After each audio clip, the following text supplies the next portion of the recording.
Hey, folks, good morning. Good morning. Good morning. Let me see who's here. Hey, Kel. Good morning, Kel. Hi, girl. Hey, P. Lola. Good to see you. Hi. Hey, Sherry Jones. Hey, Patricia. All right. Are you guys ready to get started for today? Are we ready to get started for today? Ready, ready, ready. I got my coffee, hot, fresh cup, semi hot. I could probably go warm it up again because it's like I either want my coffee iced or piping hot, and it's not piping hot anymore, and I can't stand that. All right, so let me go ahead and get this show on the road. Here we go. Affirmative. Ms. Kappelman, you may call your next witness. State calls Jeff Lacasse. I have the volume all the way up, so.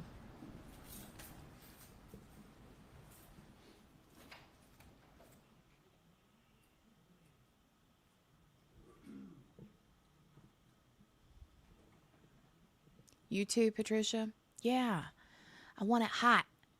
I don't like it when it's like set for a few minutes and it starts getting like not hot hot. I'll heat up the same cup of coffee like 2 or 3 times.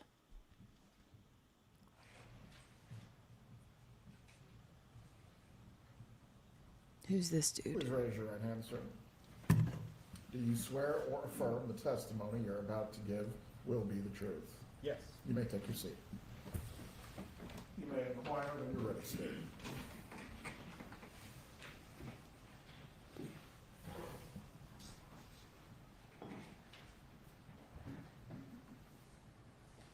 This attorney always has the like most killer suits.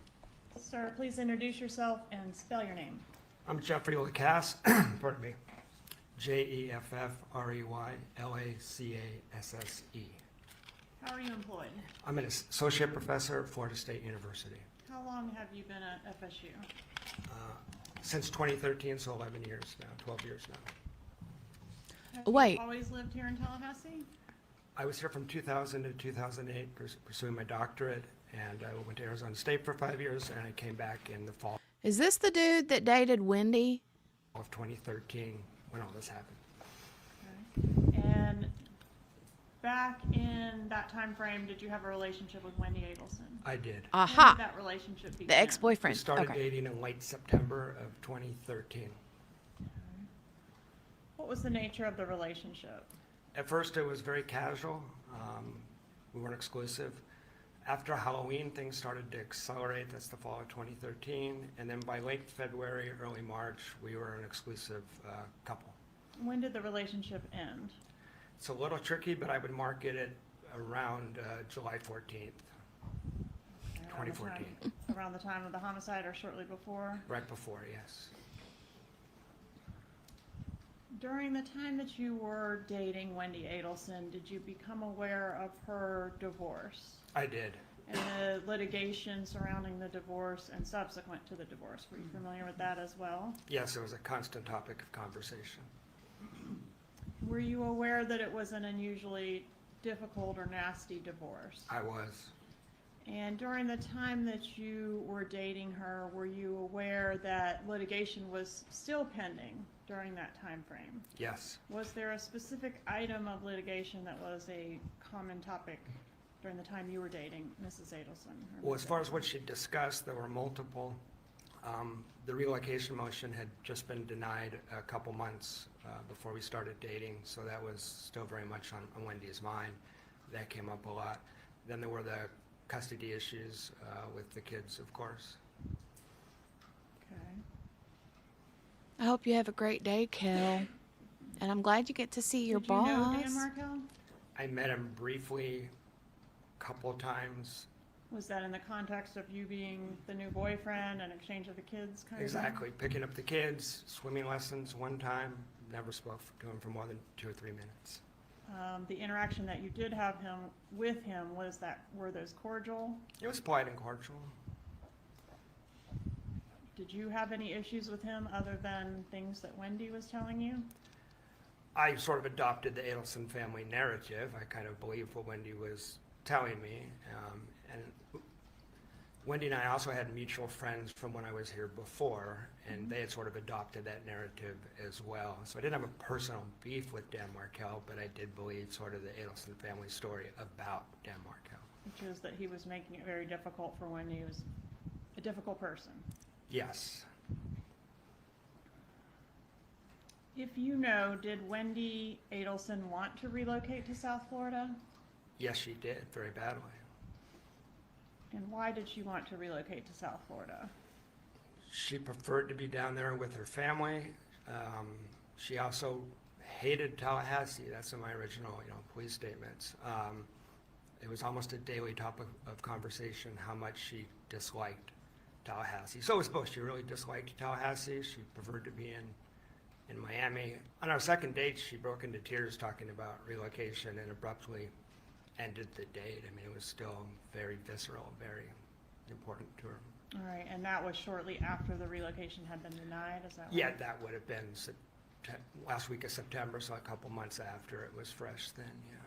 Okay, and were you specifically familiar during that time Boop the snoot. with the litigation seeking to limit Donna Adelson's exposure to the kids, or to have her be supervised in the presence of the kids because Dan was alleging that she had made disparaging remarks about him to the children?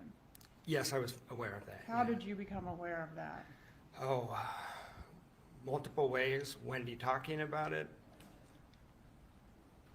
And it's hard to remember which exact emails and motions I was forwarded, but definitely Wendy's talking about it for sure, and perhaps I was sent court materials. Okay, were you also shown things in her presence? Yes. All right, and if you know, did Wendy take that particular filing seriously? Was she upset about that or worried about that? Yes, every time there was a motion, they took it very seriously, and I'd reported to the police that it was disruptive on the relationship because every time something was filed, dates would get canceled, Wendy would be in a mood, Wendy would be upset, so. When you say they took it seriously, who are you referencing? The entire family, but Wendy was the person I was having contact with. But it was known to me that the whole family was upset.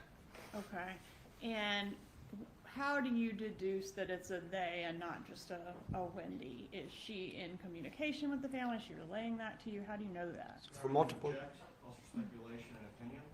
Overruled, he may testify as to his personal knowledge.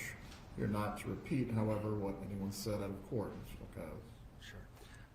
So conversations with Wendy, which were consistent, and also observing the family dynamic, which was, I described to police as a family without boundaries, that sort of not having just a shared family life than your own. Opinion. Stand as to opinion. All right, so in your observations, let's keep it specific to Donna, if you Yes. don't mind. Was Donna Adelson very involved in her daughter's life? Yes, absolutely. Was she very involved in her daughter's divorce litigation?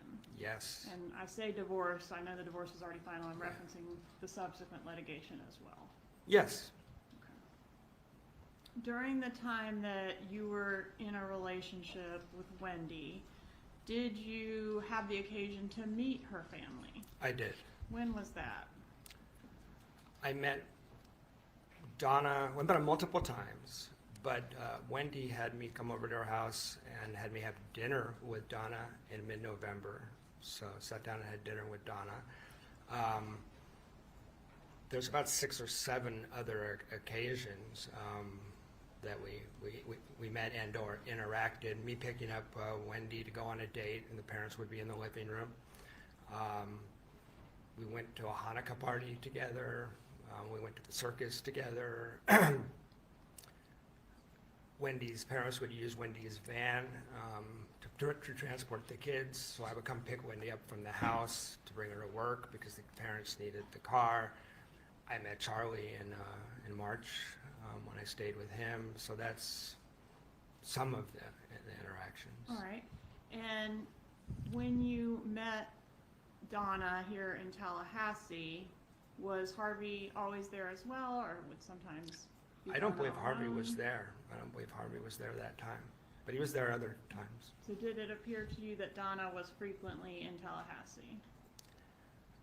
Donna was definitely frequently in Tallahassee between September and early May. After that, I'm not aware of her being in Tallahassee. Well, I think she was in Tallahassee quickly once or twice after that, but in terms of extended trips, there's an awful lot of, moms here for a while going on between September and late April, early May. And when Donna was here in town staying with Wendy, what was the purpose of the visits, if you know? I think multiple purposes. The children was what almost everything revolved around, so spending time with the kids would be the main purpose that I was aware of. All right. And you said you met Charlie. Where did you meet him? Wendy and I went to, sorry. Wendy and I went to alternative spring break in Immokalee, Florida for spring break 2014. After we were done with that field trip of sorts, we went and stayed with Charlie at his house for one night. So I spent one evening with Charlie Adelson. All right. And did you interact at all with Donna and or Harvey on that trip?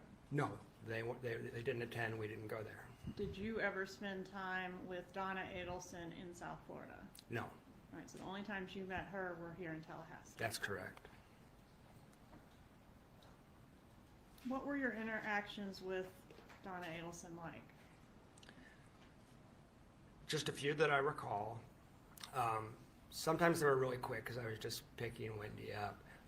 When we had dinner, we talked for maybe 5, 10, maybe 15 minutes, but it was pretty quick and just getting to know the girl who I'm interested in, her mom, so it's just that kind of thing.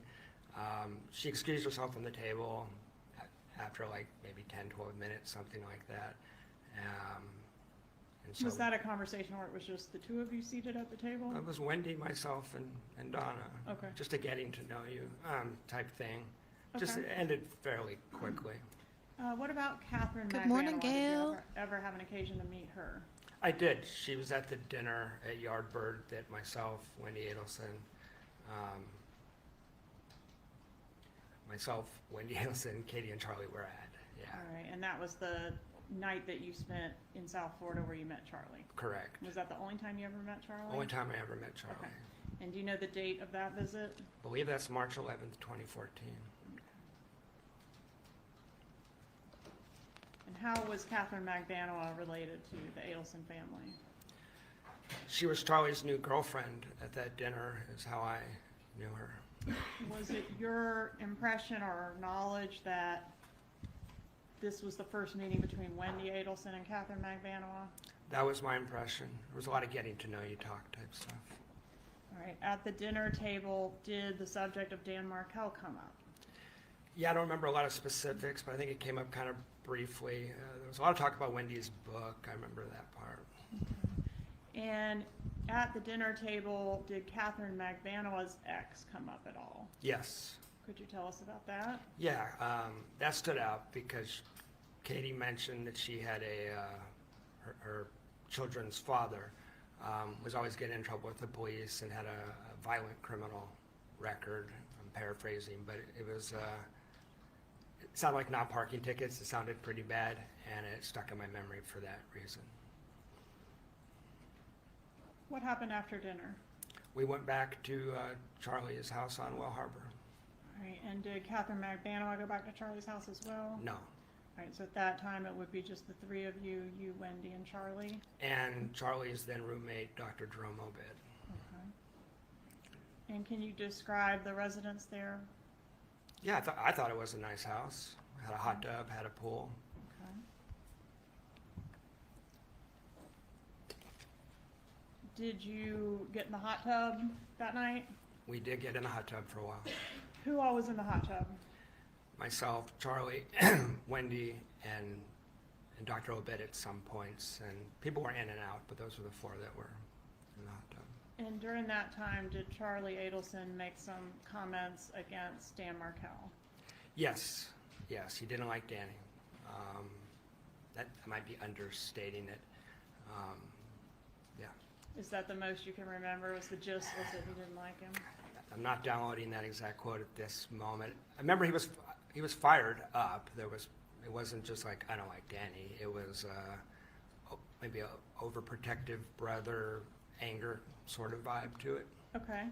And did he make some other comment about wrong side of the tracks or Yeah, something? yeah, yeah. He's kind of, Your Honor, hearsay. Please approach.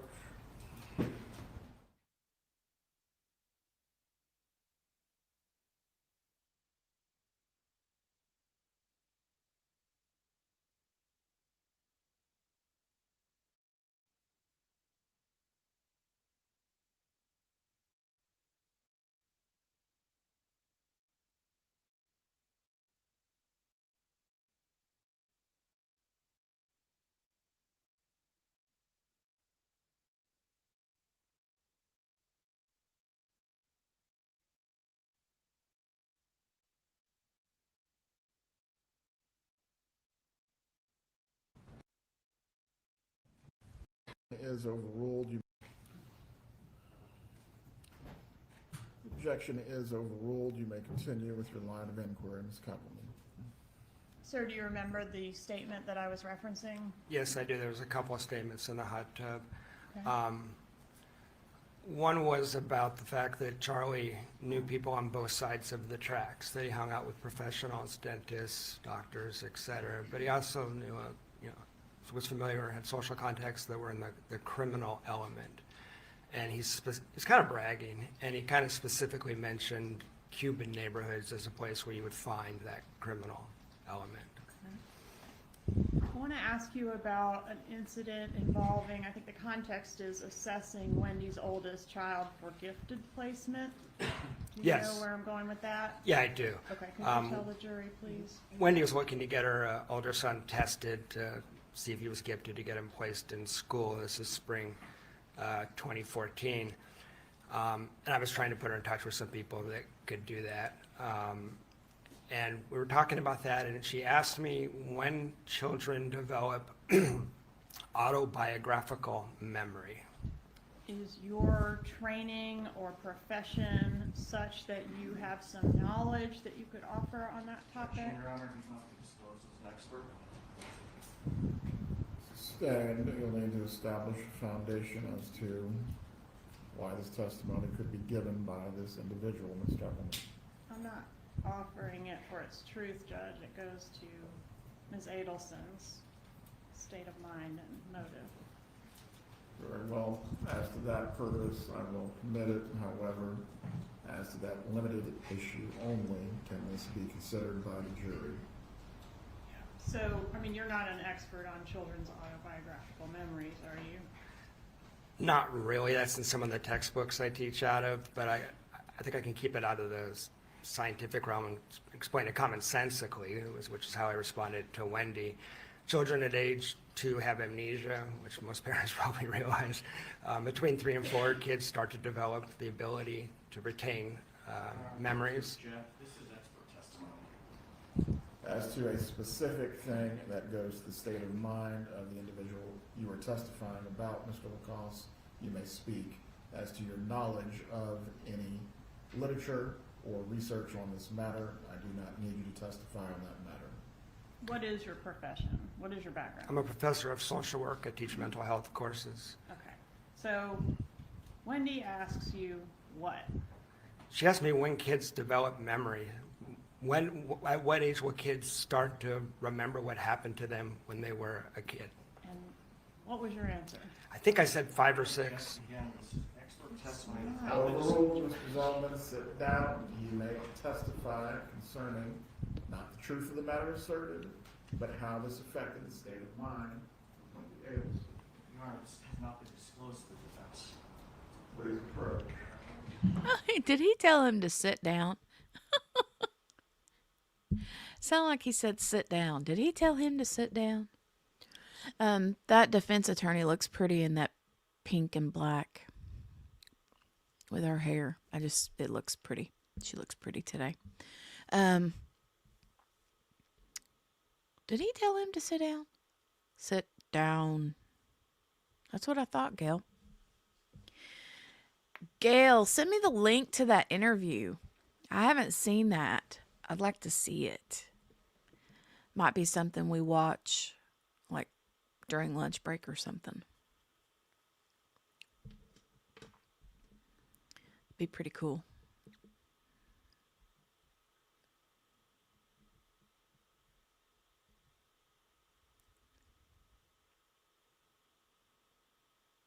P. Lola said earlier that he talks.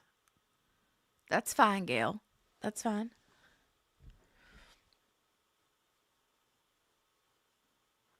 Might have to break it into parts, if it's too long, but yeah, that's fine. I don't care.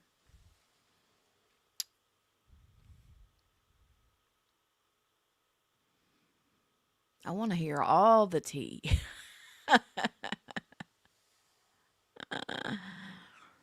Mm.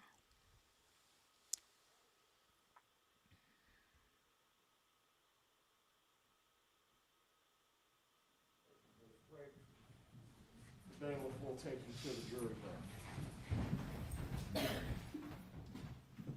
He said they were going to take a break. Is that what he said? Mr. Lacoste, if you can step down, please. Step outside the courtroom doors. Don't discuss your testimony with anyone else. I wish they would turn the audio up in that courtroom because the feed, I can't, it's too low.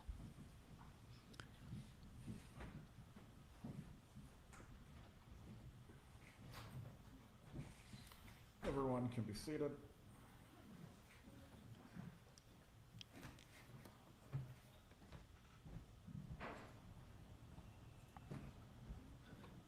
Good morning, Miss King.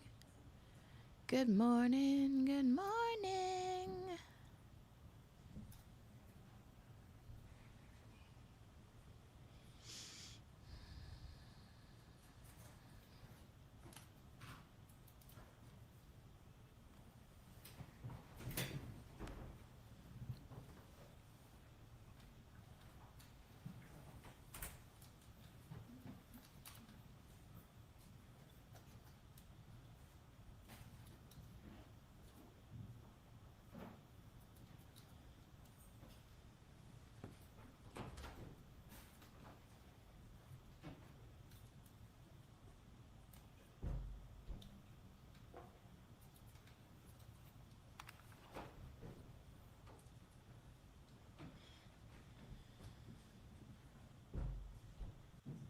What are we waiting on? What are they doing?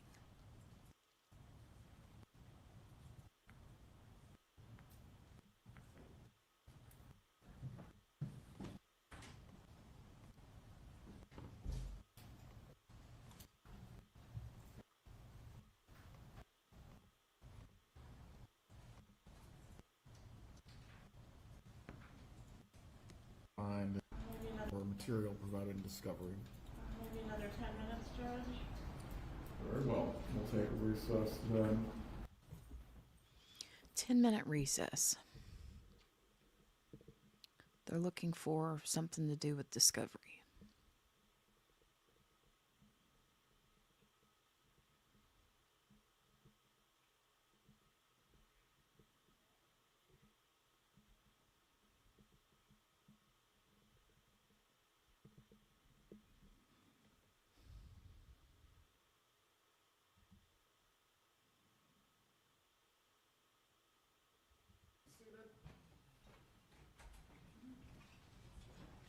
Ms. Keppelman, did you find the information that you were seeking to Yes, elicit? sir. I'm sorry I didn't have an answer for you. The case has had so many incarnations, it's hard for me to remember who knows what, but I am conceding the violation, certainly not intentional.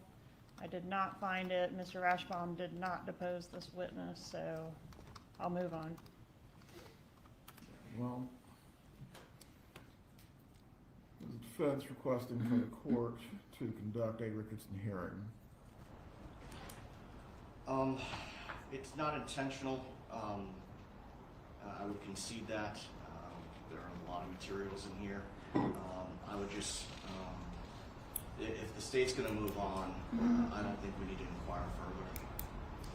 Well, Should I get the witness, Judge? one moment, briefly, so the record is clean on this topic. I will find there has been a discovery violation with regard to the testimony of Jeffrey Lacasse on the subject matter of what was discussed with Wendy Adelson concerning any issues as to the children's memories. I will find this was inadvertent, as there have been, I believe this Kappelman is the 5th or 6th trial in this, Only the 4th, Judge. excuse me, the 4th trial that has occurred under this set of facts, and there has been a multitude of discovery or interviews or depositions of this witness, but specifically as to this defendant being able to depose this witness on this topic, that did not take place by prior counsel or current counsel. I will find it is trivial, and it has not had a prejudicial effect on the ability of the defense to prepare, since the state is conceding the matter, and no further examination on this topic will take place. The court will give a curative instruction to the jury for them to disregard and not consider as evidence in this matter any testimony that has taken place concerning a conversation between Wendy Adelson and Jeffrey Lacasse as to the children's memories. You may bring in the witness.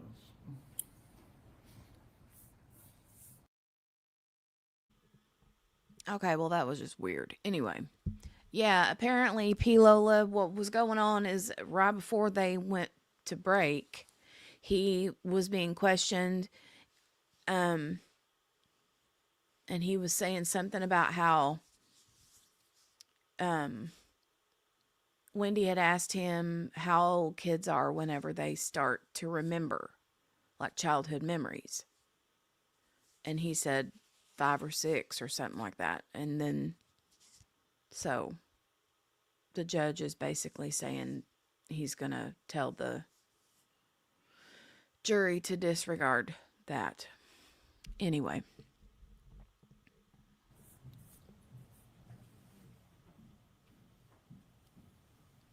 Anyway.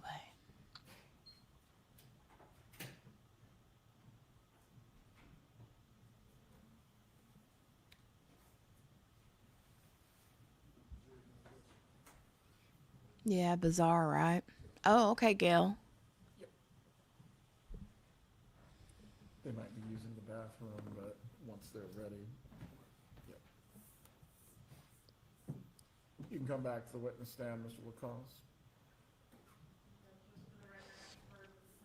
Is there a lot of commentary in it, Curative Gail? instruction, even though it sounded like they weren't asking for it, and it sounds like they're in agreement with that procedure. That's correct, Your Honor. I wouldn't know why you would have an adverse. Well, there could be an argument that it draws more attention to the information, so I just wanted to make sure that their agreement was clear for the record. Mr. Zelman, do you wish to have the curative or do you not? The proposed curative is acceptable, Your Honor. Very well.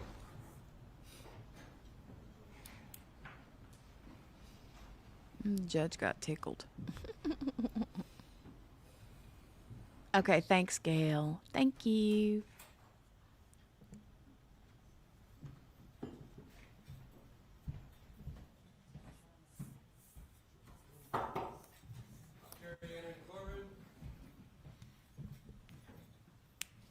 Thank you, thank you, thank you.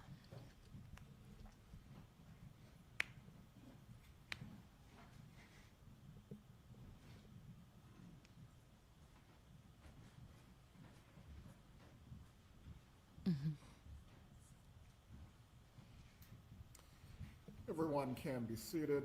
Members of the jury, before the examination of this witness continues, I am going to give you a brief instruction. The last objection that was raised by the defense, it is being sustained. You are to disregard any testimony that has taken place by this witness concerning the issues of any statements or any conversation he had with Wendy Adelson about her children's memories. You are not to consider this as a part of the evidence in this case. You may continue with your examination. Thank you, Judge. Around this same time frame, I guess we're talking about maybe March of 14, somewhere in there. Did Wendy Adelson, actually strike that. I'm gonna move on to the coffee shop meeting. You familiar with that? The June 4th coffee shop? Yes, sir, June 4th, 2014. Did you have plans prior to that meeting to travel with Wendy Adelson over the time frame in which Dan Markel was ultimately killed? Yeah, that's right. And on June 4th, I had planned to see Wendy and the kids at her house that night. Middle of the day, she called me to sort of an impromptu meeting at Red Eye over on Thomasville, and she abruptly canceled our trip for reasons that didn't make much sense. When was the trip scheduled to happen? The 11th to the 17th. All right, so you would have returned home actually the day before the murder Correct. occurred. Okay, and did she express concern about not being home in time to pick up the children? Yeah, the reason she canceled the trip was I'm worried we're going to get Objection to hearsay? Ooh, thank you, Gail. Stay, and if there's an exception, Ms. Kaplan, Goes to I motion, got it. Judge. overruled. Don't care if they go on a trip or not. All right, sir, so the reason for not going on the trip? The reason for not going on the trip was, well, it was tied up on a couple of things. First of all the stuff going on with Danny was a constant refrain. But given the stuff going on with Danny, she was concerned that she might not be back in time, even though our flight was to land the day before. And it wasn't, it's so odd to me. It wasn't winter. We're going through it. It's like LA to Atlanta to Tallahassee, leaving in the morning. I didn't see any real reason why that would be a problem. She would have needed to pick up the kids on July 18th, right? Yes, she knew that then. Their schedules were planned out for like months. Okay, so you would have returned on the 17th, and she would have been picking up her children from preschool on the 18th. Yeah, I think 5 p.m. on the 18th, which is why, I mean, I didn't object. I just said, okay, I didn't make a thing out of it, but it didn't make any sense. And that, just for clarification, that conversation occurred on June 4th. It did. Okay, when was the next time you saw her after that coffee shop meeting? Yeah, so that was mid-afternoon, and in the evening, I had plans to go see her and spend time with her and the kids. And then she had contacted me that she wasn't feeling well and I should like rush over there, essentially. She had a stomach problem, so I got there as quickly as I could.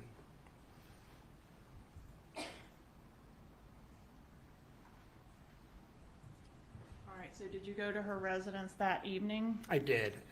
And what happened when you got there? Well, on the way there, I remember contacting her and asking her, do you want me to stop and get some stomach medicine or something like that? And didn't.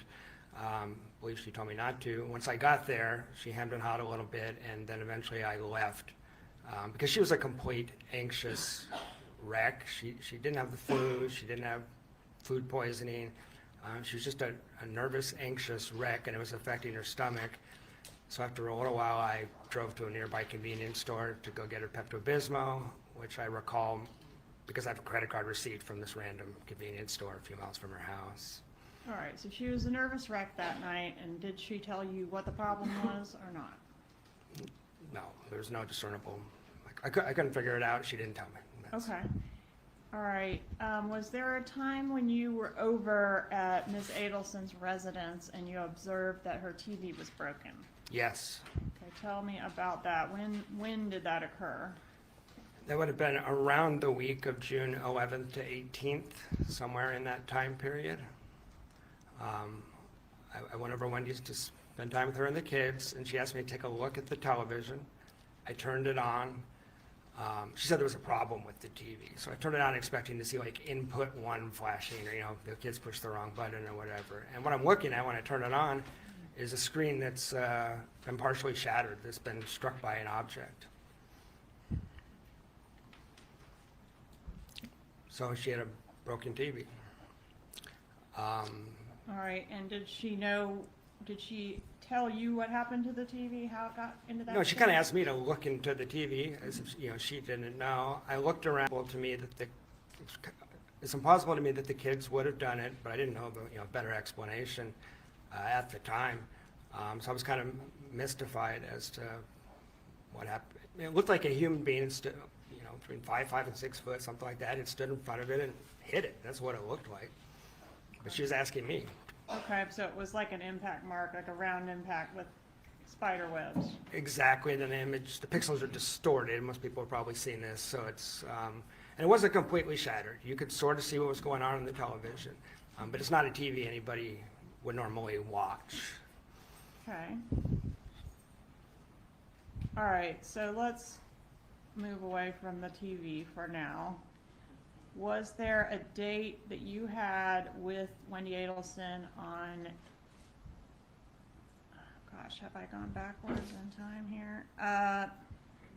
It was the day before her birthday. What was the date of that? We were scheduled to have a date, day before her birthday is April 21st. We were scheduled to have kind of a special date night that night. Wendy didn't answer her phone, didn't answer texts, and I got so concerned about her. A few hours after the date was supposed to have started, I just drove over there to check on her, knocked on the door for a while. She finally came to the door. Appeared to be intoxicated, and not just on alcohol. I mean, weary-eyed. I'm not sure what substances, but it wasn't good. She wanted me to stay, and I was annoyed enough that I actually just left. I didn't stay the night. So. Okay, so I kind of got our timeline out of order, but some erratic behavior from her on April 21st and then again on June 4th. Is That's that right. Okay. I'm going to approach and show you a text message that was sent on June 28th of 2014. And I've marked it as States Exhibit 141. Have you ever had a chance to review this text message before? Yeah, you showed this to me last week. All right, and this message had never been shown to you before last week, right? Right. And it's been testified that this was from Wendy Adelson to her brother Rob Adelson, but it concerns you. Yes. Is there anything factually incorrect in what Wendy Adelson is stating in that text message? Well, when she says I haven't told mom and dad about me, I met them multiple times. It's impossible that they didn't know we were dating. For example, I was aware that Donna wasn't thrilled that I wasn't Jewish, you know. So that doesn't add it. This doesn't make sense to me in terms of like seeing me for 6 or 7 months. So in that text message, she's saying, you know, that you're a secret boyfriend from the parents. Were you a secret boyfriend from the parents at that time? It's implausible. No, I don't think so. In fact, you'd met the parents several times. Yeah, and had conversations with them, limited conversations, but conversations. And the other part that's, I think, really significant is the kids talked about me constantly. I have all kinds of text messages and emails where Wendy's mentioning the kids are down in South Florida talking about me. So to this time, I'd ask to move into evidence states 141. Any objection? Can I see that, please?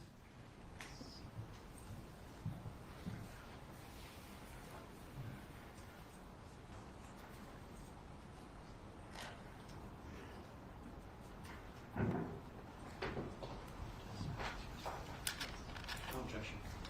States 141 is admitted at this time.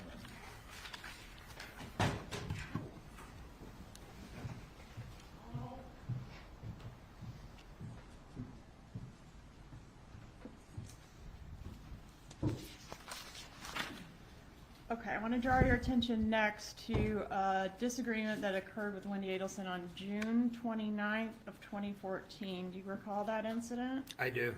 Okay. And at that time, did you confront Wendy about some suspicions you had that she was seeing other men? Yeah, that was part of it. That was the main part of the disagreement. I also had spent the last 2 or 3 months concerned that she seemed to be stringing me along.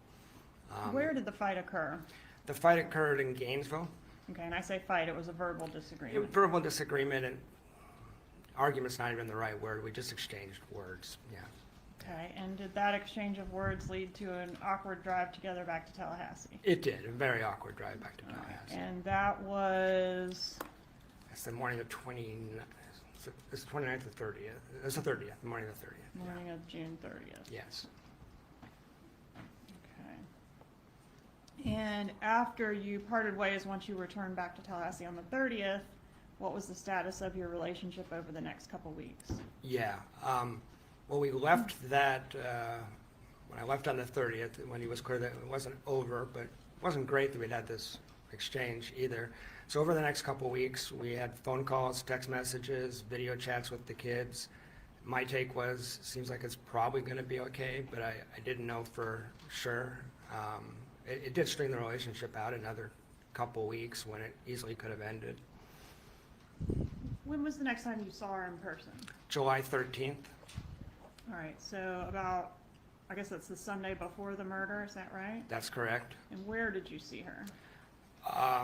We went to dinner and a movie. I picked her up at her house at Aqua Ridge. We went to dinner and a movie and then returned there. Okay, well, we're on the topic of Aqua Ridge. I'm gonna approach and show you what's been introduced in evidence.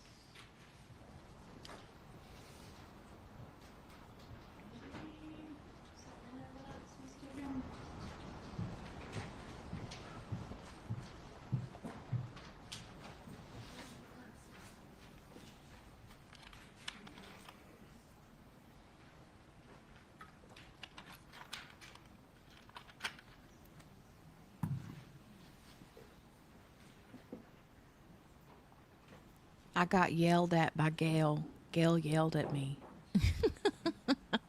Jennifer! I'm kidding.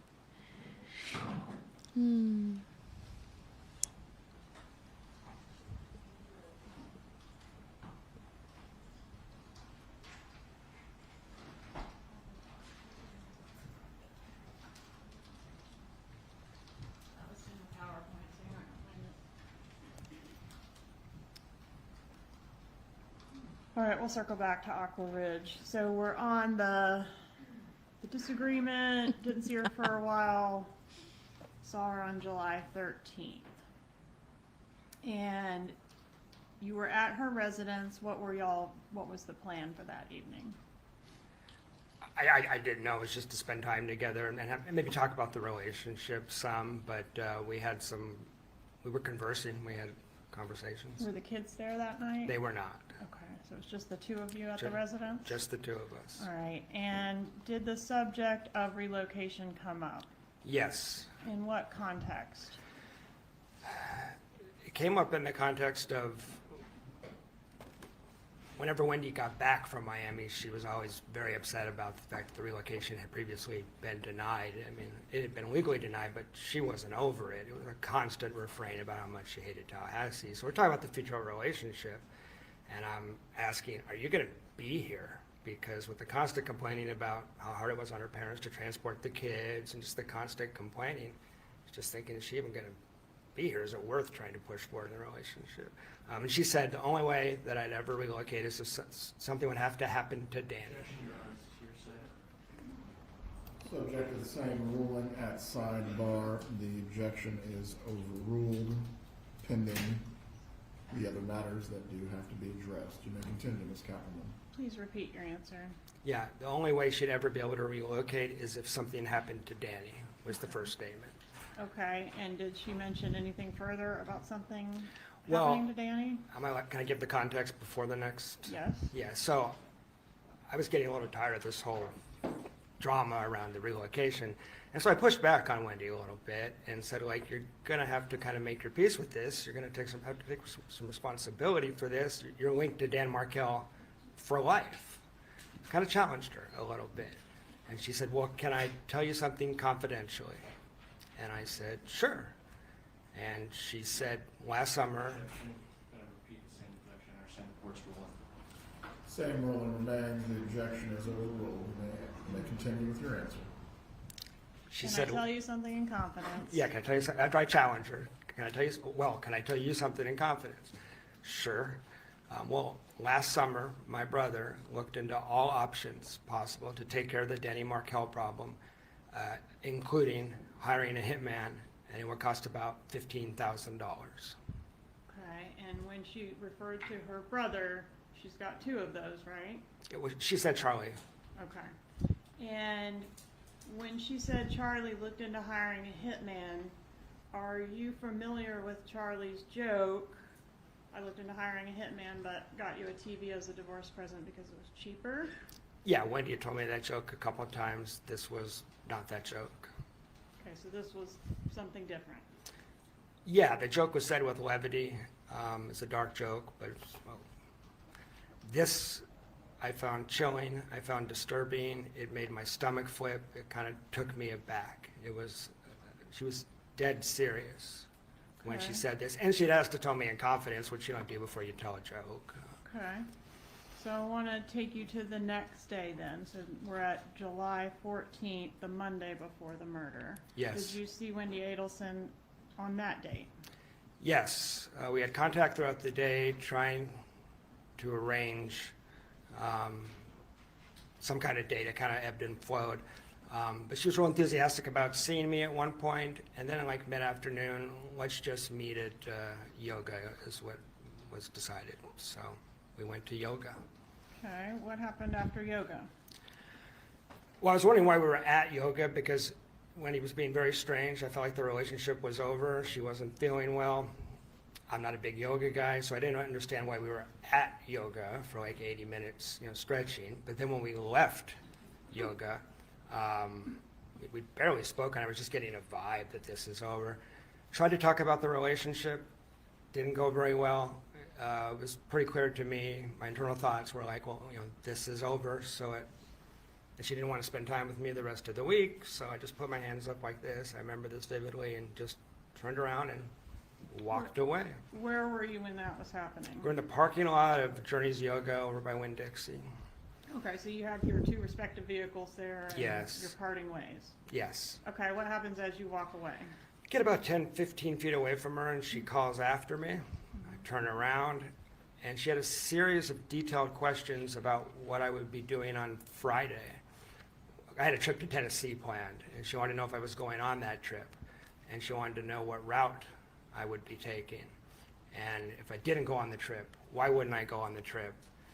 And I answered the questions as best I could, but I was confused why, at that moment, she wanted to know the details of what I was doing on Friday, when she expressly didn't want to spend time with me on Friday. Okay, and we now know that Dan Markell was murdered on Friday. Yes.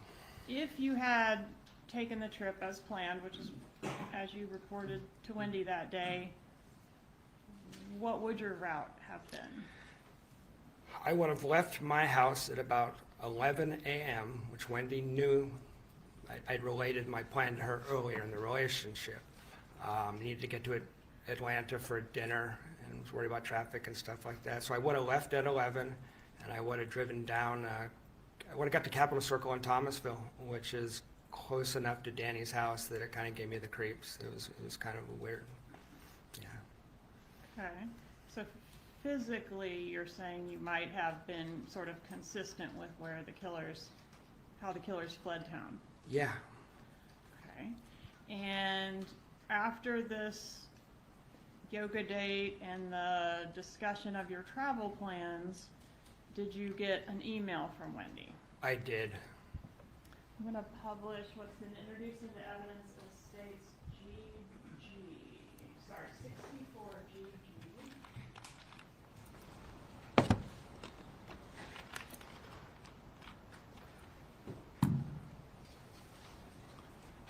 Is this the email she sent you after the yoga date? Yes. All right, so is she breaking up with you? Is that clear? No, she's asking, well, I consider based on our interaction, I thought this is over. I had told Wendy if she wanted to break up with me, she doesn't like confrontation, just send me an email or text. She sends me this, which strings everything out for a week. So she's not breaking up. Functionally, that's realistically, I'm not dumb, I'm thinking we're over. But she's asking for another week, which brings it to the 21st of July. And I was puzzled. I wondered what in the world is going to happen July 21st, but I just didn't respond because she asked for no contact. All right, so she wants to have no contact for a week. Right. Okay. All right, I was able to find that photo I was looking for earlier, 86A. I can show you that. Recognize 86A? Yeah, that's Wendy's, Adelson's residence on Aqua Ridge, and that's what it looked like when we were dating. Okay. Moving evidence 86A. Any objection? No, Your Honor. 86A is admitted at this time. May I publish? You may. All right, so I blurred the boys' faces, but this is how the residents at Aqua Ridge appeared. Yes. And the kids' art that's shown on the wall here, was that present during the time that you were dating Wendy Adelson? Yes. Was it something that like, you know, art would come down, other art would go up, or was it pretty fixed? It was, maybe some more would get added, but I never saw any come down until July 14th. All right. 13th, sorry, July 13th. July 13th, you noticed that the art had been taken down? We walked into the kitchen, and then Wendy was pulling art off the wall, the only time I'd ever seen her do that. Okay. And I want to ask you about, I've nicknamed it the celebration dinner. Are you familiar with that? Yes. topic? Okay. Could you tell the jury about that, please? Yeah. Objection, Your Honor. Calls for hearsay. I understand the court's prior rule. Objection is overruled. Wendy and I reestablished phone contact about 10 days after the murder. She called me, and we had 3 or 4 phone calls. In one of them, she related that her and Charlie had gone to what Charlie called a celebration dinner, and at that dinner, Charlie said something to her. She didn't specify what it was, and she spontaneously vomited all over the table. Are you aware, sir, that you were suggested as a potential suspect in this Yes. murder? Where were you when Dan Markell was murdered? I was in Tennessee because I had left on my trip the night before. So Rather you than this- changed your plan. I changed my plans at the last minute. All right, and you provided law enforcement with some receipts and things to prove that you were in Tennessee at the time? All that, and I got a flat tire, so I ended up getting videotaped at a Kmart. And I know the TPD used that to exclude Well, me with the thank God for timestamp that. on the surveillance footage. Right? Have one moment, Your Honor. I mean, thank God that he left the night before.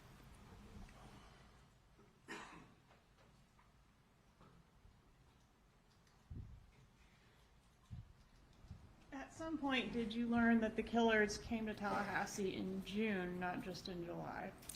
Yes, when the arrests were made and the documents were released, I learned that, yes. And did you put together some facts about your travel plans that day that could have potentially made you a suspect on that trip as well if the murder had happened as Yeah, planned? that Friday, I was scheduled to go to a business trip in Gainesville, leaving at 11 a.m. So 2 times in 2014, I leave town on a trip by myself in my car, and both times hitmen are in town trying to kill Danny Markell, one successfully, obviously. Are you familiar with the type of vehicle that was originally rented by the killers in June to make that June trip? I am. And was that significant to you? Yeah, I mean, this is long after this all happened. I'm learning this from court proceedings in 2016. But when I heard they rented a gray Altima initially, I had a 2004 Nissan Sentra. That freaked me out because that's about as close as you were going to get to my car on the rental market. I'm going to show you what I've marked as state's demonstrative exhibit G. You recognize this exhibit? Yes, ma'am. All right, is this the make and model of the, it's not the actual rental car, but the make and model of the rental car compared to the make and model of your vehicle? Yeah, my car's right on top. That looks just like the car I had at the time. Permission to publish G, Your Honor? You may.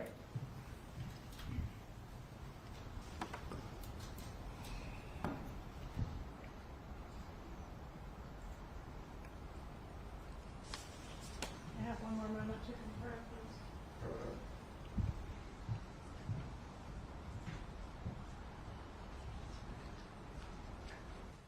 No further questions, Judge. Cross-examination. Yes, Your Honor, just one.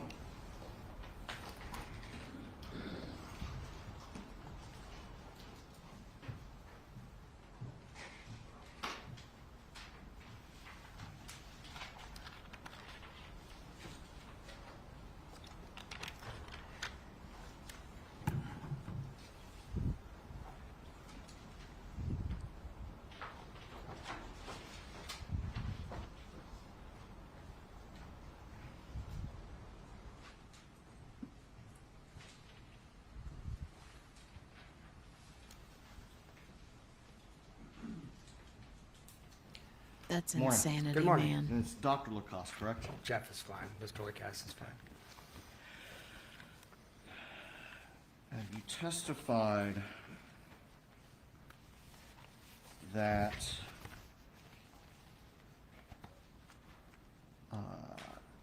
it was your understanding that my client, Donna Adelson, was aware of the motion that the state has called the grandmother motion? Yes. Okay. Do you know how she took that?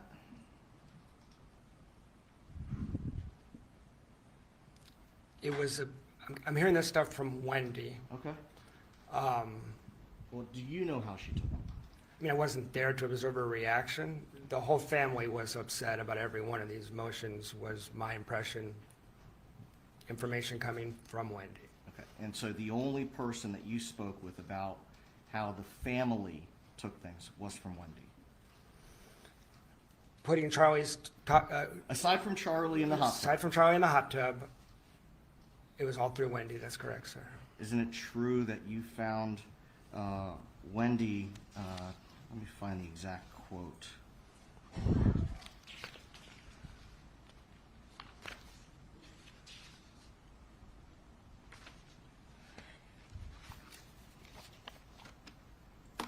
Didn't you find Wendy to be a deeply deceitful person?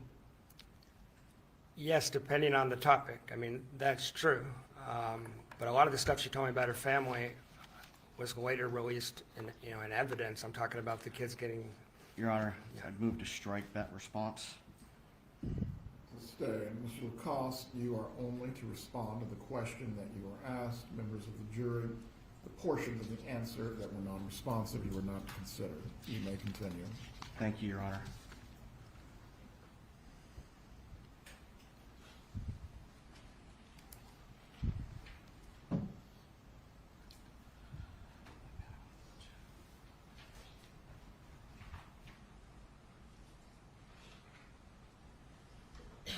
You yourself do not have any personal knowledge as to how my client, Donna Adelson, took the grandmother motion, do you? no.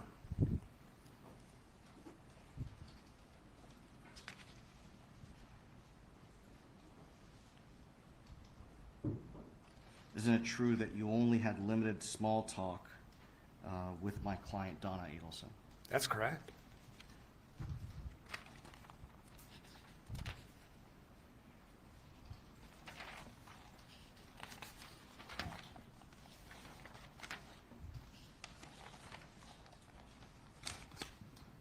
Now let's talk about the damage to the television that you observed in June of 2014. Can you tell us again how you described that? Yeah, there was a spider web pattern, like in the center of the screen, and it radiates outwards. Anywhere it's been cracked, it will pixelate. So you can see what's going on, you can track it, but it's not pleasant, and you would never watch that TV. And we watched a whole movie on that TV at Wendy's insistence, which was why I remember this. It was a very strange evening. Didn't you suggest going to watch the movie on another TV? Yes, I did. There was a perfectly good TV in the other room. That's correct. And she made a fuss. I tried to respect Wendy's boundaries, her house, her kids, so she didn't have to make a fuss. It's an awkward situation dating someone who has, 2 kids, so I'm not insisting on anything. But the kids were whining about the broken TV. That is correct, sir. Made it difficult to even really watch or enjoy the movie. That's right. Could you tell us about how big that impact was? Fist sized? Adult or child? I don't remember with that precision.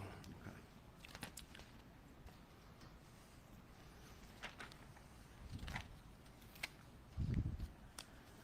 You testified, let's see, about a statement that Wendy Adelson said to you on July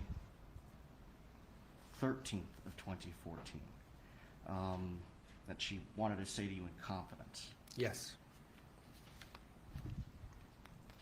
And it was that her brother looked into hiring a hitman.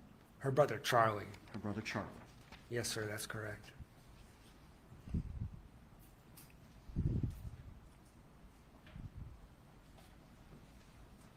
Just a moment, Your Honor.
Nothing further, Your Honor.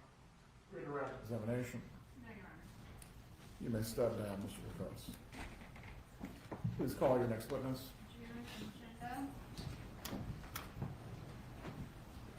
Okay, so he's done. Now who are they calling? I didn't hear who they said. I can't wait to watch his interview.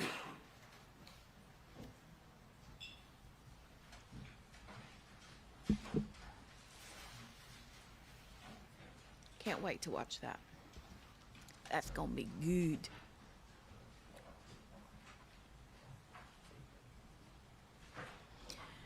Right, Gail? Yep.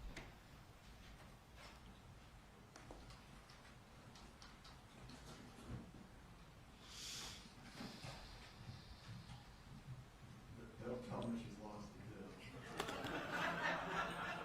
I missed the joke. What did he say? To all bailiffs, United States Marshals, the FBI, please track down our next witness. Hold on, I gotta rewind that. I didn't hear what he said. Please, to all.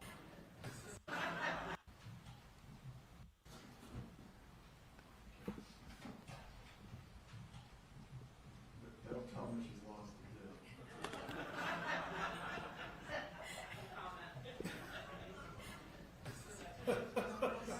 I couldn't hear it. To all bailiffs, United States Marshals, the FBI, please track down our next witness.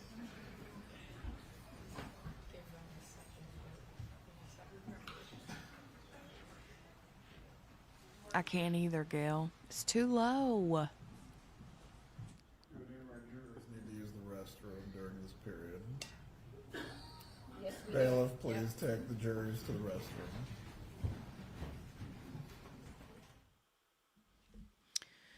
So they're taking the jurors to the bathroom.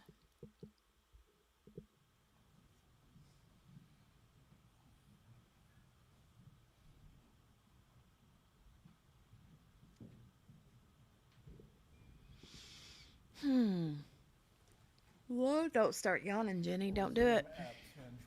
5. Mrs. Adelson, if you need to use the restroom, the bailiffs will assist you at this time.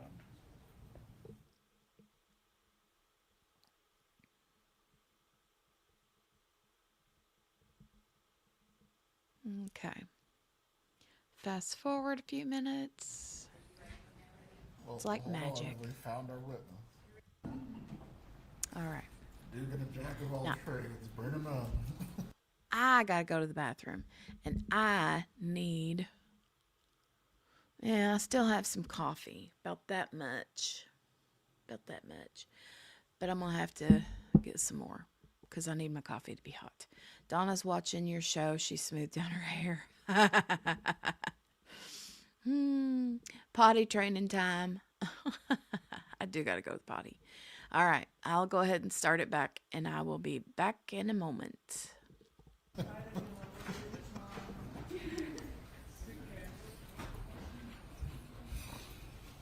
Okay.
Oh my God, I had to stop in real quick. I was trying to use the potty and then Michelle popped in. Hey, Michelle, I have missed you. That is what you have missed me. That is what you have missed.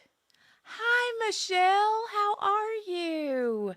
It's good to see you. Hi. I've missed your face. Hey, Mary Lou. How are you? Mary Lou. Okay, now I gotta go make my coffee. I barely got off the potty whenever Michelle popped in. So it's good to see you, girl. Aw, well, I hope it's been a good busy. Hope it's been a good busy. All right. Now, yeah. It's a wonder that I even have like, clean hands. I washed my hands when I finished, but yeah, I had to come in here and say hey to you. Now I got to go in there and make my coffee, all right? So I will be right back. I did, P. Lola. I absolutely did. But I have seen you since I've seen Michelle. You know what I mean?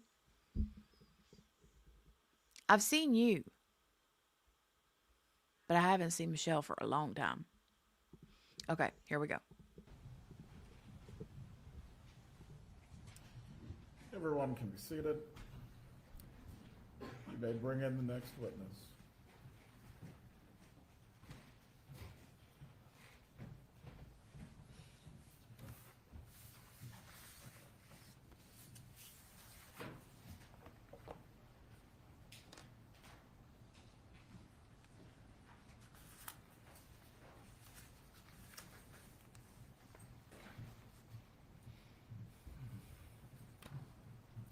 Here.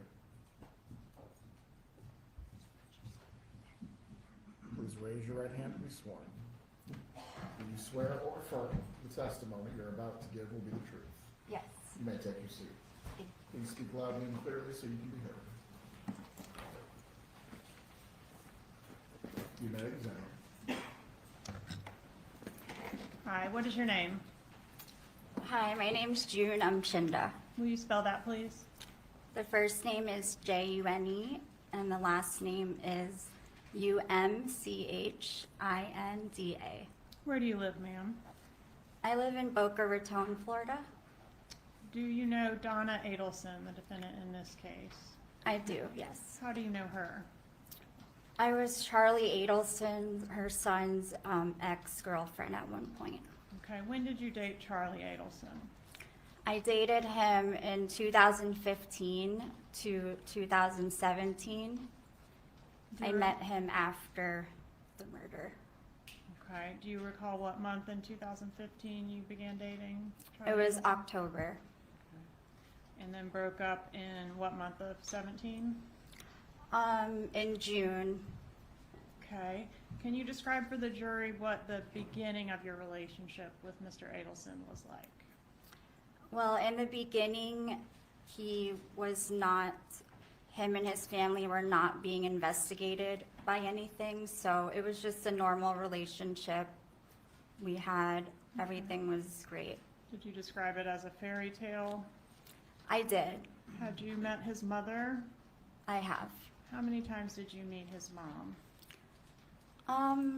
Not more than 5 or 6, I would say. And when you met her, was that at family events or what type of events? Some family events and some weekends or dinners or just get-togethers. Did you notice during the time you spent around Donna Adelson that she was very involved with her grandchildren? I did notice, yes. How close was she to Charlie Adelson? They were very close. They worked together? At times, Charlie worked at many offices, so when he was at his office, yes. Okay, because there was a family business as well that he was a part of, right? Yes. And Donna Adelson worked at that business? I believe so at times. Okay, and did they speak on the phone daily? Yes. Did it seem like Donna Adelson was in control of the family? In control, like, can you describe? Like the What you would- matriarch of the family. She was the one that everyone looked to be in charge. She played a motherly role, yes, in the family. Did you meet Wendy Adelson?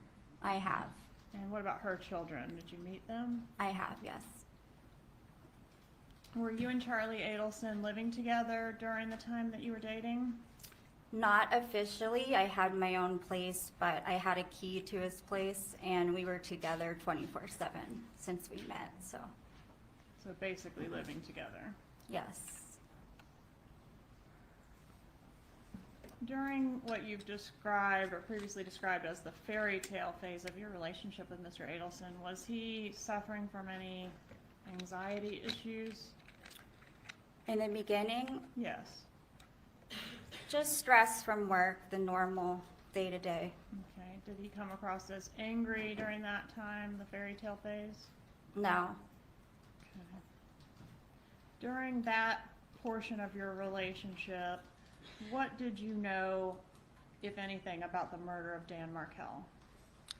I had no idea who Dan Markell was. I've never seen the case in the media. I just know that when I asked Charlie about his family, he advised me that his brother-in-law was murdered and shot in the head in the garage, and they don't know who did it. So that's all I knew. It was pretty short.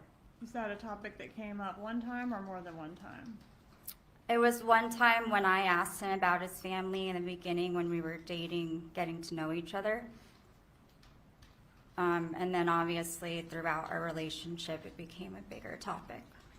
Okay, but during the fairy tale phase, was it a topic that would come up regularly, like what's going on with the investigation and wonder who did it, that sort of thing? So the fairy tale phase, that was before the investigation, before they suspected him or his family. So no, it did not come up, just that one time. Okay, and did you previously say, did you have a law enforcement interview in this case? I did not know I was being recorded, but yes. It was recorded, I though, was, right? yes. You had a chance to review it? Many times, yes. And in that interview, did you say for court and counsel, page 50, lines 19 through 23, quote, like they weren't ever curious, like who really killed him, they weren't upset about it, it seemed like. Did you say that? If it's there, yes, I said that. All right, and then there was a time, which, are you familiar with the bump in which law enforcement approached Donna Adelson posing as a gang member or a Yes, criminal? ma'am. Okay. And in that, after that bump, did everything sort of change in your relationship with Charlie Adelson? During and after, absolutely. Okay. And that law enforcement operation that I'm referencing occurred April 19th of 2016. Is that something that he reported to you? Were you aware that that happened with his mom? No, definitely not. He didn't say Not anything? during the time. Okay. When did you learn about that? I might have even learned about it from 2020 or something when we watched it, or he told me later on Okay. after the fact. So although you were inseparable at the time it happened, he didn't mention it to you? No.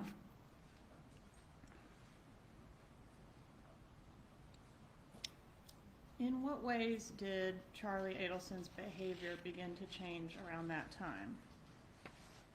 Around that time, I noticed he wasn't sleeping. He was up in the middle of the night. He was very extra stressed and anxious, worried, depressed. Overall, he became depressed over time. Right, and at some point, I guess you learned through the media that Charlie was under investigation for potentially having a role in the murder of Dan Markell. Is that right? I learned from a reporter that thought I was Katie that came to the house, yes. And do you know around what time that was? I believe it was like May or June when Luis Rivera got arrested around that time. Okay, and once you Or I'm learned, sorry, Luis.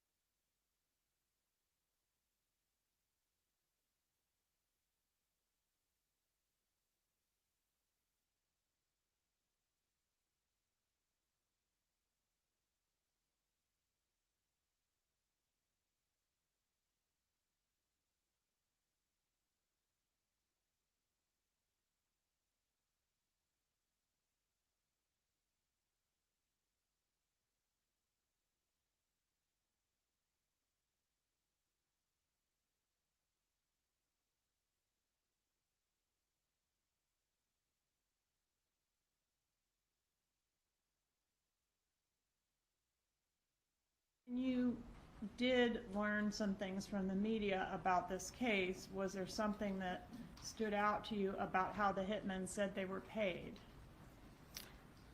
I did read the affidavit and everything, which said Luis or somebody mentioned they were paid in staples, like bundles of And- cash with staples. And why in it. did that stand out to you? Because I noticed that Charlie stapled his money, or he had money that was stapled. Okay, so you had seen that in his residence before? Right after I read that, so after I After you- found out that the money was stapled. After you found out the money was stapled, you saw the stapled money? Or no, sorry, let me think. I can't remember the exact moment, but I know when I saw the money, a red flag came up, and I was like, after the fact that I saw it, I was thinking, oh, I think Luis said he got paid in some stapled cash, and I mentioned to Charlie that he should just put a paper clip in it. Instead, we talked about the staples, so. Okay, but you had seen, before learning that the hitmen were paid in stapled money, had you not seen stapled money in Charlie Adelson's residence? Before the hitmen were paid. Yeah. I didn't know Charlie back then when the hitmen were I'm paid. sorry, I'm sorry. Yes, before you learned that the hitmen were paid in stapled money, which you learned from the media, you had seen stapled money in Charlie Adelson's residence. It was after, because when I saw it, I was thinking to myself, that's strange, the staples, and then it clicked. So it was after I saw. After you saw the article or the TV broadcast, you then observed it in his After I residence, found out. and that's when it Yes. clicked. Yes. Okay. And the stapled money that you saw was $100 bills stapled into $1,000 bundles, is that right? Yes, And there was quite a few of them that you saw, right? right. Okay.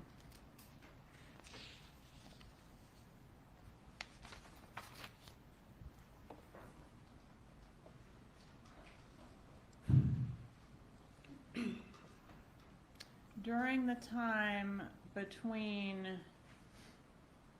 I guess, the few weeks before that article was published, so between what we now know was the bump and when all of this came to light, did you notice Charlie beginning to communicate more with Catherine Magbanua? I believe I saw like a message from her, or they were on the phone once or something like that. I asked him about it. Okay, did you previously in your law enforcement interview indicate that you saw him going back and forth with Katie on the calls, like, and I said, oh, why do you guys talk so much? You remember that? I do. So I was referring to the episode where it shows him and Katie going back and forth on the calls. And then I told Charlie and said, like, you never talked to me like that. So I was wondering why he talked so much to her. Isn't it At that true time. that you noticed him talking to her at odd hours prior to the media broadcast? No, that was all in regards to the episode that I saw, that they showed him talking to her at odd hours. You don't remember telling law enforcement that it was weird because he didn't wake up early and you saw that there were, on the phone, the times that they were talking and it was like 7 or 8 and you thought, oh, that's odd. No, I did say that, but that was in the episode. I told Charlie that I thought it was odd because we don't talk that way, and he said we live together, so. Okay. Have you described him as being paranoid during this time frame? Yes. Okay. And did he talk to you during this time frame about believing his phone was being tapped? Yes, a lot. Had you ever met Catherine Magbanua? I met her briefly. She worked at her front desk dermatologist office that I went to. So before I knew Charlie, I met her there. And was, at the time that the law enforcement operation occurred, the time frame we're talking about, was Katie his most recent ex-girlfriend? No. Who was the most recent ex-girlfriend? Before me, it was someone named Whitney Kick. Okay, so she was in between you and Catherine Magbanua. Yes. Did you ever know of Catherine Magbanua working for Charlie Adelson or the Adelson Institute? No.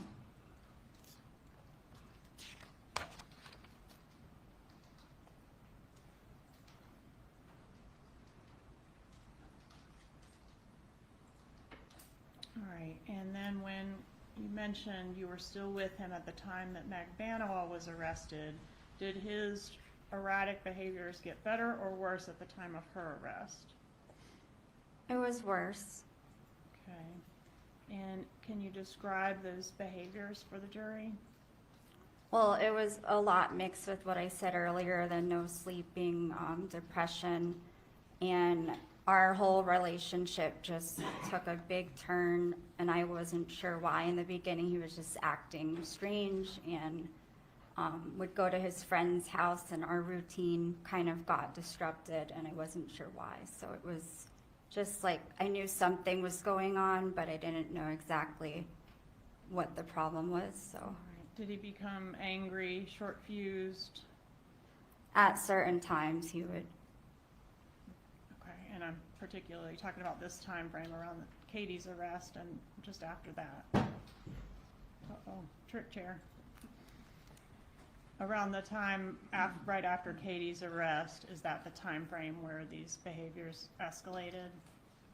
Right, yes. Okay. And did, particularly when the case or the investigation came up, is that something that would make him angry? Not really angry. He had different emotions every time it would come up, so. And was one of those emotions anger? At some point, sometimes, yes. And did you say he would get really red and screaming and take random walks, just acting like a crazy person? He would at times, yes. Did he get a second phone and maybe a third phone during that time?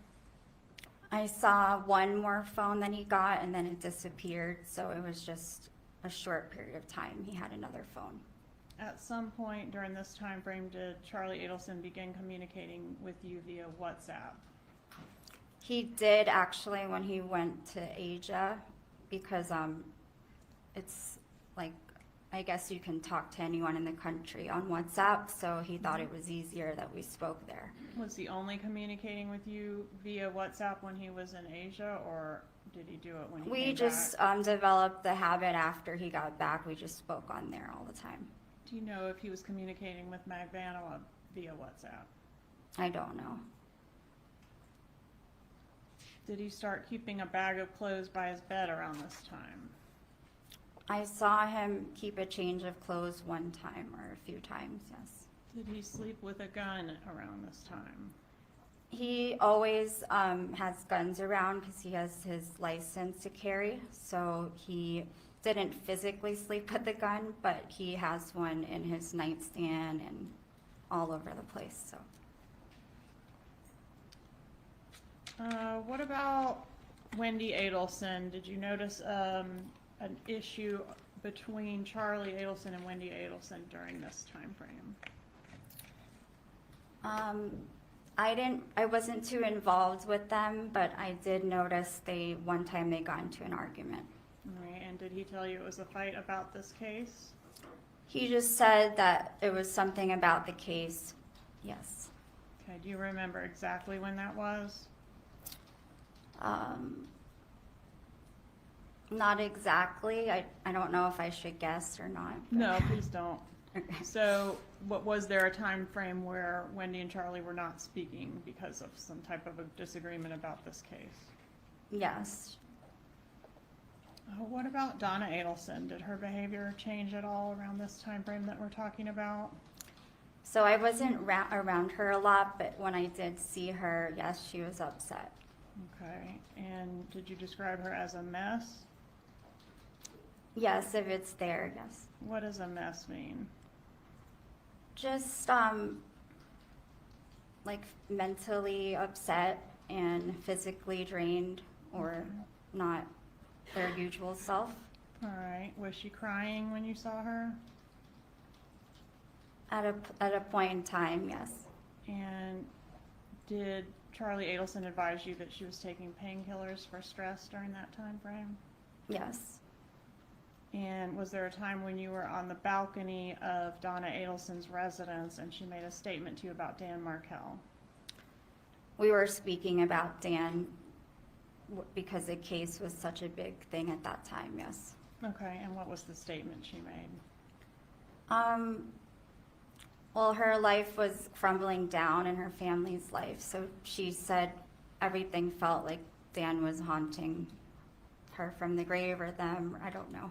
Whatever it says there. She feels like Dan's back from the grave, like haunting her or something. In reference to that, yes. I don't, yeah. No further questions? Cross-examination. Thank you. Please remain seated. The attorneys for the defense are not presented. No problem. Okay.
Go ahead. Did Charlie Adelson make a statement to you about Catherine Magdanoa's breast augmentation? After the 2020 episode, he made a statement and joked about it, yes. What did he say? He was saying they were thinking that he paid for the whole thing, and then he said, like he said he paid for one or something and laughed. Only paid for one of the breasts, half Well- of the work. Right, but he was laughing, so it was just a joke. Okay.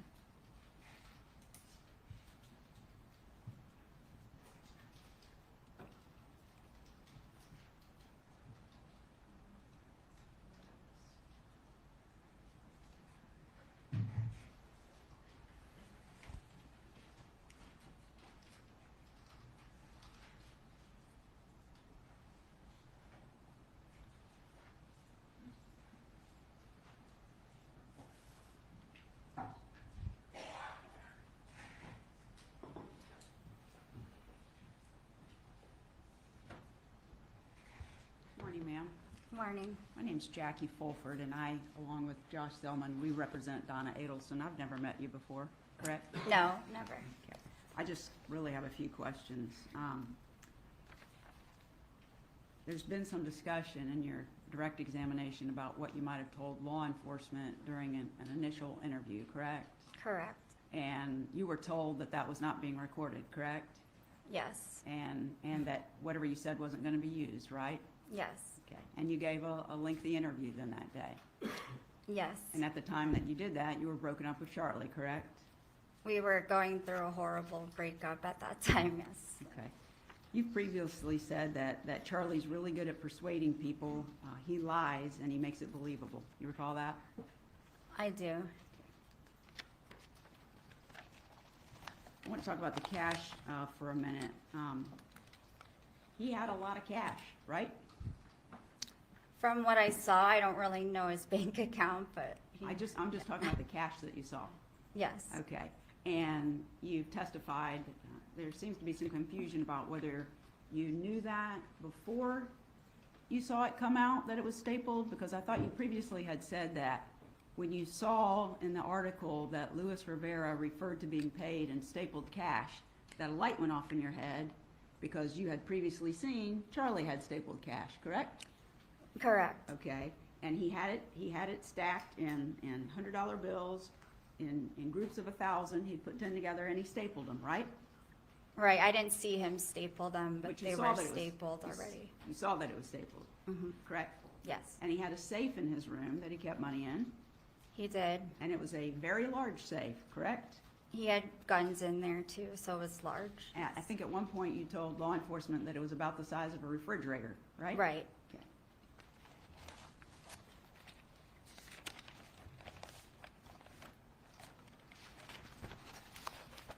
So you did an initial interview, you've been deposed, you testified in Catherine McBanawaz's trial and in Charlie's trial, right?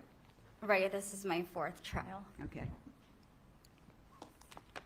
So I have the transcripts from each of those. And you testified on direct that you didn't think the Adelsons, referring to all of them, you didn't think they were curious about who had killed Danny and what had happened. You recall telling law enforcement that? Right, at that time it seemed that way. Okay, and didn't you later say that you were really just speculating about that? Yes.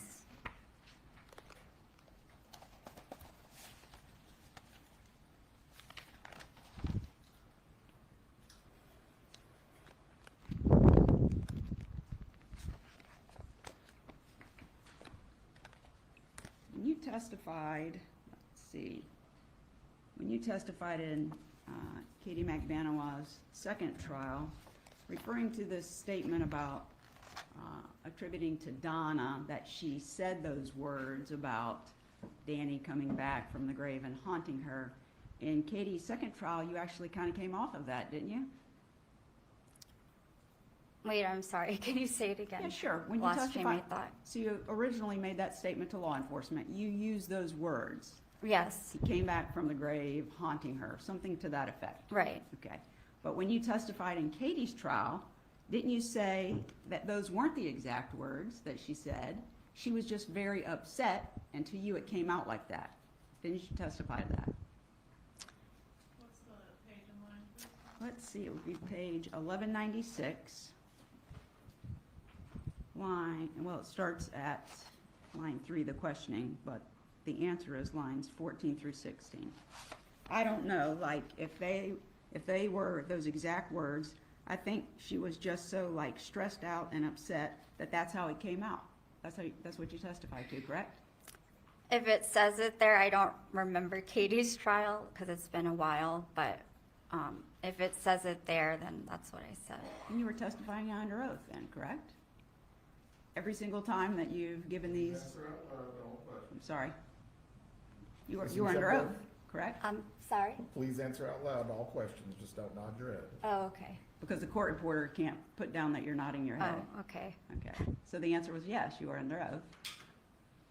Yes, I think if it says that, then yes. Well, you took an oath here today before you started testifying, correct? Yes, And the other trials, you did the same thing. You swore to tell the truth, right? right. Can I have just one more moment, Judge?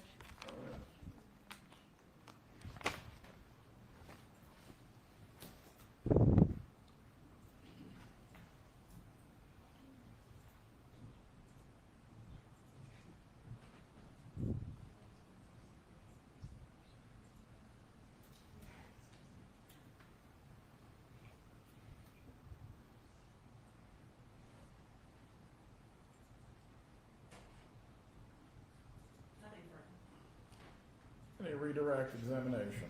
No, Your Honor. Is the witness released? Yes. You may step down at this point. Thank you. Have a good day.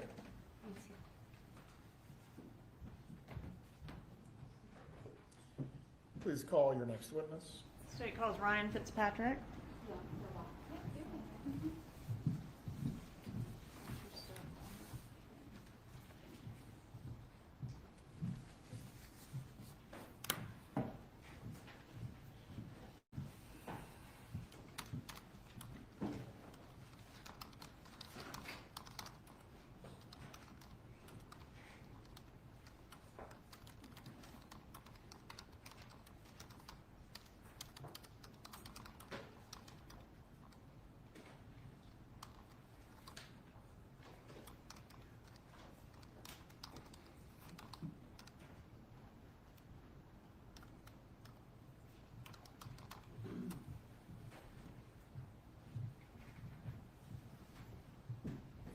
Please raise your right hand, sir. Do you swear or affirm the testimony you're about to give will be the truth? Yes, Your Honor. You may take your seat. Please speak loudly and clearly. Sir, please introduce yourself and spell your name. Ryan Fitzpatrick, Ryan Fitzpatrick. Sir, do you know the defendant in this case, Donna Adelson? Yes, ma'am. How do you know her? She was Charlie's mother. Okay, were you friends with Charlie? Yes, ma'am. What was the time frame that you all were friends? Probably 2013, 2014 to 2019, 2020. I can't really. Okay. And during the time y'all were friends, were you like best friends? We were very close acquaintances? friends, yes, ma'am. Close friends. And based on your knowledge of Charlie Adelson, was he really close with his mother, Donna Adelson? Yes, ma'am. And also with his sister, Wendy? Yes, ma'am. Okay. How did they feel about Dan Markell, if you know? I'm gonna check, they haven't laid a foundation as to which person. They doesn't describe anything related We to my don't do client. speaking objections. Please sit down. I'll re-ask the Sustained. question. How did Donna Adelson feel about Dan Markell? Didn't like Dan. Okay. And Charlie, did he have a lot of girlfriends? Yes, ma'am. And was Catherine McBanimal one of those girlfriends? Yes, ma'am, she was. Is that somebody that you ever met or hung out with? I believe once or twice in passing, but didn't, like I've testified before, didn't pay any attention to Charlie's girlfriends. Okay, so she didn't stand out to you as anything special among the crowd? May have looked like the others, but no, didn't stand out to me at all. Are you familiar with Charlie Adelson's practice of how he keeps his cash? Yes, ma'am, I am. And how is that? Stapled money, 10/100 equals 1,000. I've been paid by stapled money by Charlie Adelson before. That's how I know. Okay. And when the murder of Dan Markell occurred, was that during the time frame that you were really close with Charlie Adelson? No, ma'am, it was prior to us growing closer as friends. Okay. When you did grow closer as friends, did Mr. Adelson mention the murder to you? It wasn't discussed. Dan wasn't a topic of discussion. There was no, nobody, it was odd because it wasn't. Okay, so you were aware of it, that it happened? Yes, ma'am. It was, Okay, but nobody talked about it? no, ma'am. Okay. And are you familiar with the law enforcement operation that's been referenced as the bump, where Donna Adelson was approached on the street? Yes, ma'am, I am. Okay. And did Charlie Adelson talk to you about the bump? His mom being yes, approached? ma'am. Okay, and prior to that, had Charlie Adelson ever mentioned being harassed or extorted or anything like that? No, ma'am. Okay, so when this happened with his mother, did his demeanor change? How was he acting about this incident? Charlie became agitated, nervous, anxiety. I guess looking back now, guilty. Just abnormal. Okay. Did he ever make a statement to you about murder? He made the statement at one time that you could get away with anything if you keep your mouth shut, and implied murder. All right. After the arrests that occurred in this case, and I'm referencing the 3 suspects that were arrested prior to him, did that impact his behavior, demeanor around you When the others were arrested? when the other arrests occurred? Yes, ma'am. That behavior continued to increase. Okay, so he was anxious, would you say? More needy. Charlie talked a lot, and In he talked a general? lot about it. Yes, ma'am. And he talked a lot about what? Those arrests? Charlie would talk about something repeatedly, almost to help himself believe something, or to talk to you till he was blue in the face, until you were almost so tired of hearing it that you're like, oh, okay, and you believed it. But Okay. it was nauseating. It's tiring. He was a talker. Yes, ma'am. All right. Is it fair to say that Charlie was not stressed out at all about the murder or anything related to this case prior to that law enforcement operation? From my understanding, yes, ma'am. And after that operation, based on your observations of him, he became very upset and worried about this case. Yes, ma'am. No further questions. Cross-examination.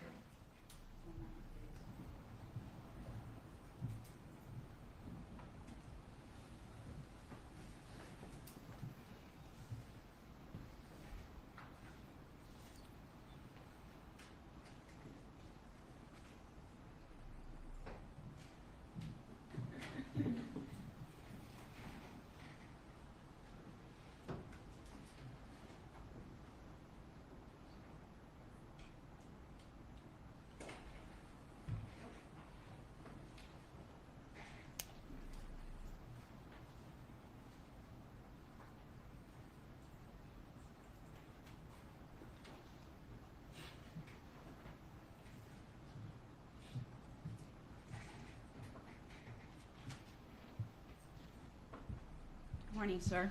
Morning. I've never met you, but we spoke on the phone once, and then you did a deposition. You recall that? Yes, ma'am, I do. The deposition was recently, I think August the 14th. You recall that? Yes, ma'am. I think you appeared by video, Yes, right? ma'am. Okay. When you gave your deposition, you indicated that you barely know Donna Adelson, correct? I didn't know her like I knew Charlie. No, ma'am. And you've been around her many times, Yes, ma'am. and she was always nice to you. Very nice. She and Harvey were pleasant to be around. Very pleasant. You knew Charlie very well, as you've testified, Yes, ma'am. and you were friends, Yes, correct? ma'am. But that ended, didn't it? Yes, ma'am. And it was an ugly ending. Yes, ma'am. Okay.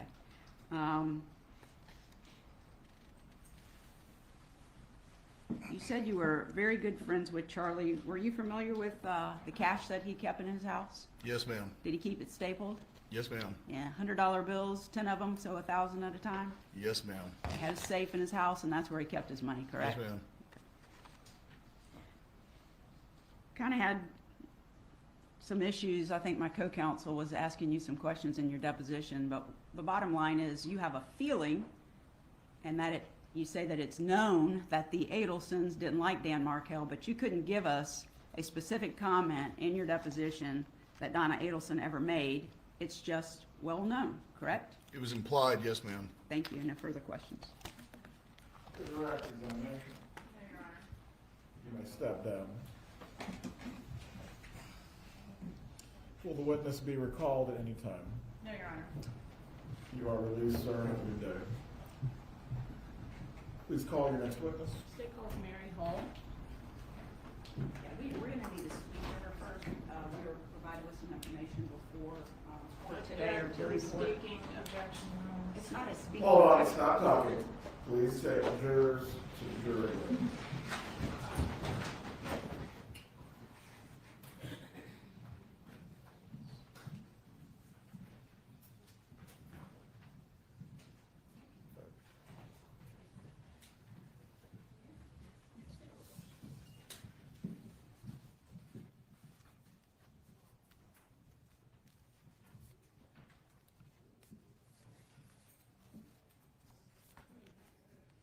You can be seated. If there's a topic that needs to be addressed, please ask to approach, but no gratuitous statements need to be made in front of the jurors. Apologize to the court, Judge. I thought this was something that had been worked out previously with the state, and I should not have made those comments. I Shoot. apologize. Hold on. You need to speak with Ms. Hull before you testify. We do, Judge. State, you need to be heard concerning this. Yes, sir. Very well. Sorry, I was trying to get some laundry put away. I had my phone. I was listening on my phone, and I heard him say that. And I was like, uh-oh, he gonna get mad real quick. Sorry, I got all these clothes put away.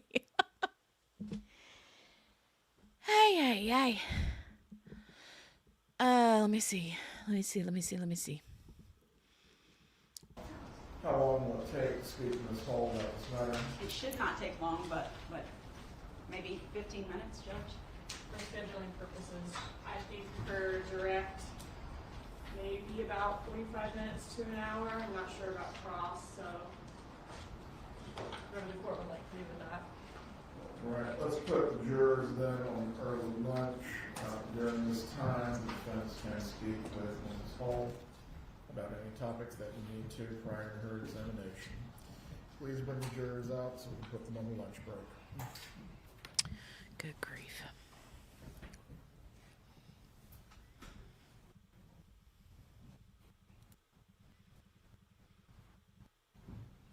We're going, or anyone else.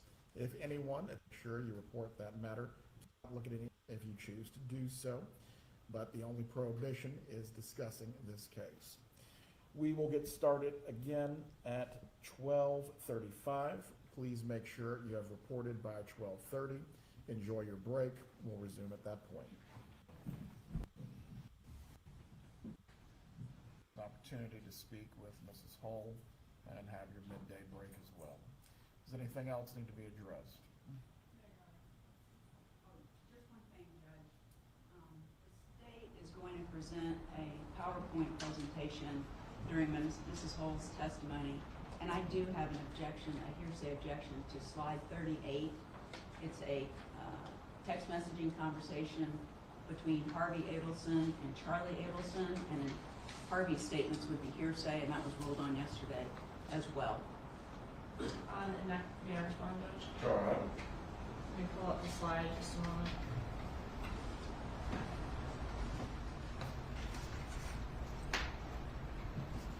And it was also a statement before the conspiracy judges, December 14th of 2012. Michelle, the Lacasse dude, Wendy's I believe the court has seen this ex-boyfriend. before, but I can also provide the court with a copy. Slide 38 is He testified is earlier. a text message exchange between Harvey Adelson and Charlie Adelson from 2012, where they are discussing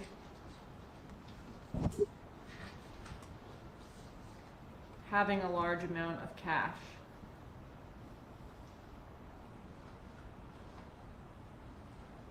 And I plan to ask Ms. Hull, did the family keep a large amount, or did the family keep cash? Did they have access to a lot of cash? Did they have, did they give cash discounts at their dental practice? And this is an example of them taking whatever, taking whatever cash that they did receive and keeping it as opposed to depositing it in the bank. And so I do think that it's probative and more more probative than it is prejudicial. I believe the objection is hearsay, not that it's relevant. Okay.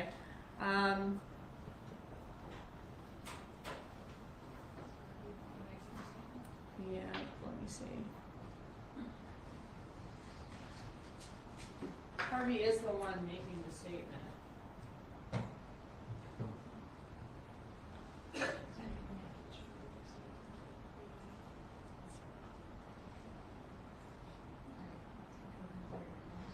It was good, Michelle. Yeah, it was really good.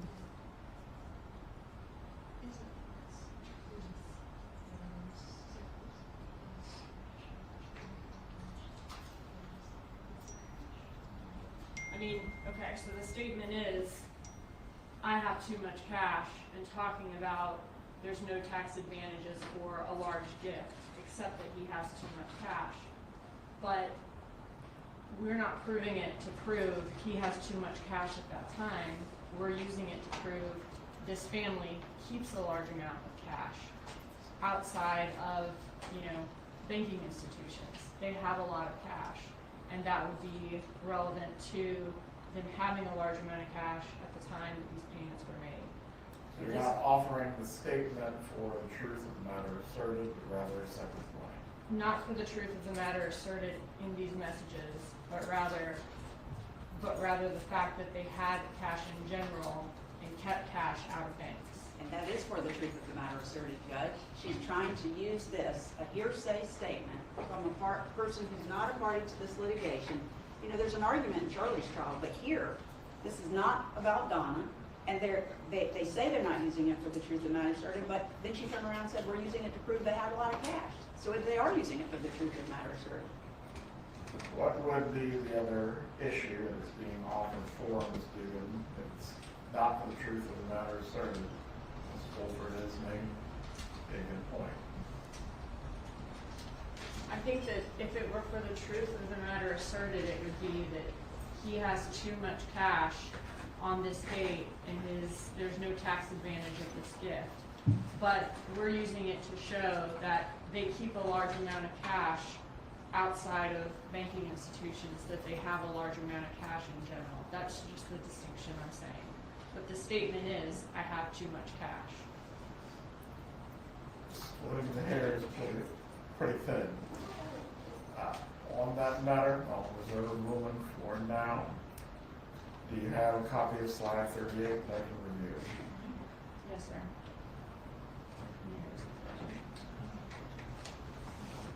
I'll be right back with it.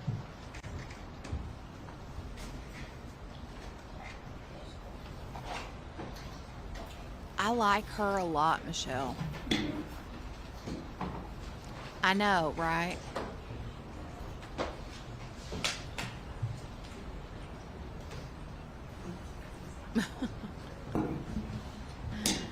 Oh, I think, Michelle's watching, so I have to reply through the chat.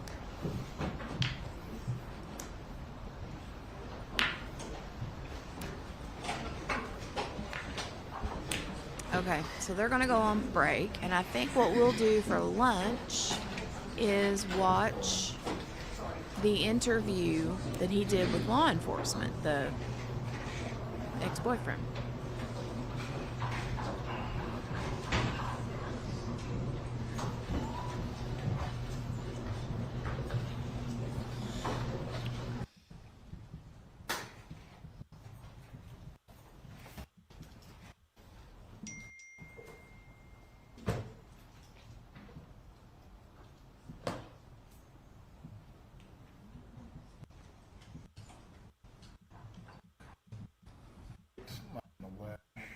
And it flowing from one party to the next between the two Adelsons. As to that, it cannot be offered for the truth of the matter asserted. It is hearsay. The non-hearsay basis that is being offered for, again, Ms. Dugan, is what exactly? That's unrelated to the money specifically. Can you say the last part is unrelated to What is the unrelated aspect of this exhibit that's unrelated to the money that you're offering it for? Right, I mean, it is related to the money. We're trying to establish that they keep a large amount of cash, they don't put it in banks, and they transfer it from one family member to another. All right, that Transfer it via just giving it to them, as opposed to putting in a bank. you may question Investigator Hull concerning what she learned as a result of going through the financial records, but as to the slide, I will sustain the objection unless there is another basis for which it's being offered, not the truth of the matter asserted. Well, that is our break at this point. Please return at 12:30. Okay. Now I will, let me fast forward it to live. So we got about 40 minutes before they'll be back. We can start this.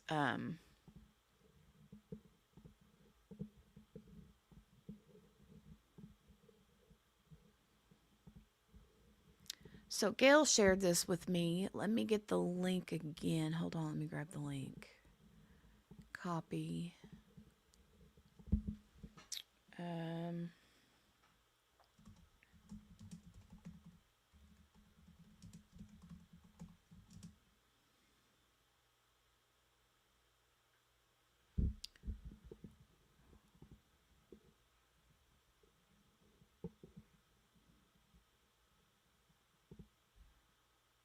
True crime metrics. Okay. Hold on.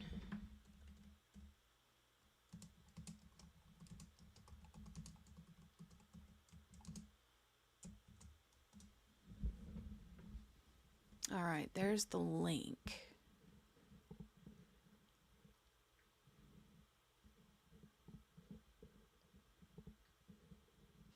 Hold on just a second, you guys. I'll be right back. Hold on.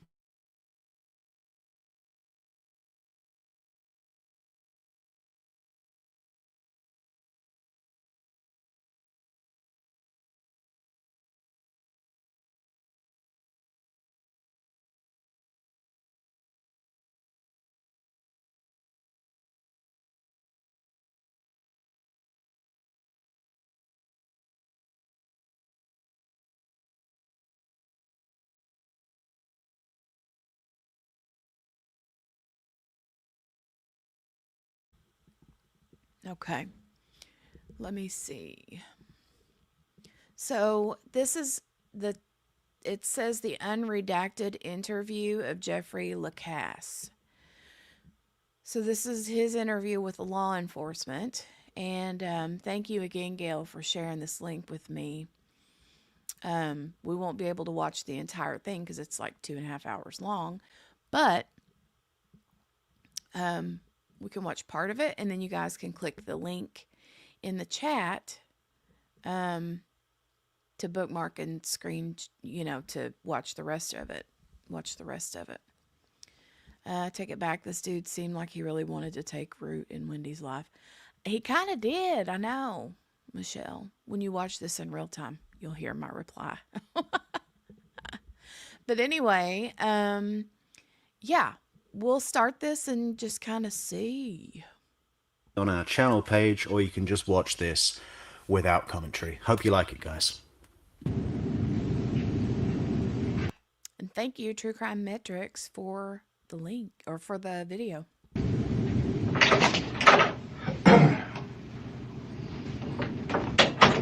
This is dated March 6, 2015, 1:48 p.m.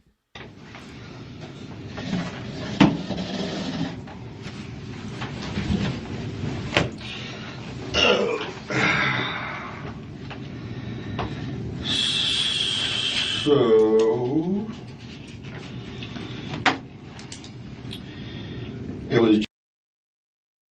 Sorry to interrupt one more time. Sorry for the replayers. I'm so sorry. I know you guys hate that. Anyway, I'm going to go finish putting this laundry up.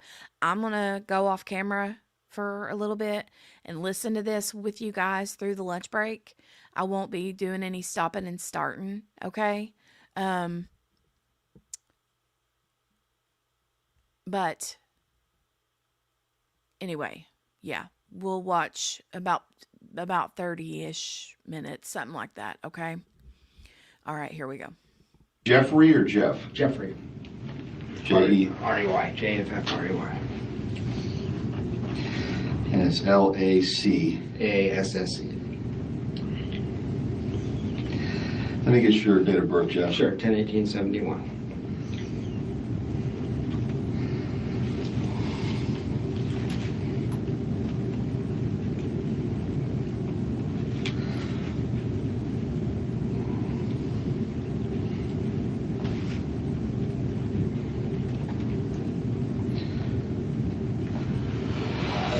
Okay, so what's up? Corey said, and we talked on the phone a little bit, Yeah, that yeah. you wanted to, and you Yeah, can start at the very Yeah. beginning, however you want to do it. I got don't some mind. notes. Do you mind that? No, absolutely not. I don't want to forget stuff, so I've been writing stuff down last few months. So that we might end up. Well, here's the thing, and just to give you the broad overview quickly. I felt like when I first talked to Investigator Hale, I was shattered. I mean, you can imagine, you see violent crime all the time. So I think he saw a lot of noise, and a lot of the stuff I told him, but I don't know how it came across. The last couple of meetings we had, he seemed to think I was a disgruntled ex-boyfriend that got my heart broken, and that was why I was upset. And there was some truth to that. I was upset. But over time, I've got some clarity on some things. So I guess I'll just give you my overall impression, and just want to tell you things I saw with my own two eyes that were very suspicious to me, that I didn't feel really heard previously. Or maybe they were heard and not seen as credible, I don't know. But just so you get the context for it, as far as the relationship stuff, that sucked. But, you know, the last 3-4 months, I moved on with my life, you know. Actually, her moving away was the best thing that ever happened to me in terms of my personal life. It was a bad relationship. So this isn't any animosity towards her for being an unfaithful girlfriend. This is more deeply concerning stuff about someone getting killed. So I started dating Wendy in fall of 2013. We had mutual friends, because a lot of our friends are in the Jewish community at the School of Social Work. So we both talked to a lot of the same people, you know, throughout the investigation. Your name came up a couple times. You talked to who? Who'd you talk to? Well, like the Gamoris, the Epsteins, the Cohens. There's just a lot of mutual. My dissertation chair, I got my PhD here and I came back. My dissertation chair, Markel and Adelson would have they go to my mentor's house for Jewish holidays, things like that. So we met as through a mutual friend. It was kind of a natural thing. I mean, two single people in town, both academics, etc. You and Wendy? Yeah, me and Wendy. And who was the person introduced us a guy named Stephen Tripodi, who's a professor, but his wife used to hang out with Wendy. We just have a lot of like mutual friends and stuff. So that's how we met. So we dated casually in the fall. She just got divorced, so had I actually. And at the time, I mean, I came in here before, like, I thought Markel was a dick. I mean, that's what I had been taught by Wendy. Over time, I realized I was kind of misled.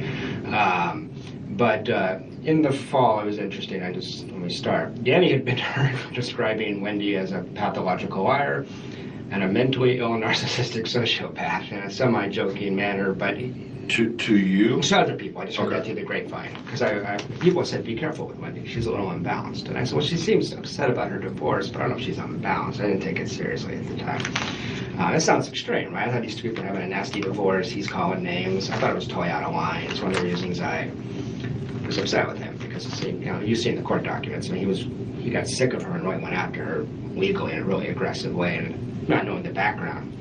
I thought it was inappropriate, you know. I thought it was taking things too far, trying to disbar your ex-wife, you know. But one impression I'm left with is, I don't think I said this before, like in December and January, I thought that was totally out of line. By May, I don't know if those are technically the correct words, but by May, I knew exactly what he was talking about. And this is a very troubled person, Wendy Adelson, deeply troubled person. And at first, she's gorgeous, she's smart, she's funny. I mean, I fell for this girl like a ton of bricks. Most men would. I mean, that was one reason I stuck around too long. But just an overall impression of her. And Danny says this in court documents, actually. She's a very manipulative person, a pathological liar. Wendy was an alcoholic while I was with her. She drank her dinner most nights.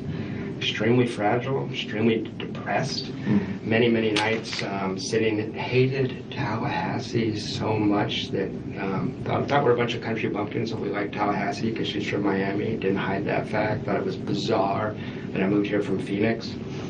And the two conversations that we had every single day for 9 months were, Danny's an evil monster, and Tallahassee's the worst place in the world to live, and I can't believe I got stuck here because of Danny Markel. And she was obsessed with those two concepts.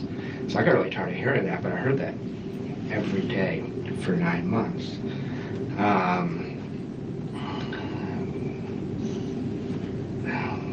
Wendy's very manipulative in that she plays the victim very, very easily. Whenever we got into a confrontation, for me, very sensitive that I work with DV victims, women have been raped as a social worker, all that kind of stuff. So a sensitive Mr. Rogers kind of guy. So it's a very, easy way to manipulate me, or Markel for that matter.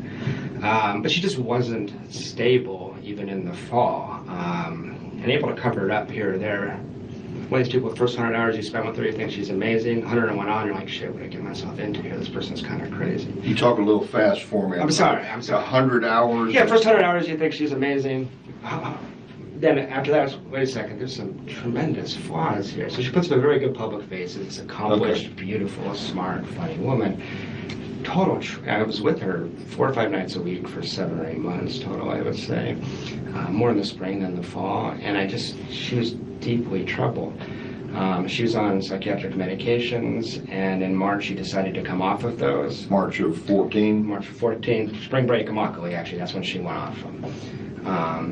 And this will make sense in why this matters. I don't want to give you BS or irrelevant information, but she's already a sensitive person, so much that, you couldn't say to her, like, hey, I'd appreciate it if you'd be a little more considerate to me. You're being kind of, she'd break down crying for 2 hours. She would throw a tantrum. I've never seen anything like it. Anybody I've ever dated, I've dated some pretty crazy women. So, but then when she went up there with SRIs, it went from being fragile to being, she had no resilience. She would just melt down in an absolute second. For over what? Anything. Any kind of criticism. Oh, if you had given her criticism. Or anybody did. Anything negative. I've seen her lose her shit over, cake going bad in the oven. And she's devastated for 6 hours. This was in the spring. So this was like the state she was in as we approached the time of the crime. So I'll skip the whole thing where we date the first 6 months. It was, she played hard to get. I chased her. And eventually she agreed to be my girlfriend. We go to spring break, and she starts coming off the SSRIs. Things start getting pretty weird in terms of, we had a couple, first time we spent a week together, you know how that is. Of course, you're going to have a minor thing. You're going to find out who this person really is, And she just found it devastating. And a couple of times I called her. She's very narcissistic. And a couple of times, I'm here too. Just basic stuff like that. But she would just lose her mind over that kind of stuff. So if I just fast forward to spring break on, so I can skip all my bullshit and just tell you what's pertinent to the crime, I think. She starts coming off those SSRIs March 12th or 13th. March 12th? 12th or 13th is when she started. So that was spring break, almost a year ago. Of 2014? 2014, exactly. Okay. All right, okay. So March 12th and 13th, you all in Immokalee? Yeah, that week we're in Immokalee. And that's for this retreat to your students? Alternative spring break, yes. Yes, sir. And you traveled you took her with you? She took me with her, actually, yeah. It was a law school thing, and I just went along to help her out. Oh, I thought it was, because you're in social work. Yeah, but it's actually a law thing. They just wanted to bring a social work prof, and I was one, so we went. So, Okay, so these students that are going to this alternative spring break are law students? They were. And it's some med students, yeah. So exactly. But one of the reasons I went with her is she's very childlike, very much like a 13-year-old girl. I don't know if she could have handled it on her own. I had to do an awful lot of things for her. Her parents, if you investigated, you've probably seen, she needs to be taken care of. She's such a fragile person. When she would travel to Miami, her mom would drive or fly up here and then go down with her every single time. And she didn't travel on her own? No. It's real weird. And at first I thought, what overbearing parents. And then over time I'm like, oh, I don't want to let her go on spring break by herself either. She's won't be able to handle it. She'll lose her shit, So February, March, I think she was cheating on me, all kinds of stuff like that. But this is that other Daniel guy. Daniel Sack, yeah. Sack. Among others. I think I'll get to that in a minute. There's a long list, and I don't know how many of them you guys have considered.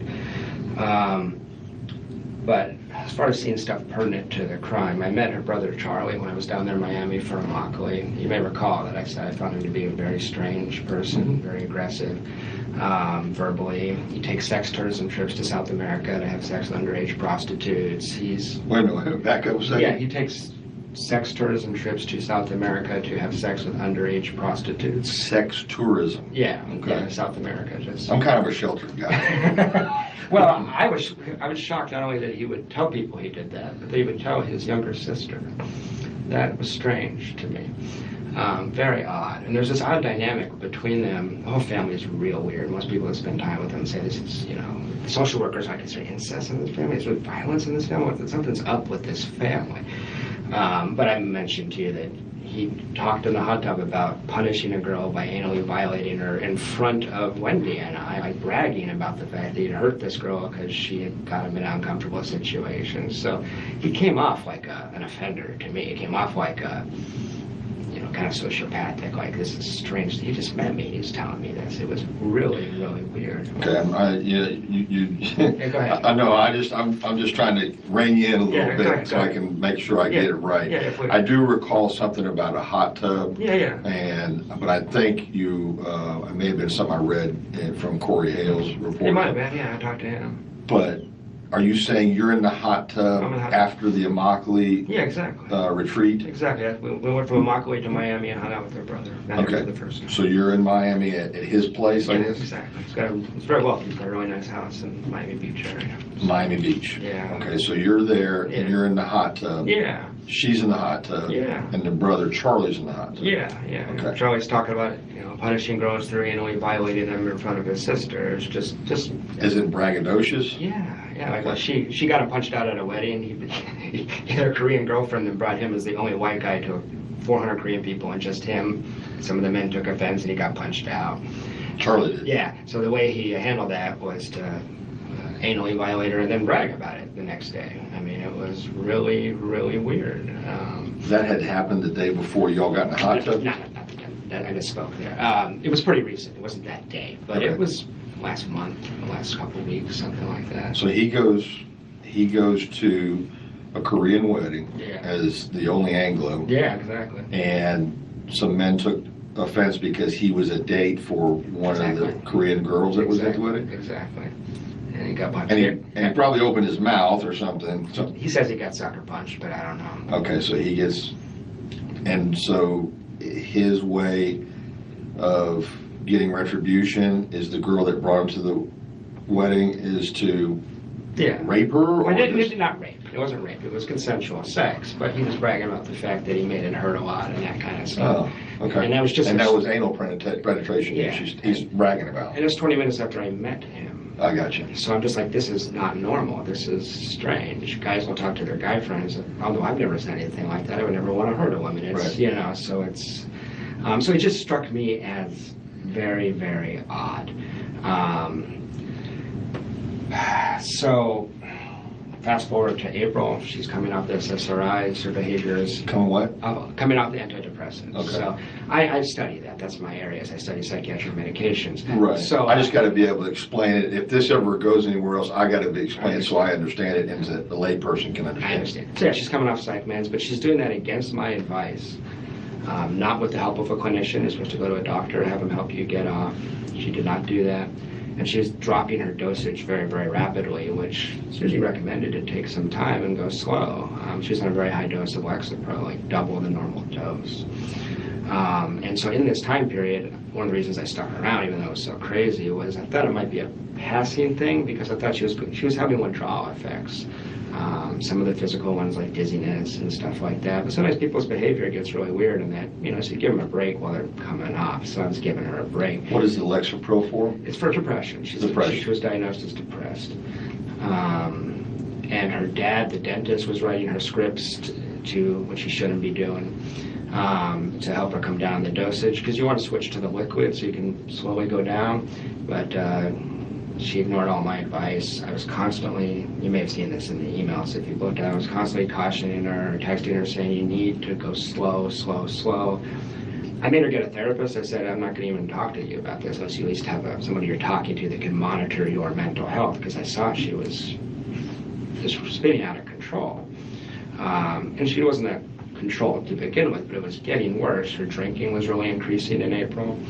And she had times where she's just losing her mind. I mean, with the kids in the house, drinking a bottle and a half of wine by herself, falling down in the bathroom, bruises.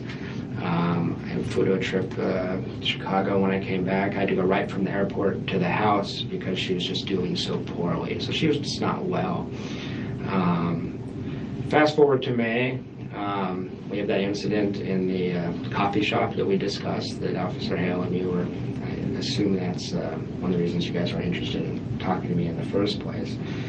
But just to remind you, I just walked into All Saints Coffee, and there's my girlfriend with another guy. There's no stalking, and she knew that.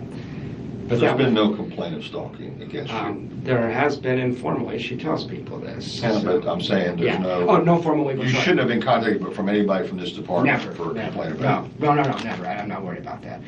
I mean, I didn't bring an attorney because I didn't do anything. You know, I'm not worried about it.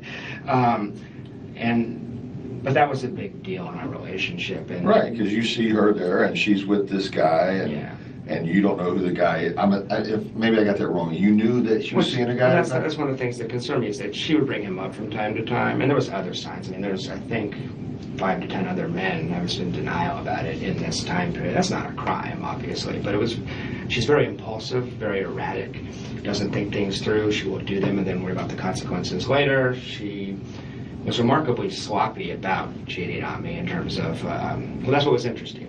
Up until about early June, she was covering her tracks pretty well, actually. I'd heard of Daniel Sack. I knew he was an ex-boyfriend. But after that fight, we had not a huge fight, we had a mild fight about that. And things started to get really, really strange. And this is what I think I had a hard time getting across to Investigator Hale. So we have that fight. She goes to Portland for a weekend. She comes back. It's now June.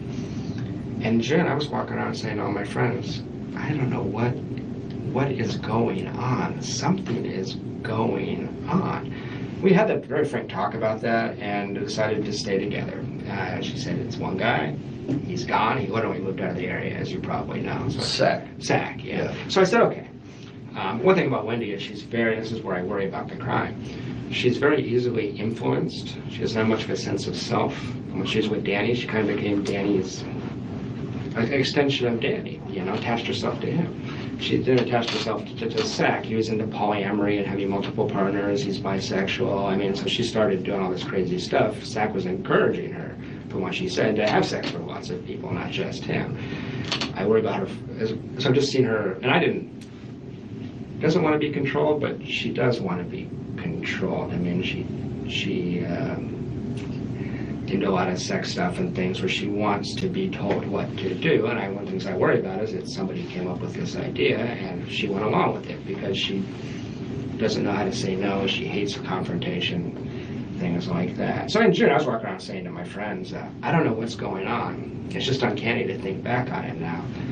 I said, I don't know what's going on, but something's gonna happen. Like, it feels like there's drum beats. It feels like we're moving towards something. It's really, really strange. I don't know what's going on. And one of the strange things that happened was we had a trip to California scheduled to see my parents the week that Danny was killed. And in early June, she rescheduled that trip. And I said, what's the problem with the trip? She says, well, I'm worried we'll get stuck in the airport and we won't be back on Friday. I have to pick up the kids from school. And I said, but we're coming back Thursday night. It's not winter. We're not going. Atlanta in the winter, I would understand. There's no way we're going to get stuck. We can rent a car. We have friends that could babysit. This is strange. I said, fine, cancel the trip. And that was going to be in early June? The trip was going to be the week that Danny was killed. Oh, okay. That was the trip? 11th to 19th was supposed to be the trip. So we had a trip planned, and she was real strange about the fact that we had to reschedule this trip. It just didn't make sense. And I even said, if you just don't want to go because you don't feel comfortable right now, just tell me, that's cool. She goes, no, I have to pick up the kids from school that day. I just have to. I don't want to do anything that would stop that. And she said, I'll miss the kids at that point. I said, okay. A couple of days later, I say, well, and she said, but I want to spend that time with you. I was leaving for Tennessee on Friday. And she said, I want to spend that Monday through Thursday with you. I said, great. You want to go to St. Augustine? She loves the beach. She hates Tallahassee. This, again, is just very strange and suspicious to me. Wendy Adelson tells me, what I want to do is a staycation. I want to stay home in Tallahassee. I said, you want to stay in Tallahassee the hottest week of the year? He goes, yeah, we'll go to Tom Brown Park, we'll do this. I said, you hate it here. I'm offering to take you away. Why wouldn't you? It's just really strange at the time. I remember saying to my friends, like, Wendy wants, people laughed. I said, Wendy says she wants to stay in Tallahassee. Like, she leaves town, sure you know, every chance she gets, she leaves town. Why would she want to stay? I said, I don't know. I have no idea. I finally managed to convince her to do a trip to St. Augustine, but we had to schedule it so that we were back basically by the time of the shooting. So that was just strange. It was peculiar at the time. And she was, when we scheduled that trip to St. Augustine, I was sitting there, she has her calendar open. You have to schedule everything with her. That's just how she was. There was just, at the time, I can remember sitting in her office trying to schedule this, and there's this weirdness about that weekend. We're scheduling other things, no problem. But that weekend, she just was intent on. That day meant something to me before Danny was shot. Like, there's something weird about that week. I don't know what it is, but there's something weird about that week. If we keep going through June, other things I noticed in June that were really crazy. Let me back up a second so I get this right. Yeah. July 11th through 19th, you're supposed to go to California. Yeah. Leave on the 11th, come back on the 19th. I can look it up for you. It might be 12th to 19th, but it was the week that Danny was shot. Yes. Okay. Yeah. So when is she saying, I can't do it? What date? What date are we talking about when she's telling you I can't do it? Early June. I can pull up exactly. Early June. Early June, yeah. So you're supposed to go to California with her, just you two. We have plane tickets purchased.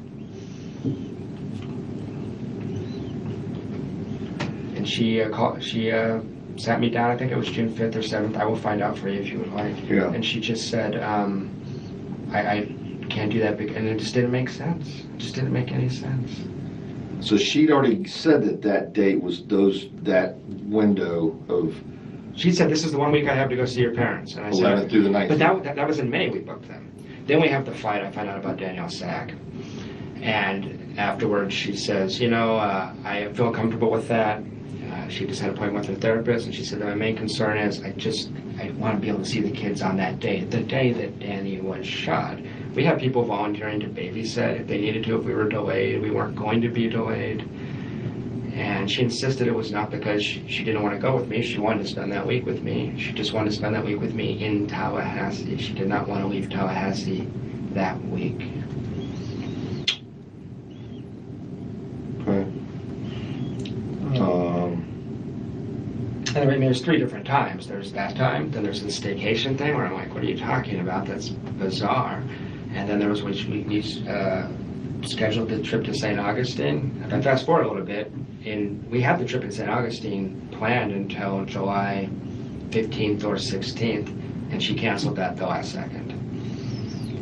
So 3 different times she canceled plans with me in the 2 or 3 day period where Danny was shot. What you're leading to is this is highly suspicious that she needs to be here on the 18th of July. Yeah, just anecdotally, subjectively, whatever it's worth, it was really weird. It was really strange. I know this woman, I know her really well. And there was something at the time with me saying to my friends, what's going on? It's just really, really strange.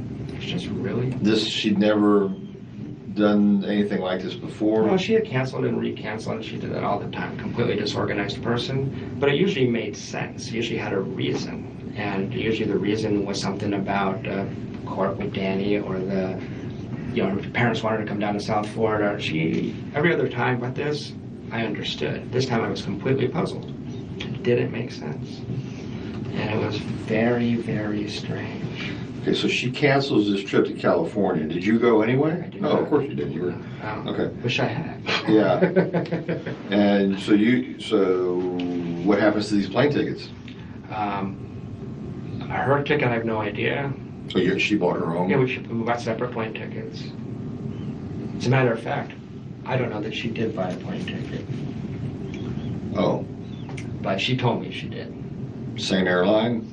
Same flight? I can find out for you. I can send you my reservation. Because we had a discussion about getting our seats moved together, so I think she probably bought a ticket, actually. But I never saw the ticket. It wasn't discussed any further? I can't recall. Okay, so that's the first thing. In early June, she says, Jeff, I got to be back on that Friday the 18th. Exactly. To pick up the kids. I guess that's going to be the first of her week with the kids, Yeah, maybe? she gets the kids back after having, because they went to 7-day schedule in the summer. Right. And she's, I miss the kids. I said, we'll be back. It's not, I said, you don't want to go, just tell me I don't want to go. No, I want to go. I just got to be back for the kids. There was a special.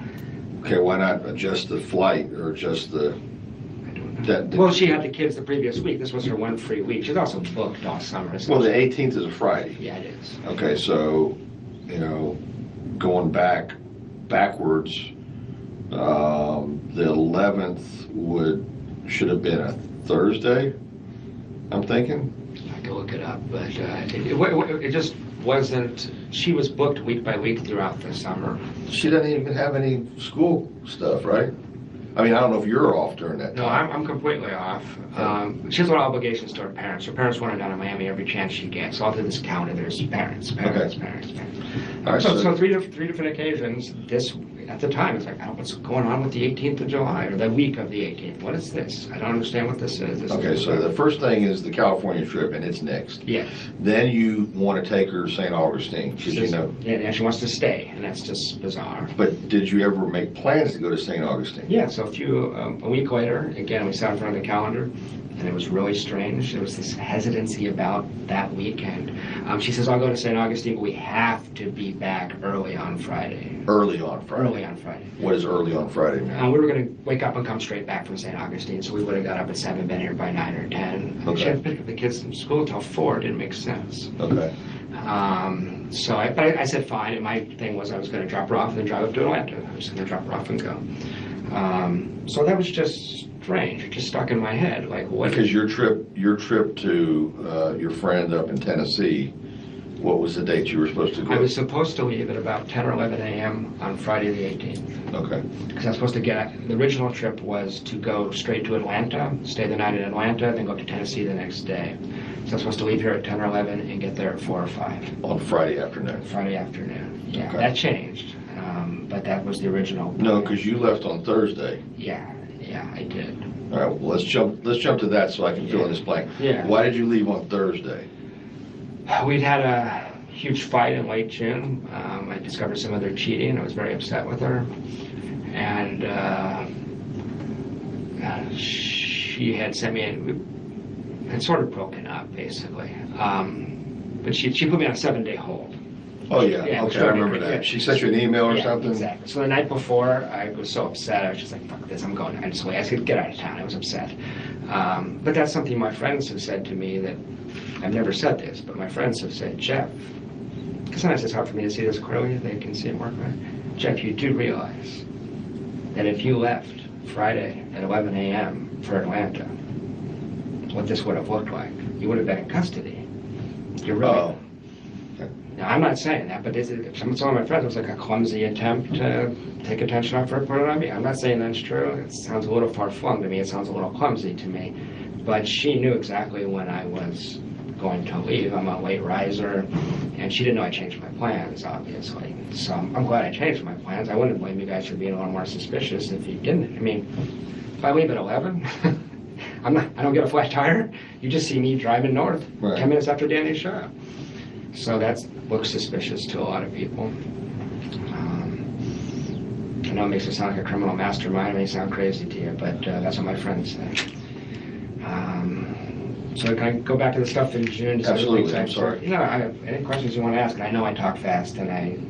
Just a little faster than I'm used to. My dad's from Boston, so I'm an adopted Southerner, but I haven't slowed down yet. So, in June, these are just my impressions, but there was 5 or 6 times in June I'm playing with the kids. We had a good family life, terrible romantic relationship because she was cheating me all the time. But I'm home with the kids with her, nice family life. You're at her house out on every time, yeah. Cameron. Exactly, off Aqua Ridgewood Lane, yeah, nice house. So 4 or 5 times in late June, I'm playing with the kids, reading them stories. I was very close to Ben in particular, spent a lot of time with those children. And I look out of the corner of my eye, and Wendy would be in the kitchen crying for no reason whatsoever. And at the time, what it looked like to me is she's like taking it all in, and she looked like she was grieving something. And I would say, what's wrong? And she'd say, nothing's wrong. Or make up some bullshit story. And she lied so much, it was hard to know. But in retrospect, it makes me worry a lot because it looked like she was wrestling with something. It was it wasn't suspicious, it was just weird. But in retrospect, it's like, wow, let's assume she knew something was going to happen. That's how a person might react, you know? She made a choice, but... That's late June? That's late June. That's late June. So that happened enough times that I talked to my friends about it.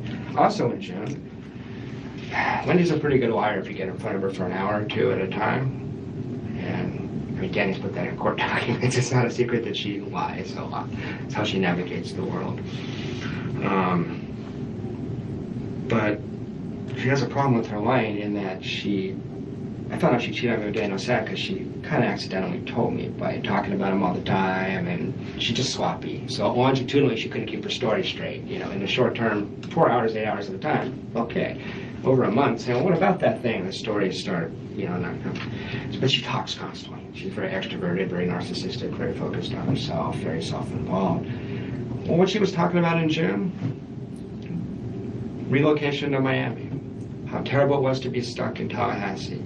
Crying like, I got stuck here, I didn't choose this, I can't stand it. And she talked about the fact that the only way she could ever relocate is if something happened to Danny. Now, does she actually say that? Yeah, she did. Yeah. This is the first time you've mentioned that. I don't think so. I think I did mention that to Investigator Hale. Okay. I may have missed it. Well, no, it wasn't. I had 3 interviews with Investigator Hale. Okay. The next 2 was me trying to tell him things like this, and I don't think he was hearing me. Okay. So, no, she didn't say that I killed Danny.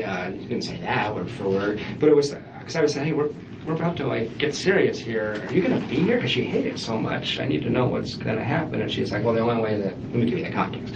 The only way I could leave is if something happened to Danny. But if that did happen, that would be a tough decision. I would probably need to go back to Miami to be with my parents. So that scenario came from her, but it was a response to a question from me. So, I mean, I guess I need to be fair about that one. Sure. But it was, and it's true, right? I mean, it was, I asked if Danny might move with her. She said she would not be willing to do that. But she was talking about that. She would not be willing to do that? No, she didn't. Well, Danny had job offers from all over the country constantly, and she didn't want to live in Houston or St. Louis or things like that. I mean, she was miserable here. She was here just because she came with Danny. She didn't like her job. She didn't like the area. She didn't like split custody. I don't know that people knew how upset she was. I mentioned to you before you came into the room when I said this, but this is the time period. I don't know the exact day. I'm so distracted by relationship stuff, I can't quite remember it. But she told me that Charlie had looked into having Danny killed in the summer of 2013. She meant it dead serious. I wish to God I'd follow up on that. At the time, trying to figure out us, and I thought, well, Charlie's crazy, I can imagine that, but certainly he's not crazy enough to do that, so I didn't worry about it. That's your interpretation. It's not mine. No, let's back up. Yeah, go ahead. Let's get into the context of your conversation with her where that comes up about Please, Charlie. Please. So She just, she's talking about Danny. She is completely. where are we at? We're at her house in the living room in late June. In late June of 2013. Yeah, 2014. Yeah, I'm sorry, 2014. Yeah, late June. And you know what? This might have even been. This is sometime between June 20th and the Monday before Danny was shot. Okay. And I want to say it was right before, but I don't trust my memory on that, the date. And she's talking about Danny because that's all she ever talked about. Danny wasn't a human being, he was Satan. He was what? He was Satan. Satan, Yeah. okay. And what was real strange about this was that in January, February, March, they had a lot of court stuff, and I could see why she'd be so pissed off at Danny. Danny had calmed down. He liked his new girlfriend. The judge had read him the riot act in court when they went to court the one time and told the other attorney, you need to calm your client down and stop having your client write his own legal briefs. I'm sick of reading this crap. You know, Danny was going to get his butt handed to him by the court, and Wendy was going to have to concede a couple things, but she was going to win, everybody thought. And he had calmed down. He really had. So I was trying to say, maybe we could talk about Danny a little less. Danny's chill. Danny's happy with Amy. This is good. This is good for us, you know? And I was starting to see Danny a little more realistically at that point. So she's in the middle of these conversations. She's just ranting and raving about Danny. Very angry with Danny. She's very sensitive. And the worst thing you could do for Wendy is point out that she's not perfect. And that's what Danny represented to her is, he said, you're a liar. You know, things like that. Anyway, she just comes out of the blue, and I said, well, I just wish something, I can't remember exactly what I said, but I was like, you know, this isn't going to ever be fixed in the way you want it. This is, you're linked to this man for your life. You know, there's no fix for this, but you have to fix what you think and feel. And she said, well, you know, Charlie did look into having him killed last summer. He said it would cost about $15,000. 15,000? That's right. Seems cheap to me, but you would know better than I. And It's, I want to make sure I understand yeah, this please. completely. So, June, what was the date? you Between said? June 20th and March 14th, let's say. I think it's probably, I think it's closer to July, between June 20th and July 14th. I think it's closer to July 14th. Okay.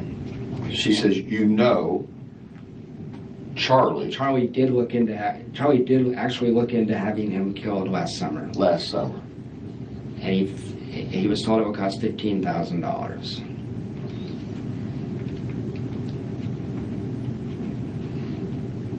And one of Charlie's... This is just paraphrased, but I want to make sure I understand. Yeah. Charlie did look into having Danny killed last summer.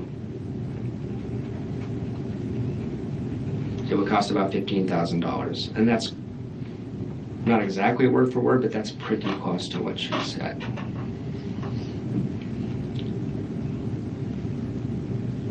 Wish to God I had followed up. But how do you respond to that? What do you say? What did you say? I changed the subject to us. I was interested in working our relationship out. Did she ever bring that up again? No. Never again. But what worries me is that the speech pattern, I'm not trying to play FBI profiler here, but it's kind of similar to when she would say, you know, Daniel Sack and I had coffee yesterday. Well, that means her Daniel Sack had sex all day. That's what that means. That's how she lies. So the fact that she would leak a little bit of it out scares me. Which is kind of like, I told you half a truth instead of half a lie. That's how she lies. That's exactly. I'm sure you've got that on it. Right? So it doesn't have the impulse control just to say nothing in high stress situations, but it gives you this half-ass version. Yeah. So I thought about that a lot. But you do remember the amount is 15,000? I do remember that. No further than that, nothing else? There was nothing else. I wish I followed up. I beat myself up about this. No, you didn't. What am I gonna do? Call you guys and say my girlfriend said something crazy? I don't know. You know. The thing that worried me about Charlie is he has a very close friend and goes on these trips with him who's ex-special forces and is known for being kind of deranged. And I thought that guy was done by somebody who knew what they were doing. So I told you guys that. What's his name, though? I never got a name. I don't know. I assumed you guys investigated it. I don't know. He's a tatted up. Known affectionately as a deranged guy. Guy just didn't come back the same like some of these guys do, unfortunately. But he's a close friend of Charlie's? It's on his Facebook page. That's what I told investigator. Yeah. Okay. When I heard the crime occurred, about 12 hours, I was shocked, and then as I'm driving up I-75, in my head, I was like, holy shit, Charlie did it. And he got that guy, I can't remember his name, to do it. You're saying this guy is on Charlie's Facebook page, or was? Was. I don't know if he is. Okay. These are really smart people. I wouldn't be Facebook friends with them anymore if any of this is true. Other thing that happened in June, our relationship isn't doing well.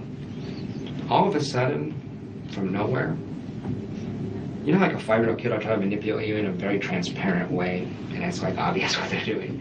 She started doing that kind of stuff. I got the sense we weren't going to make it. It was obvious to me, and I never going to trust her again. All of a sudden, she throws me the world. And I thought at the time, I said to my friends,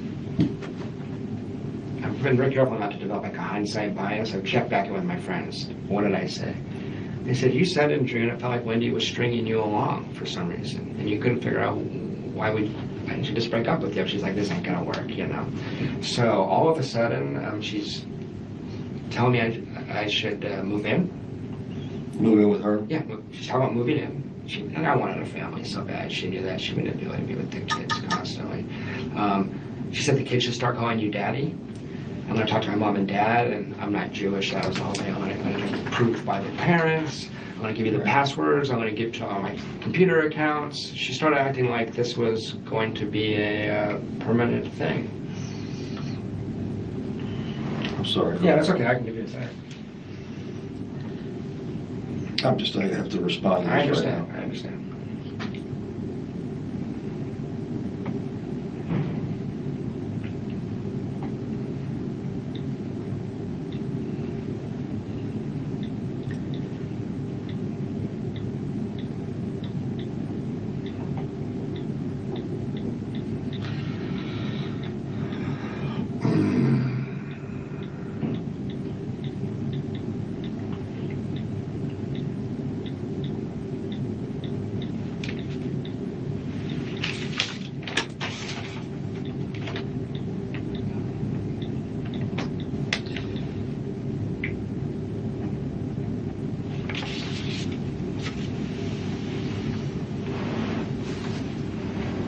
Okay, that'll suffice for a while. No problem. So just at the time, I felt like I was being manipulated. I couldn't figure out why she'd want to keep me around. It was really strange. Just all of a sudden, here's the world. Just all of a sudden, being over the top sweet. I hate it. Jeff, I'm confused about this timeline here. Yeah, Maybe but- we should try to get that. Yeah, okay, go ahead. Okay, where's this week off? What That's is in the- July. I've been going. Okay. I've been going in order. Okay. So we're still in June right now. Okay, well, so we're in, but this comment from late June of the 20th through the July 14th is before or after what you're telling me now? I can't remember exactly. It's when my I- fault. No, it's okay. No, it's not a fault. I can't remember. I want to be as honest and accurate as I can. Sure. I think that's the Monday before he was shot, but I can't be certain. So this would be preceding that. Preceding, okay. Preceding that. Yeah. Okay. Yeah. So it just felt strange. These are just my impressions, but it's like, what is going on? To give you an example, I would just be kissing Wendy, and all of a sudden she's like, like a porn star. I've been with a lot of women. Women don't behave like it's just, and we've been together 9 months. I've never seen this before. It's like Brand new behavior? Yeah, brand new behavior. I'm going, what's going on? All of a sudden she wants me to. It just didn't make any sense. It was just really strange, erratic behavior. She wants you to what, though? Well, I was threatening to leave at this point. Okay. So, and I guess if I'm putting on my cop show hat, I'm wondering if it would have looked weird if you break up with your boyfriend and then a week later someone gets shot. You know what I mean? I don't know. So, get to mid to late June. She went down to South Florida. She came back. I could tell she had cheated on me. I was very upset. It's very obvious. And I went to Gainesville, June 27th. She accompanied me down there for a work trip. Okay. 27th? Yeah. Lord have mercy. The PORN star comment made me laugh. It's like I was literally laughing. Sorry. I thought that was funny. Hey, Brenda. Oh, we could have done without the breathing, Jeff, right? I know. That made me laugh. I was like, did I hear that right? And I had to rewind it. And I was like, yeah, that's what he said. All right. He is a hoot, Brenda. Goodness gracious. Okay, let me hit the play button over here and see if they're back. Oh, they are back. Yeah, baby. Okay, let me rewind it.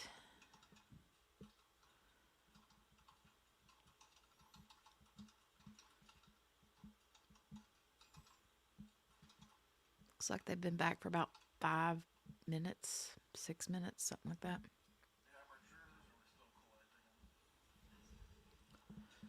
They still don't have their audio up. Urgh.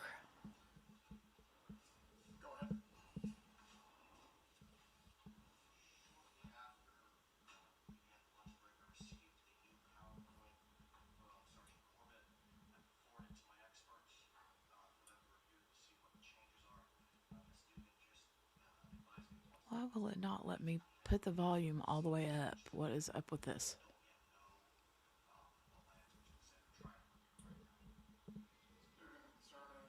Oh, hold on. You guys aren't even seeing what I'm seeing. Hold on.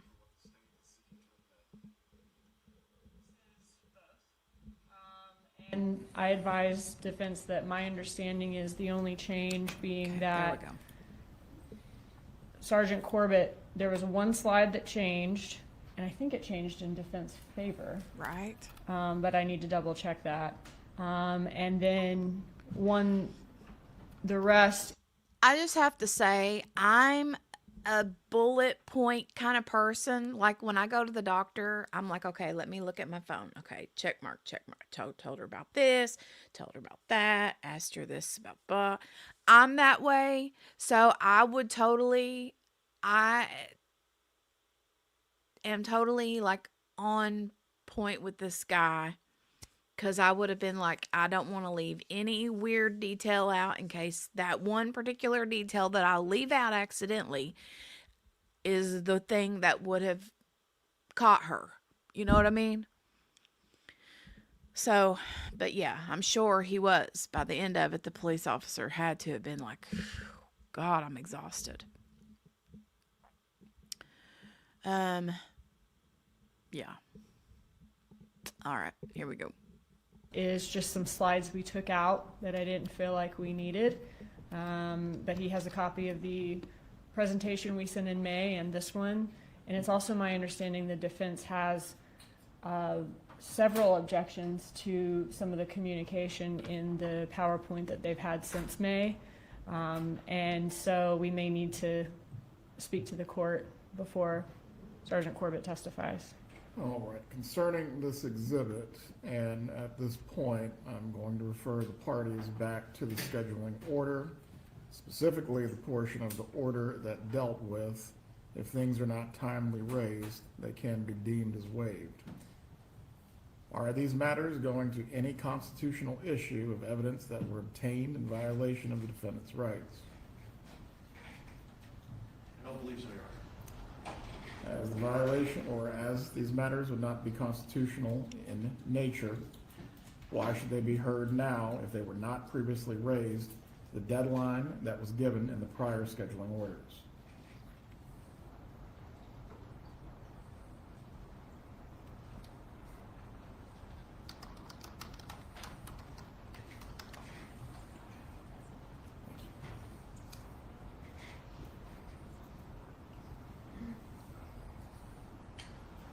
Judge, the only explanation I have for not having raised this previously is the amount of information that we were provided beginning in April. And several continuances were granted to accommodate you on that basis. There was one trial continuance, yes, Your Honor. And multiple, I believe, deadlines were extended as well, That's at correct. least 3 or 4 times. Yes, Your Honor. On that basis, why was this not raised? Just didn't have time, Your Honor. Right. What are you raising for the record? I don't know how this applies to the new one. It's one of the reasons why I forwarded it immediately to my expert to see how it has changed. I don't know how the pagination has changed. So if we could have some time to review that, it might resolve some of what I'm objecting to. Some of the objections had to do with hearsay. I understand the court's ruling concerning allowing the state to prove up the co-conspirator exception as we move through the trial, so that would probably apply to the vast majority of what the objections were. But if I could have a few moments to review this, please. Ms. Dugan, as you stated, you may have a few moments. As you stated before, we're not talking about new information. This is just being packaged in a different way. Correct, and all the communication that defense let me know that he is objecting to, which is essentially all the text message communication, all of that remains the same and has remained the same not only in what we sent him in May before the deadline, but I believe it was all the same as well in the presentation that was provided to Ms. Adelson's previous attorneys before that trial. Very well. Deputy Phillips, if you can inform the jurors that we'll get started in about 10 minutes. I'll give you this opportunity, Mr. Zellman, to look at the document. But again, on these issues of exhibits specifically, there was the pretrial scheduling order. Also last Friday, I provided each party the opportunity to go through these items if they were still disputed. Neither side took me up on it. At this point, we're not going to be wasting time on exhibits that could have been objected to and ruled upon. Take your 10 minutes now.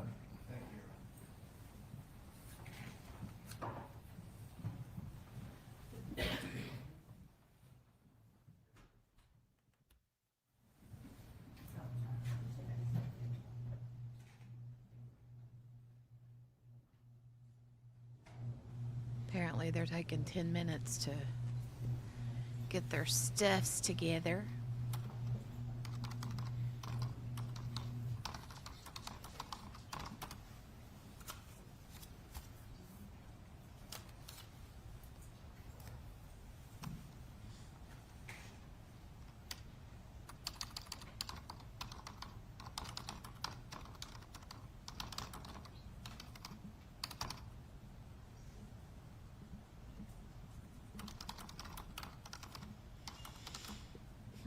If I fast forward it, I don't know that we'll get much into anything. Sorry for my notifications on my phone. I can't turn my notifications off because I'm afraid that the school will call, you know.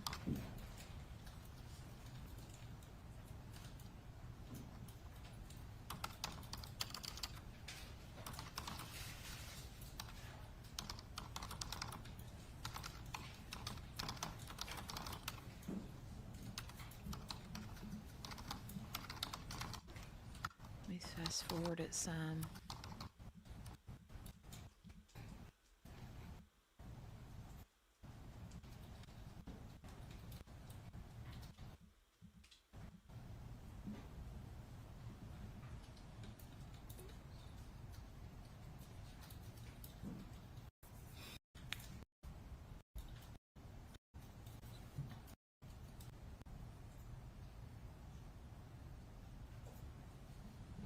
Oh, and side note, you guys, I've asked the moderators this question before, but I would also love to get your all's information as well because there are too many options. But we are wanting to buy like Ring doorbells and like cameras, security cameras for around the house and the yard and stuff. So if you have recommendations of name brands or certain systems or whatever, let me know in the chat and I will do some research. So anyway, yes. Thank you very much. Apparently there was a break-in on our road, or an attempted break-in on our road last night.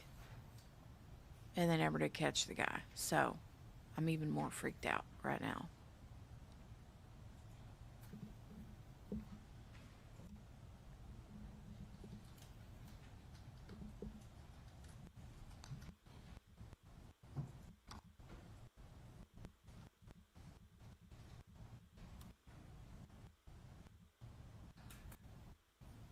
Everybody's just busy little bees, man. Have not yet heard back from my expert as to their review. Who is cross-examining Ms. Holden? I am, Your Honor. Very well, and you can continue your search while the examination of Ms. Holden is taking place. At this point, we do need to move forward with resuming the trial. Yes, sir. Thank you. Please bring in the jurors.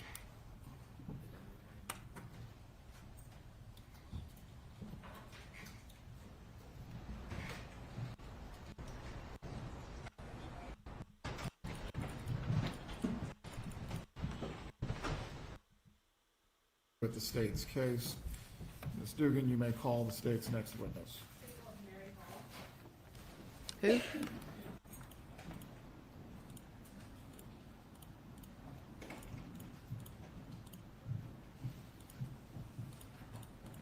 like some sort of law enforcement person.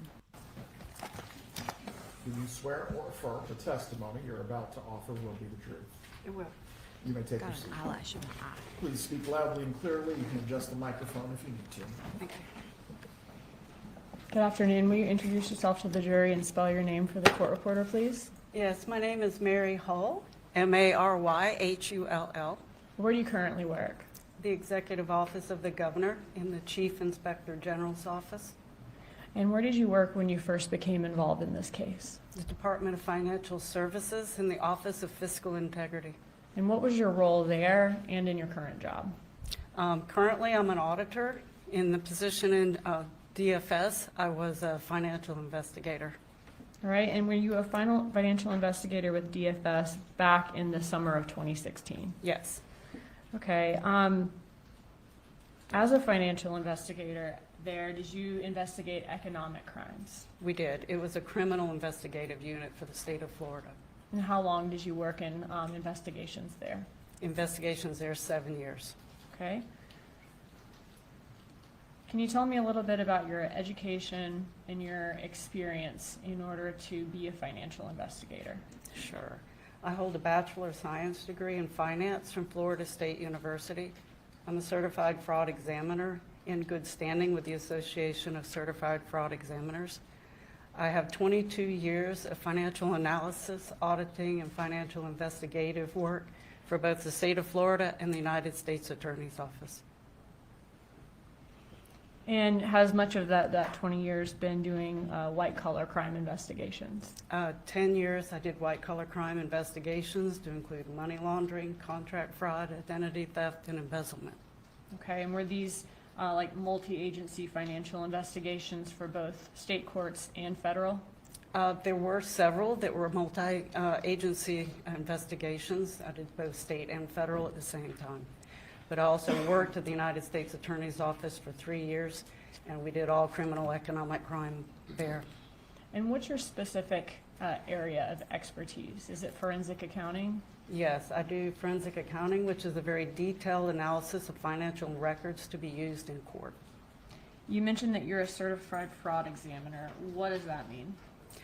You have to take special training to actually be certified to do financial crime. And are you in good standing with the Association of Certified Fraud Examiners? I am. While a financial investigator, did you also receive in-service training? I did. As a criminal investigator, additional training in search and seizure requirements, the handling of evidence, the chain of custody protocol, as well as witness interviewing techniques.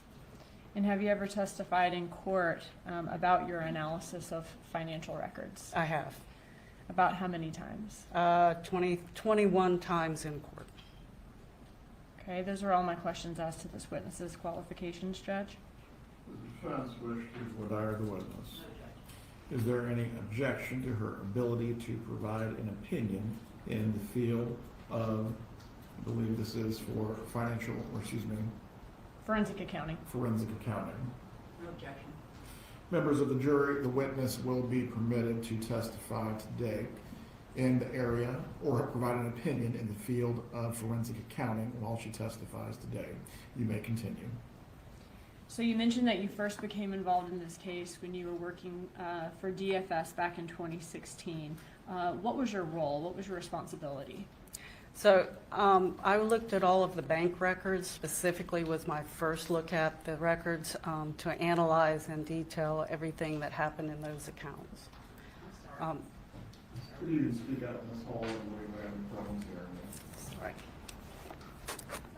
I did all the financial analysis for the bank records, as well as I did some iCloud records and emails and other documents that would come through, DHSMV records. Okay, so did you look at a lot of different records in this case to see if, to see what the banking habits were, whether there was any spike in cash, and whether there was any link between the parties? Yes. I want to ask you about, first kind of go through several of the things you reviewed in this case, and then ask you questions about your review. Did you review States Exhibit 68, which is going to be the Adelson Institute's subpoena response? Yes. Okay. And that was in reference to Catherine Maganoa's employment? It was. And were those records from September of 2014 to 2016? That sounds correct. May of 2016, in fact. Yes. Okay. Did you also review State's Exhibit 75, which is Dr. Rudner's records for a breast augmentation for Catherine McBanois? I did. Did you also review 76, State 76, which is Broward dermatology records for possible McBanois employment from there? Yes. Okay, and are those records from July of 2015 to March of 2016? Yes. Moving on to Department of Highway Safety and Motor Vehicles. Did you review State 69, which is going to be the records for the Lexus acquired by Catherine McBanois, and 77, 78, 79, and 80, which are vehicle and motorcycle records for Sigfredo Garcia and Luis Rivera? I did. Did you review bank accounts for the Adelson family? I did. Does that include accounts for Harvey Adelson, Donna Adelson, Wendy Adelson, and Charlie Adelson? Yes. And I won't go through all those accounts, but did you review checking and savings accounts for them, personal and professional accounts for them, as well as investment accounts? That's correct. And how many total investment accounts did you review? I believe there was 24 total investment accounts. Okay, so a lot of different accounts you reviewed for each person in the family. Yes. Okay. And were several of those accounts that more than one family member was on at a time? Yes. Did you also review credit cards for the Adelson family, specifically States 111 and a portion of those records, 111A, which are Capital One and Amex records for Charlie Adelson? I did. Did you also review States 110, which is Adelson Institute bank records from Regions Bank? I did. Did you also review States Exhibit 106, which is going to be a checking and savings account for Luis Rivera from Chase Bank from 2014 to 2015? Yes. Did you also review States 107, a Bank of America records from Garcia's account from 2015 to 2016? Yes. Did you also review State 74, which is employment records from Coastal Masonry for Sigfredo Garcia from 2009 to 2014? Yes. Did you also review States 108 A and B and 109 A and B, which are Bank of America accounts and JP Morgan Chase accounts, respectively, for Catherine McBanois from 2013 to 2017? Yes. Did you also review States 82, which are copies of 44 checks from Adelson Institute deposited into McBanois' bank account? Yes. Did you have an opportunity before court today, so you didn't have to do it now, to review all those records that we just talked about, to assure yourself that they were the same as the one you reviewed? Yes. Okay, and did all of those records that you reviewed come with a certification attached to them, certifying them to be official records from each respective company or business? Yes.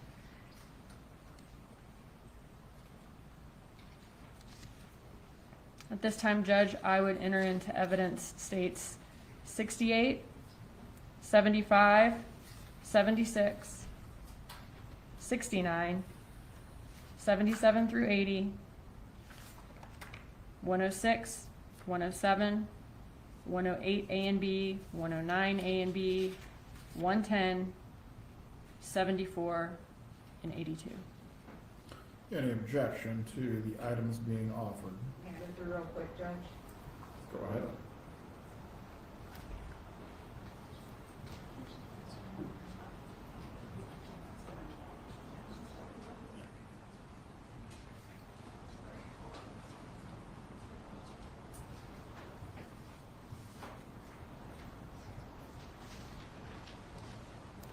Student, the clerk needs you to go through the item numbers one more time, please. Sure.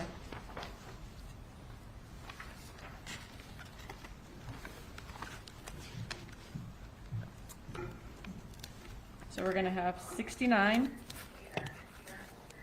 One Seven. moment. What does that sound?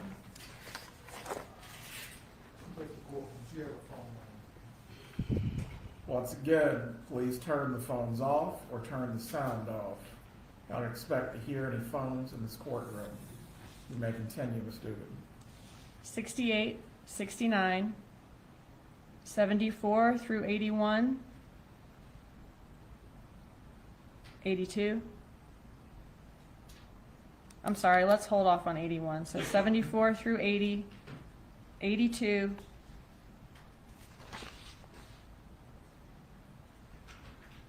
106 through 111A.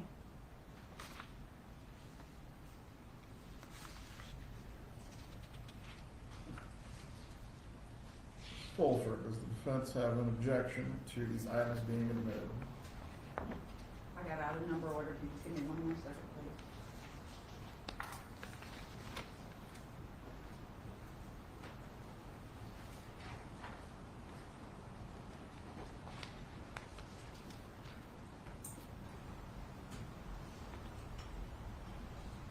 No objection, Judge.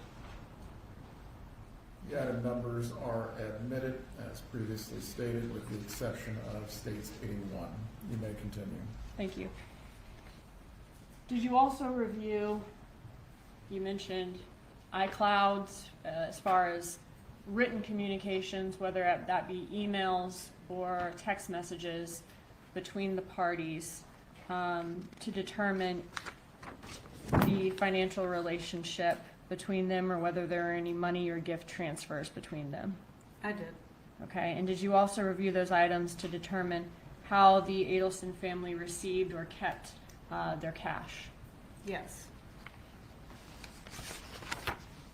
All of the records that we talked about today so far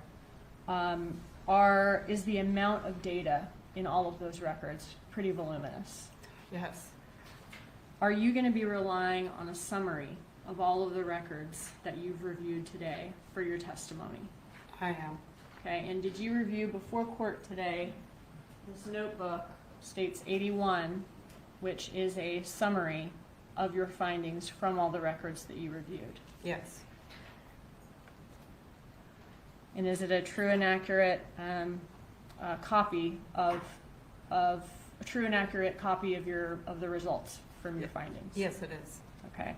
At this time, Judge, I would move State's Exhibit 81 into evidence as a summary. Any objection? If I can just look over it. Go ahead.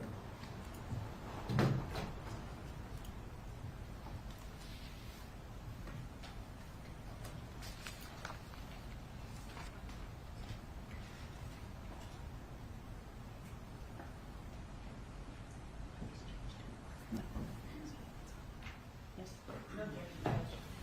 States 81 is admitted at this time. Thank you.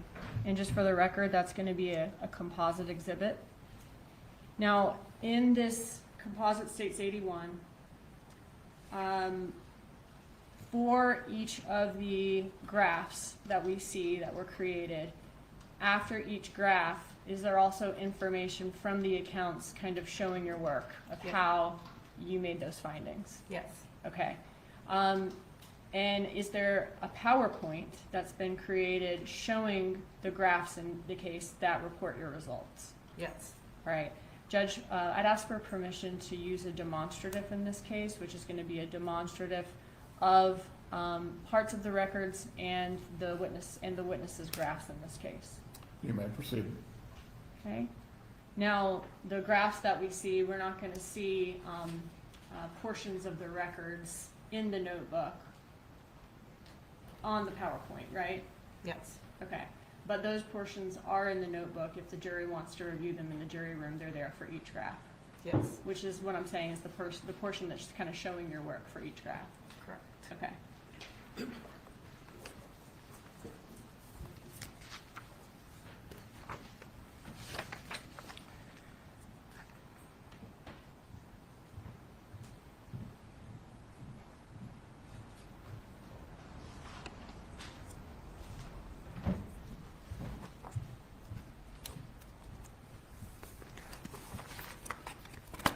All right, so you mentioned that one of the set of records that you looked at was Department of Highway Safety and Motor Vehicle records for some of these subjects. Did you review the Department of Highway Safety Motor Vehicle records for Luis Rivera? I did. And what, if any, vehicles did Rivera acquire after the murder of Dan Markel on July 18th of 2014? He purchased a 2003 Suzuki motorcycle on July 28th, 2014, and a 1996 Toyota Camry on July 31st, 2014.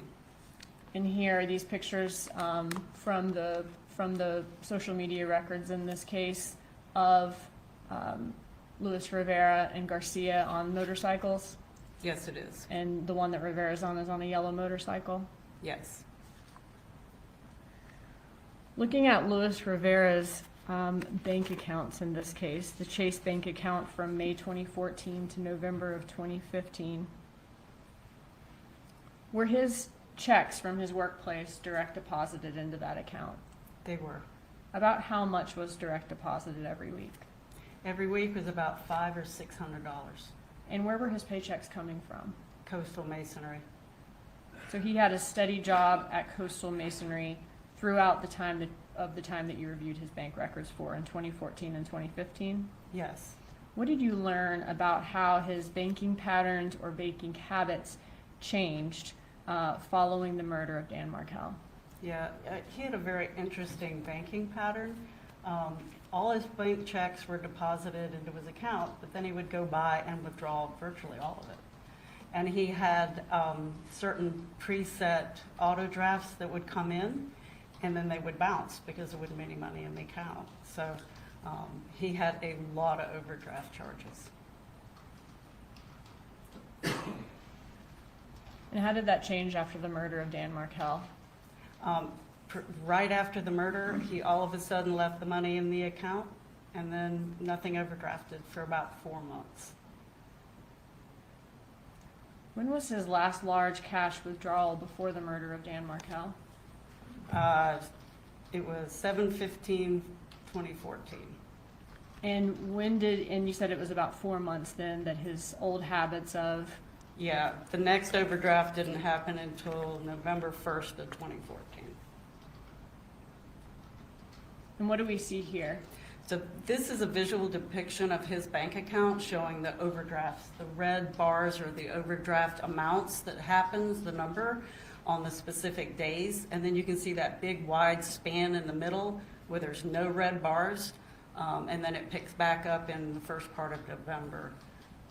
I will add that even though it's not on this chart, that the car and the motorcycle was purchased in that section where there were no overdrafts. So in the same section where there's no overdraft, he's also acquiring those vehicles, and he doesn't have any overdrafts from the time of the murder until about 4 months later. That's correct.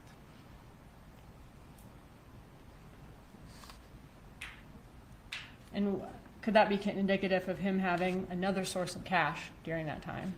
Yes. All right, moving on to Sigfredo Garcia. Tell us what you saw when you looked at the DHS-MV records for Garcia. Yes, he purchased a 1997 Honda Racer on July 26, 2014, a 1984 Monte Carlo on August 22nd, 2014, and a Nissan Maxima on October 17th, 2014. Okay, so we didn't find a picture of the Maxima, but that's kind of how a Maxima of that style would look here. Yes, it was a sedan. Okay, and then the Monte Carlo is on the Tuto Dade account here. Yes, that's correct, in blue. Okay, and then we see his yellow motorcycle all the way to the right of the screen. Yes, And so those were all purchased within 3 months of the murder. that's correct.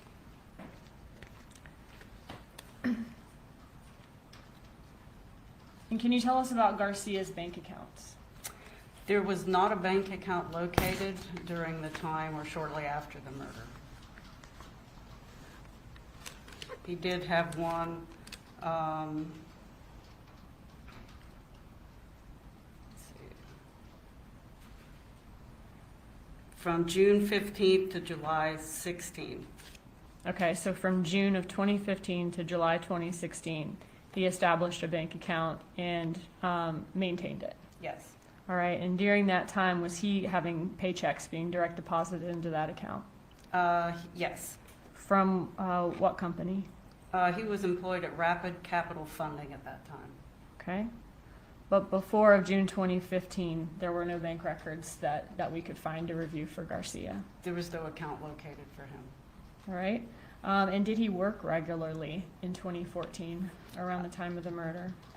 Actually, his employment record, at least with Coastal Masonry, was very sporadic. He worked 2 months from February of 9 to December of 2009. In April 2010 to July 2010, he worked 3 months. October from 2012 to August of 2013, he worked 10 months. In April of 14, he worked 1 month. Okay, and we have no record of him being employed at the time of the murder. No. So both Luis Garcia and Luis Rivera and Garcia both worked for Coastal Masonry. Rivera's job was consistent and steady, and Garcia's was more sporadic. Correct. All right. For Catherine McBanois, did she already own a car according to the DHS&V records at the time of the murder? She did. And what type of car was that? That was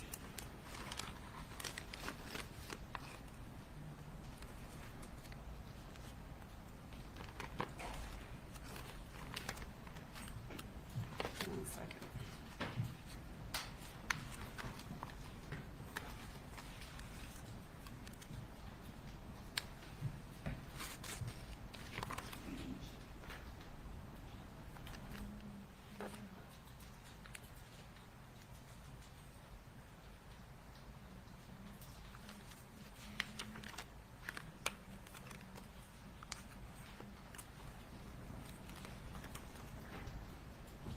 Here, I might be able to show you something to help move it along. Sorry, if you're having trouble finding it. Yeah. Did you, when you're reviewing the messages in this case, did you find some evidence that Charlie Adelson helped her financially with the car that she had in 2014? Yes. Okay, and was that car, in these messages, did they refer to this car as her needing to get it fixed, the parts alone are expensive, and she's asking, I need a loan, buddy, frowny face? That's correct. Okay, and does she say, you know, just imagine if I took it to another mechanic? Yes. All right, did Charlie Adelson in the messages have a mechanic that was a friend of his that he would refer people, especially Catherine McBanois, to? He did. And was that person named Sully? Yes, it was. And does Charlie Adelson then respond, LOL, you'll be fine, I got you, I just texted Sully my CC? That's correct. And she says, stop paying for S word, she misspells it, on your card? Yes, And this was in November of 2014? it is. Okay. So he's offering to give her the loan she wants and is texting Sully what appears to be his credit card number. That's correct. All right, in May of 2015, are they still discussing her car repairs? Yes, they are, and it says it's a Mazda. Okay, so in this one, she needs her time. He says you need your belt changed. Just bring it to Mazda, and does he offer to take care of it for her? Yes, And she's saying yes, she needs to take it ASAP. yes.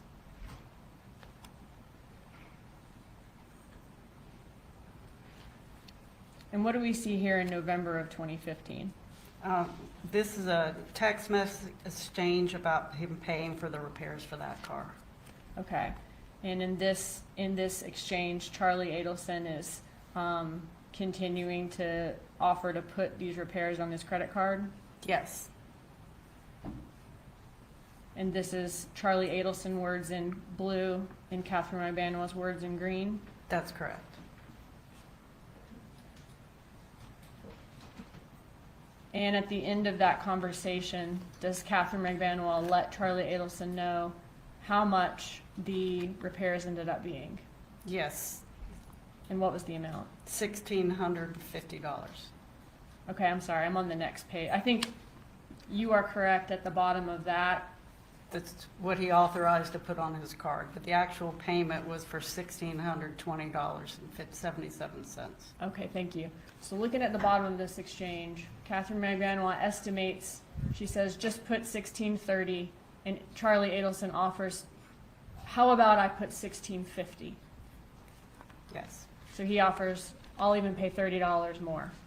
Yes, And then she says it came out to 1620. She says, thanks again, I'll pay you back. Is that right? that's correct.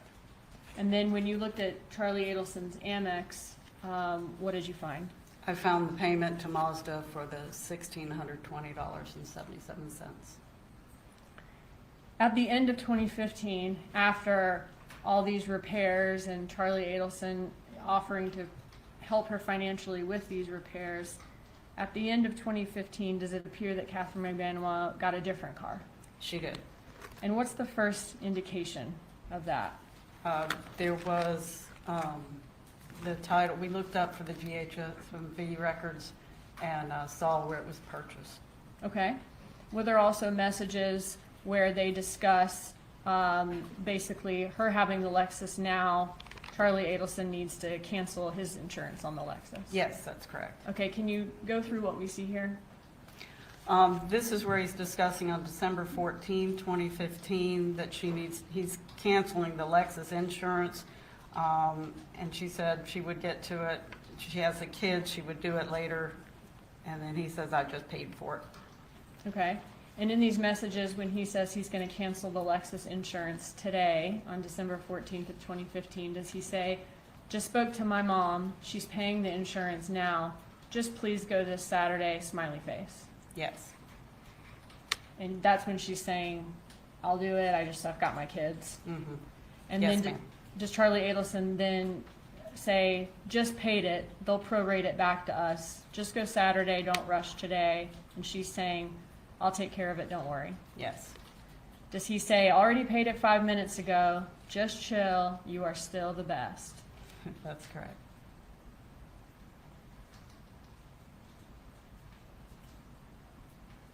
You mentioned the DHSMV records in this case. What do we see here? This is showing that the title transfer between Harvey and Catherine.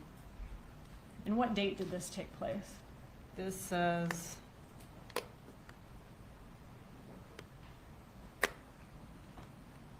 Let me see if I can zoom in a little. January 23rd, 2016. It's on the right-hand side. Right here? Yes, January 23rd, 2016. Okay.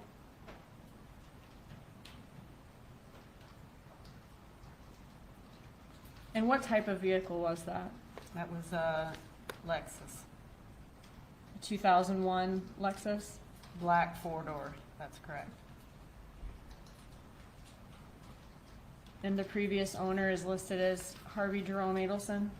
Yes, How much did this DHSMV title indicate that it was sold to McBanois for? $1,700. And that's there on the right side of the screen? Yes, Were you able to find any record of payment from Catherine McBanois to any of the Adelsons for this vehicle? no, Did you search all her accounts? yes.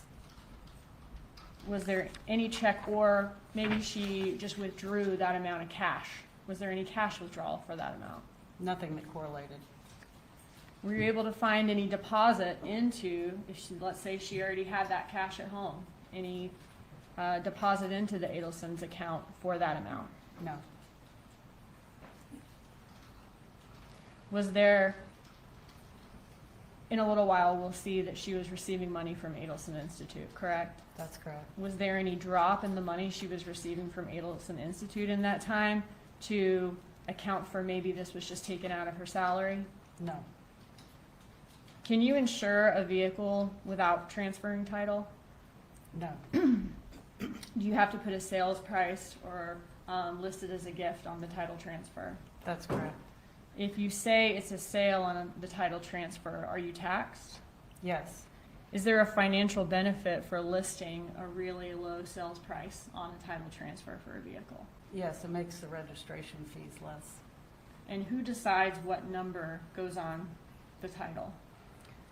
Normally, it's usually the seller that's supposed to put that on there, but all the transactions I've ever heard of, they just leave it blank and let the buyer put in the amount.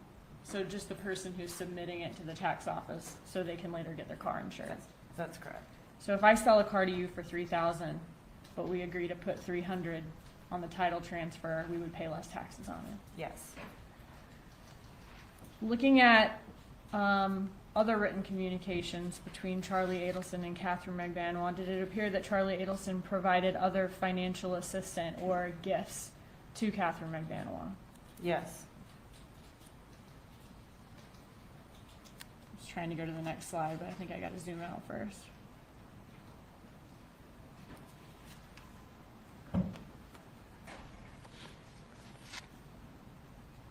What do we see here in Charlie Adelson's Amex records?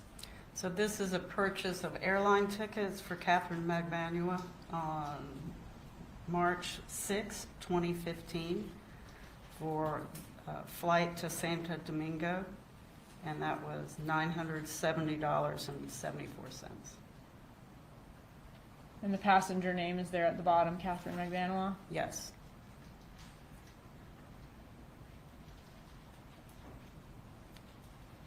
Okay, other than these $970 worth of airline tickets to Santo Domingo, were there other evidence of financial assistance or gifts? Yes, there was.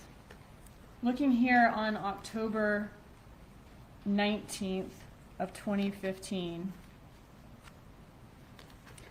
This is a set of text messages from Catherine, between Catherine and Charlie, that she's asking for, she wants to take her kids, I'm sorry. You don't have to look up with plane tickets. I want to leave for Thanksgiving. I want to take my mom. It's her 60th on November 9th. And then he's discussing cruise options. She wants to take a trip with her mom. okay, so she wants to leave for Thanksgiving. She wants to take her mom too. It's her 60th birthday. And at the bottom he asks, where do you want to take your mom? Correct.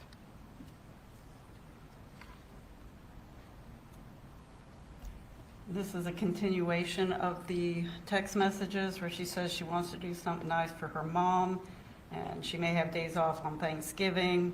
Does she offer the fact that maybe I'll rent an RV and drive cross country? She does. And then what does Charlie Adelson offer to do about halfway down this page? To get her a cruise for her and her mom. And she agrees. I was thinking about a cruise too. Yes. And then he discusses, perfect, they have really nice ones. Y'all can leave on a Friday, go to 2 ports, come back on a Monday morning, and you won't miss work. That's correct. Okay, and this is in October of 2015. Yes.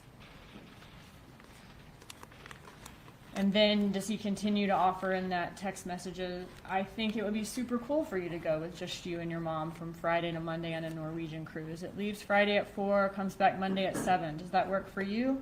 Let's look at dates. Is that right? Yes, that's correct.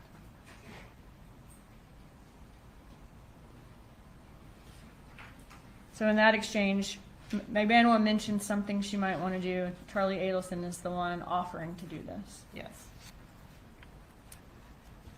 In this message from May of 2015, is Catherine McBanois saying she has a lot of things to pay for. She needs a little help because of her kids' tuition and stuff, and she had to stop her weekend job.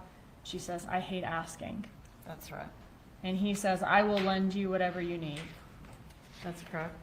And then shortly after this text message exchange on May 20th, what do we see in the bank records? We see an ATM cash deposit for $1,400 into Catherine McBanois' account. And was that a large amount of cash for her to deposit for her? Yes.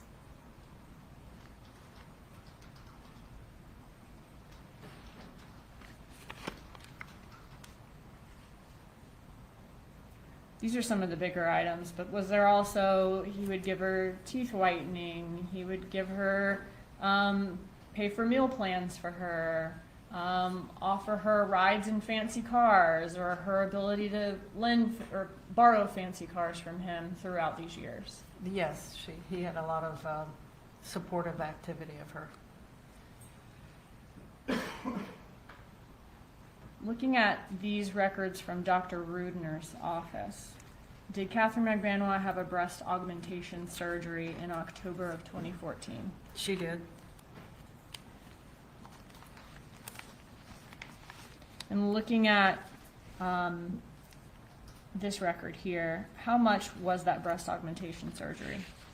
The total credit was $4,608.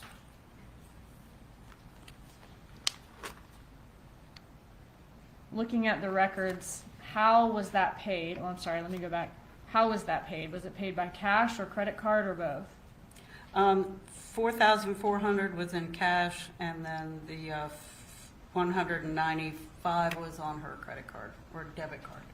So what was the portion of that breast augmentation surgery that was paid in cash? 96%. Are there corresponding withdrawals of cash from any of Catherine McBanois' accounts to No. reach 4,400 No, or even 4,000 no, around that time or before that time? no. Did you actually add up all her cash withdrawals from January 2014 to October of 2014, and they only totaled a little over $2,000? That's correct.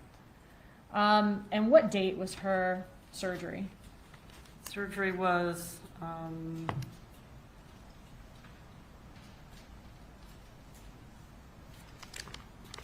looks like it was July, it was October Of 2014? 2014. October 18th, 2014. Okay. All right, now I want to focus on McBanois' bank records. Based on the bank records and employment records that you reviewed, were you able to ascertain where Catherine McBanois may have worked or what business she received income from her bank records? I did. And what do we see here? Can you walk us through this? So from the summary of the bank records, I was able to show through her deposits, her checks or employment that she had. So this is a schedule of the bank records from 2013 to 2016, showing her employment deposits. And at the bottom here, do we see the name of each business that she received income from and the dates that she received income from those businesses? Yes. All right. Quintana Lopez, we see her at the bottom. Was she a realtor? She was. And we see another name, Jerome R. Obed. Was he a dermatologist who was a friend and former roommate of Charlie Adelson? He is, or was. Okay. And when, according to this, when did she work for Adelson Institute? The first deposit that hit her account was October 7th, 2014, and the last one was May of 17 of 2016. Okay. And that's when she received checks from Adelson Institute. That's correct.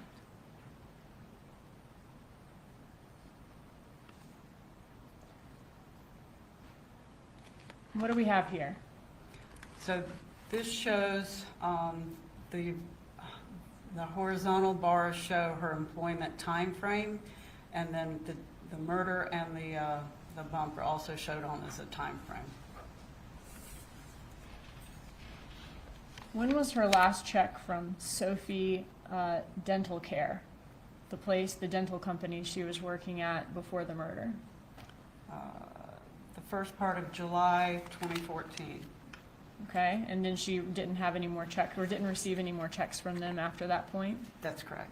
Is there any record of her being employed anywhere at the time of the murder? No. And you said she began receiving checks from Adelson Institute about a little less than 3 months after the murder? That's correct. And she received checks from them until the last check was dated in May of 2016? That's correct.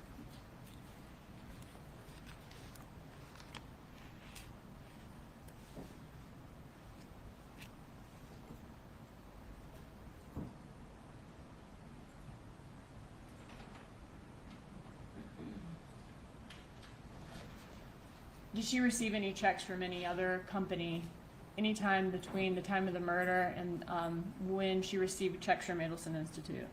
No. And is Adelson Institute the Adelson family's dental practice. It is. Was it a financially successful dental practice? Yes. In 2012, did Charlie Adelson become the listed manager of Adelson Institute? Yes. And then in 2015, did the articles of organization change from both Charlie and Harvey being listed managers? Yes. And what date was that in 2015? October 2nd, 2015. Okay. Now, even though Charlie was the manager beginning in 2012 to October of 2015, was Harvey Adelson still employed as a dentist at Adelson Institute He was. and received checks from there? Yes. In 2016, in July of 2016, did it change to only Harvey being the listed manager and Charlie being a registered agent? That's correct. Okay. Now, throughout all those years, 2012 to 2016, did Donna Adelson have signing authority for the Adelson Institute? She did. And what does that mean? She had the ability to move money without having someone else approve it.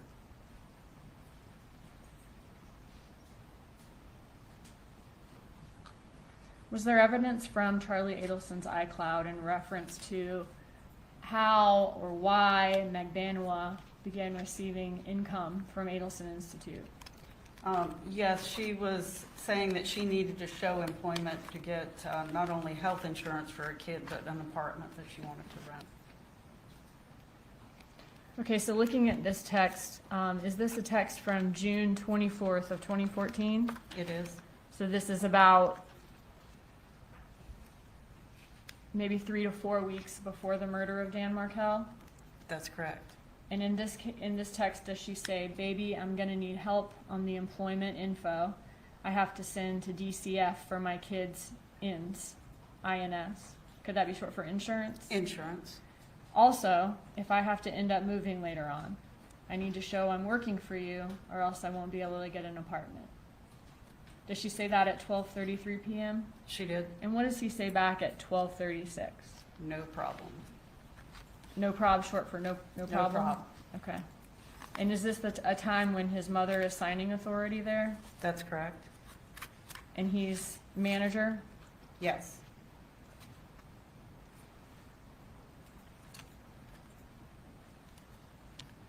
And his dad is a dentist there? Yes. Now, during this time, was that Charlie Adelson's only form of income?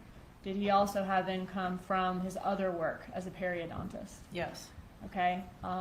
Would he receive income from other dental practices where he would travel around and do specialized work for them? Yes. And was that a successful periodontist practice?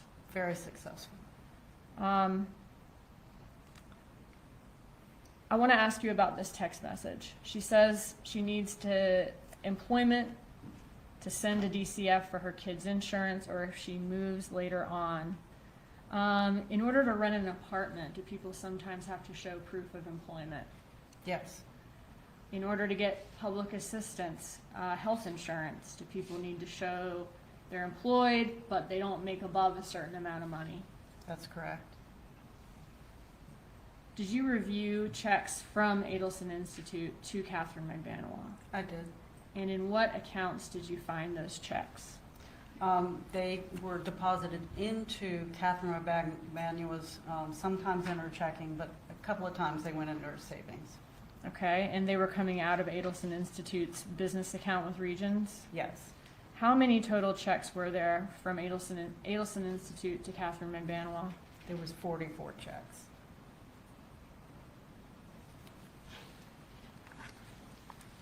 What do we see here?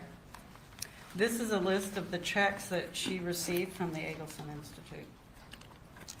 Okay, so this is a summary of the checks. It is. Okay, but in evidence, as we kind of went through earlier, all of this will be back there in case the jury wants to see specific things, but 682 is a copy back and front of every check. Here it is, that Yeah. Catherine Magbanua received from Adelson Institute. That's correct. Okay. All right, so in the summary here, what's included? So it's the first row, just a number. The second column is a dates, the date that it was posted to her bank account. The second column is a date of the check was written, and the check number, the payment amount, and what was in the memo column. Were all of these checks deposited by Catherine McBanois into her account? They were. And who were each and every one of these checks signed by? Donna Adelson was signing the checks. Okay, are these examples of 3 of the checks in the exhibit? It is. Okay, but she signs all 44? She does. And you did say that she did have signing authority for the business during those years? Yes. In addition to signing these checks for McBanois, did Donna Adelson also sign all the other checks to the Adelson Institute employees, their front desk people, their hygienists, the dentists, Yes. all of the people who work there? Yes, Was she the person who did payroll every month? that's correct. And looking back at this summary, you mentioned that Harvey Adelson was listed as manager again in October 2nd of 2015. Looking at this chart here, would that be just between number 26 and 27 there? At that point, he would become manager again? Yes, Okay, but all throughout the rest of the time, he worked there? yes, Okay, so about 3/4 of the second chart we see, Harvey Adelson was manager during that time that's right. for all those checks that were written. That's correct. And for both of those charts, Donna Adelson had signing authority. Yes. Who else had signing authority at Adelson Institute when these 44 checks were written?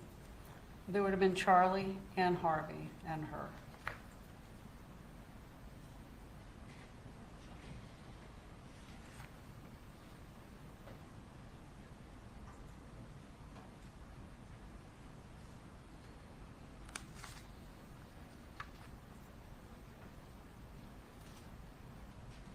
When you reviewed the phone records in this case, did Donna Adelson manage more than just the money at Adelson Institute? Did she also manage a lot of personal details of Charlie Adelson's life?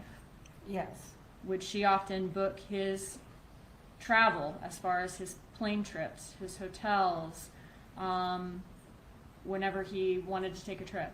yes, Would she remind him regularly to pay this bill on time, pay that bill on time, transfer this amount of money to this account? She helped him with all of his money. yes, Did she kind of run his life, so to speak, as far as helping him keep up with the details of all of his day-to-day needs? yes.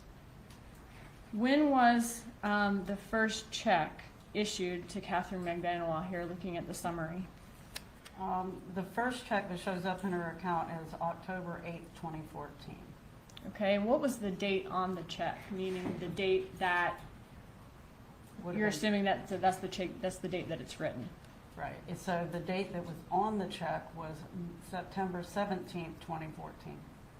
Okay, and was that almost 2 months to the day from the murder of Dan Markell? It was. Was that, I guess, about 3 months after she asked to be employed by Adelson Institute? Yes, And how often did McBanois receive checks from the Adelson Institute after that? 2 times a month for almost 2 years. Looking at these checks, can you show us, do you have your clicker on the phone? I'll just ask you. On the bottom right of each check where it says Donna Sue Adelson on these checks, is that the signature line? It is. Thank you. Checks are kind of becoming an ancient art form, so just in case we have any jurors who haven't written one. The amount is here. Yes, that's the amount that's written the check for. All right. And then the amount's written out here, and then you mentioned a signature line. I'm sorry, a memo line. Is this the memo line? Yes, that's the memo line. Okay, and what does this memo line say on these checks? On, I believe, all of them, let me just look for a second. Almost all of them have a date range. There's a few that don't. And would that date range be the pay period? Yes. Okay. All right. looking at these Adelson Institute checks to Catherine McBanois, I have a couple of questions. When we're looking at the memo line for each, do the time ranges for the pay periods vary? Yes. They're not all for the same amount of days, in other words. They're roughly around a 2-week period. Are all of the checks for the same amount? All except for the first one, which appears to be a 1-week pay period instead of 2. It's, Okay. It was $203.79, which is half of the $407.58. And so for these red check marks, the red checks denote all of the checks that were for the same amount. Yes, Were some of the checks advanced pay? they were. And what does that mean? That means that she actually would have received the check or deposited the check before the end of the pay period. So the check is posted before the pay period on the memo line is complete. Yes. And were any of these checks sequential? They were. And what does that mean? That means they were all the next in line check numbers, 25, 26, 27. So going back to our picture of the checks, excuse me. So, Are yeah, these 3 checks sequential here? they are, Okay, so 24, 25, 26. yes. Let me go back to where we were.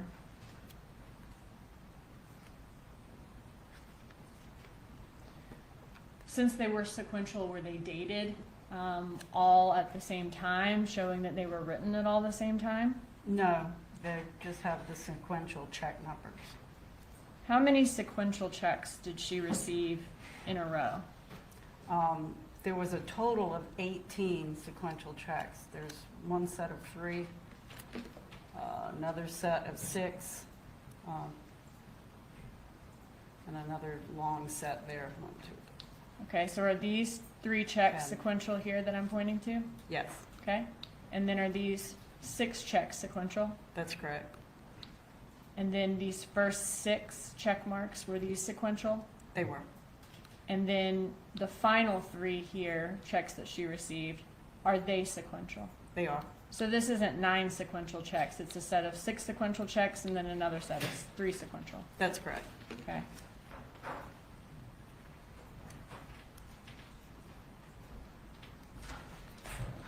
We talked about the ones that were sequential. Are there also a lot of the checks that are not sequential? Yes, And if they are not sequential, does that mean that those checks appear to have been written in the normal course of payroll? it would appear so. So when you're looking at the records, she may be check 1,000, and then another employee, a hygienist, might be check 1,001. Harvey Adelson might be check 1,002, and a front desk employee might be check 1,003. That's correct. And are the ones that are not sequential, do they not have a check mark in the summary in the sequential column? That's correct.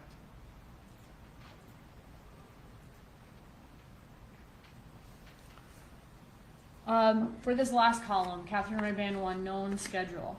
You said earlier that except for the first check, they were all the same amount, all 44. We know that she received a breast augmentation surgery in October of 2014. Was she receiving checks at that time in October of 2014? Was McBanois receiving checks? She was. Was there any disruption in her paychecks from Adelson Institute during that time to reflect needing time off from a major surgery? No, there was not. After her surgery, was there any decrease in the amount she received from Adelson Institute that might reflect her being off or having a reduction in pay? No.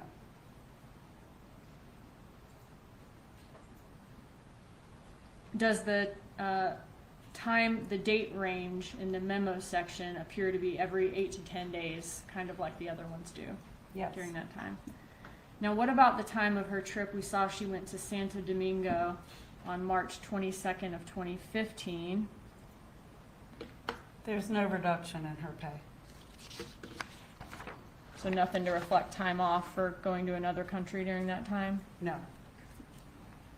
no decrease in the amount she received for him having paid for it? That's correct, no decrease.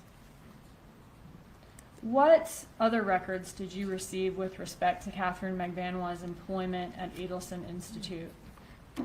There was a subpoena that was issued for any and all employment records, and what we received back was a simple QuickBooks summary that you see there. So this is the QuickBooks summary here. Yes, that's correct.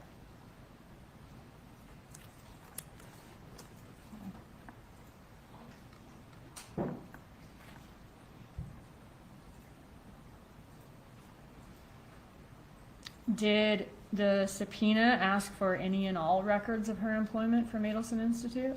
It did. Did the records, did they come with an employment application or timesheets or W-2s or tax filing records, performance evaluations, anything like that? No, A job description? no, Just this QuickBooks sheet? that's correct. What time period does this sheet cover? This covers from the September 18th, 2014 to March 31st of 2016. In your time doing forensic accounting, have you seen subpoenas for any and all employment records? I have. When a person has been employed with a business for 2 years, do you usually see some of those things I just listed out? Yes, Okay, so was it a surprise to you to just receive this QuickBooks printout? yes. What was the date of the last check according to Adelson Institute's QuickBooks records that they handed over to law enforcement when they received the subpoena? It's at the top, March Okay. 31st, 2016. Okay, so according to their records, the last payment they made to her was on 3/31 of 2016. That's correct. When you looked at Catherine McVanois' account, were there any additional checks after March 31st of 2016 that were paid to her by Adelson Institute? Yes, there were 3 additional checks that did not show up on the QuickBook records.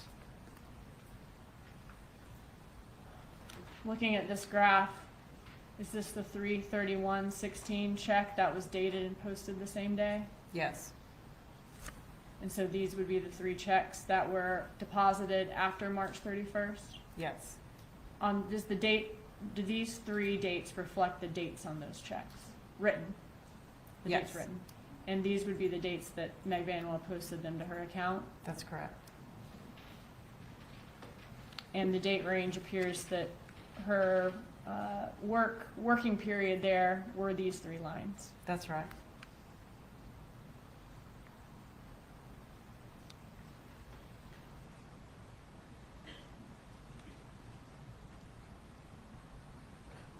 Was the last check deposited into her bank account dated on May 12th, 2016, and posted on May 17th of 2016? Yes, If Garcia was arrested on May 25th of 2016, and the last check to McVanois was May 12th, did it appear that she did not receive any checks, according to her records, after he was arrested on May 25th? that's correct. What was the total net amount received by McVanois from Adelson Institute from September 2014 to May 2016? The net amount that went into her account was $17,729.73. Okay. I want to ask you a little bit more about this timing. Are you familiar with what law enforcement called the bump on April 19th of 2016? I am. All right. Looking at these last 3 checks that were deposited into her account, was there evidence of a check later than those in sequence that was actually posted to the bank account before the bump on April 19th of 2016? Yes, Okay, is that the check here to Harvey Adelson on April 4th? that's correct.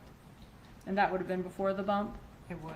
but after in sequence of McVanois checks? Yes, So is it possible, given the sequence, that Donna Adelson stopped writing McVanois checks after she was approached by the agent during the bump? it appears that way.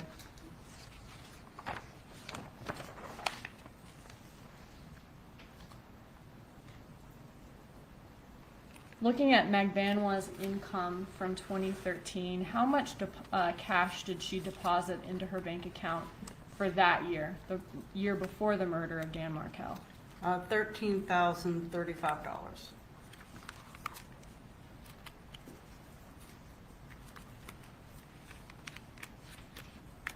Looking at 2014, the year that Dan Markell was murdered, how much cash did she deposit into her account that year? $46,820. And were cash deposits the largest or the highest source of income for her that year? It was.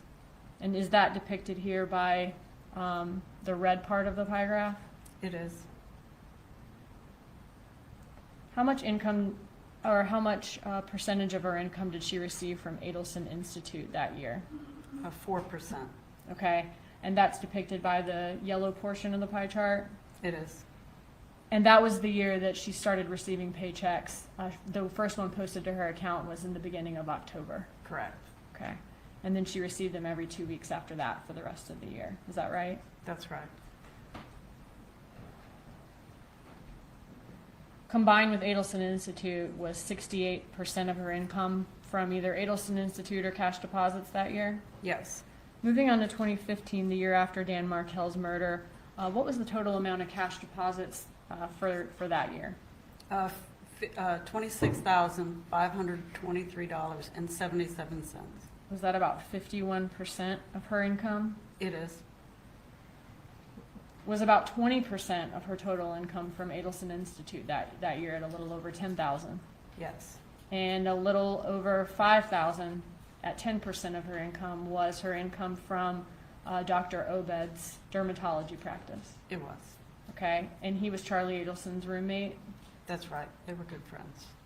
Okay, so about 81% of her total income was from Adelson Institute cash or an Adelson friend, Dr. Obed, that year. Yes. Looking at 2016, how does the amount of cash she deposited that year, this is now 2 years after the murder of Dan Markell and the year that the bump took place in April, the first part of that year. Mm-hmm. How does her cash deposits compare that year to the two previous years? It's $11,921.33. So significantly less? Yes.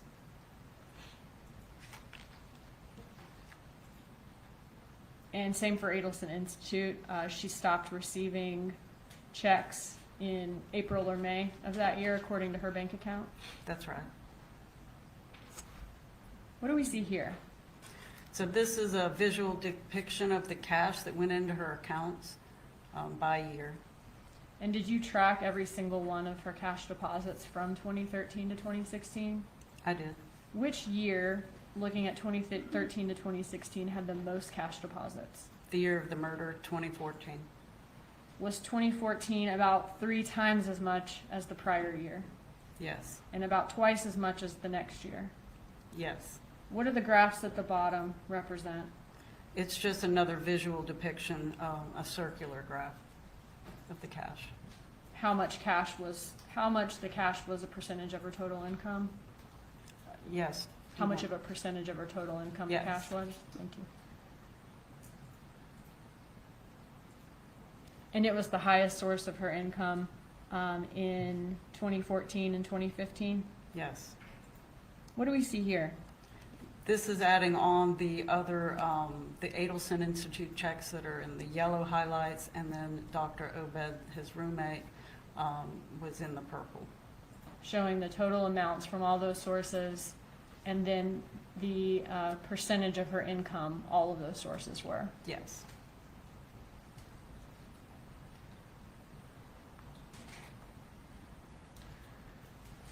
You said that 2014 was the year that Magbanwa had the most amount of cash deposited into her account. What does this graph depict? So this is a line graph showing the level of cash for each month, and then they're connected, the dots are connected by a line for you to have that visual look, the visual representation. And was the month in 2014 that she had the most cash deposited into her account August? It was. The month after Dan Markell was murdered? Yes. And the second the second and third highest month, October and July. That's right.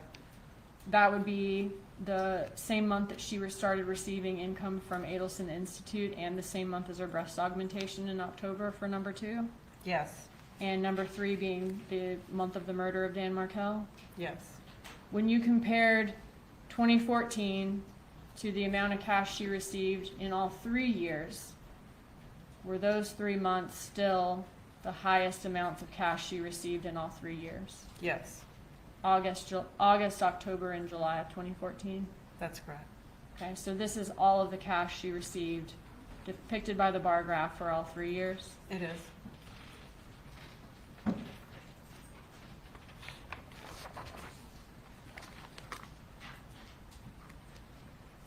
What do we see here? So this is a composite graph showing both her employment, that are the horizontal bars show her employment, and that line graph showing the cash deposits that went into her account. Kind of just represents that she was receiving cash when she was not being employed. Okay, so these bars are the employment chart that we already saw, right? Yes, The red is all of the cash she received throughout those 3 years. yes, Okay, and then is this black line the date of the murder of Dan Markell? it is. And this other black line the date of the bump? That's right. What was the amount of cash deposits in the year before Dan Markell's murder for Catherine McBanois? The year before was 15,600. And what were the total cash deposits in the 12 months after the murder? 12 months after was 44,963. So about 3 times as much as Yes. the year before? Yes. What is this cash spike? The cash spike was August, 13,200. And that was the most cash she received? All in 1 month, yes. Is there any record of her being employed when she had that cash spike in August of 2014? No.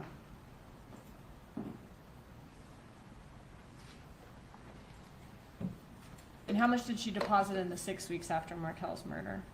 She deposited 17,300. And that was during a time when there's no record of employment. There's a break in these bar graphs. That's correct. And the next bar graph is her income from Adelson Institute. It is. And then the month after that is the breast augmentation in October. Yes. Okay.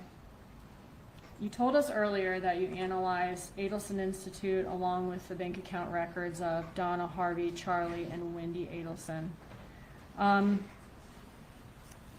Well, first I want to show you a contract that's been shown to defense for the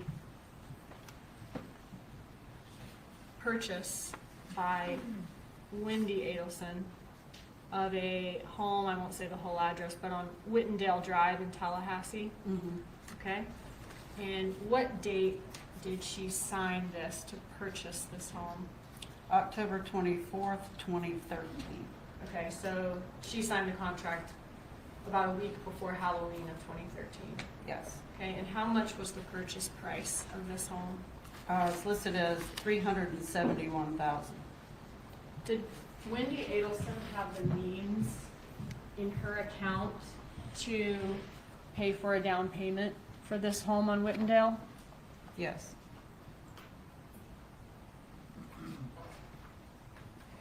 Would it have been a real financial stretch for her to do that, or was she able to do that comfortably? Oh, she could do that comfortably, for sure. Did each of these members of the Adelson family, and when I say members, I mean Donna Adelson, Harvey Adelson, Charlie Adelson, and Wendy Adelson, have the means in their respective accounts in 2013 to pay the $1 million bribe that was discussed in the messages? Yes. Did each of the members of the Adelson family have the means in their respective accounts in 2014 to pay the $130-something thousand, let's say $140,000 given to Garcia, McBanois, and Rivera? Yes. Did Charlie Adelson have the means in his account to pay for all of the different benefits and gifts that he gave to or offered Catherine McVanois over the years from 2014 to 2016. Yes. And when I say means in their account, is that money that's available for withdrawal? I'm not talking about homes or properties or cars or other assets. Yes, that's correct. Okay. And would that amount, would those means obviously not include cash that is not deposited in any bank, right? That's right. We wouldn't know that amount. Right. Based on your review of Adelson Institute's records and messages in this case, did the Adelsons prefer to be paid in cash for their services at Adelson Institute, or did they prefer a credit card or check? It appeared that they preferred cash. Okay, were there lots of messages where they discuss giving discounts for cash, certain clients being willing to pay cash, and that being preferred? Yes, Are these just some of the examples? just some of them, yes.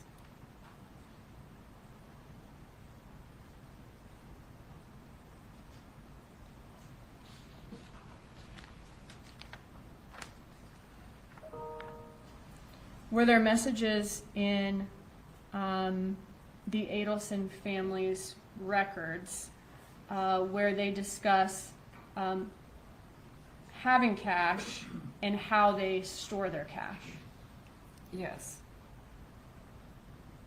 I want to turn your attention to this text message we see here on the screen.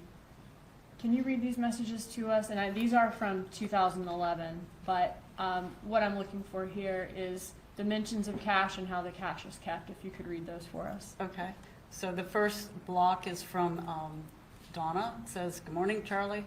I need to take $25,000 from your office checkbook and put it in Dad's office checkbook in order to break even this month. Can we do that? Do you have enough money in your office account for us to write that check? If you do, then Dad will move $25,000 in cash in the safe into your pile. Please let me know as soon as possible so Dad can take care of it today. You can call, I am home, or text me, whatever is best for you. I love you, honey, Mom." And he says no problem.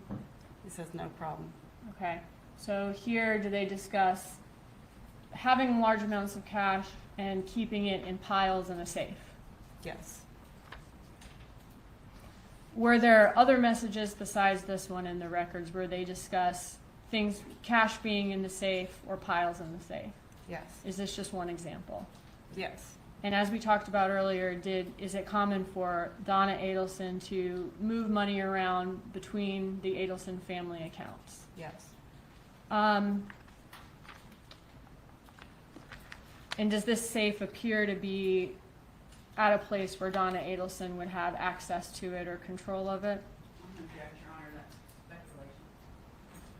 the rule, you may answer based on your review of the records if you are capable, Ms. Holm. Could you restate the question? From the messages here, does the safe appear to be in a place where Donna Adelson would have access to it or control of it? Yes. Just a second.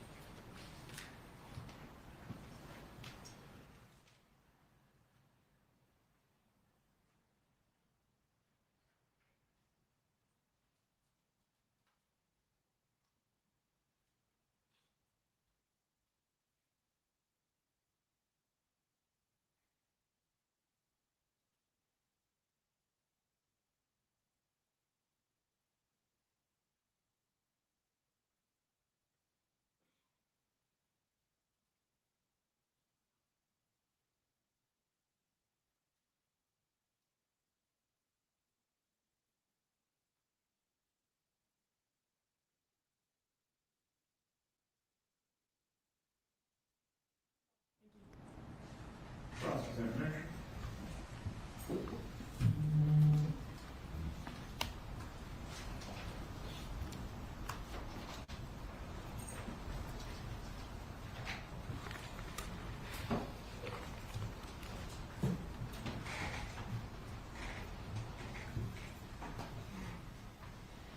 Good afternoon, ma'am. Good afternoon.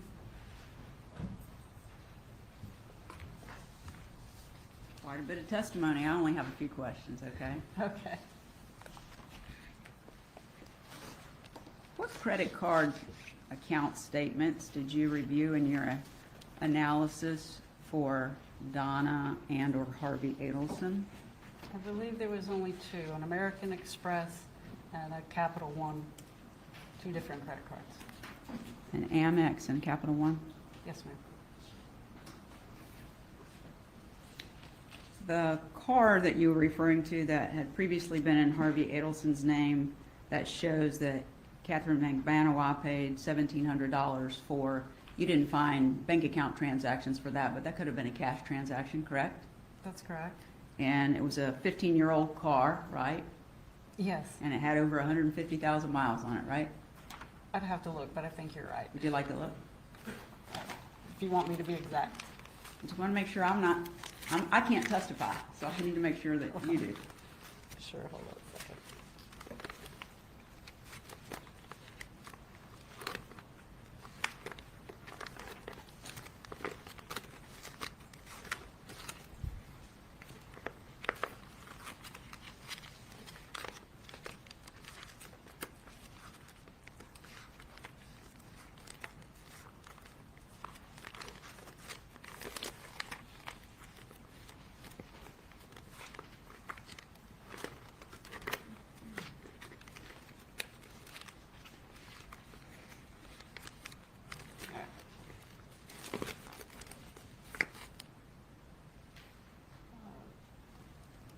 Says,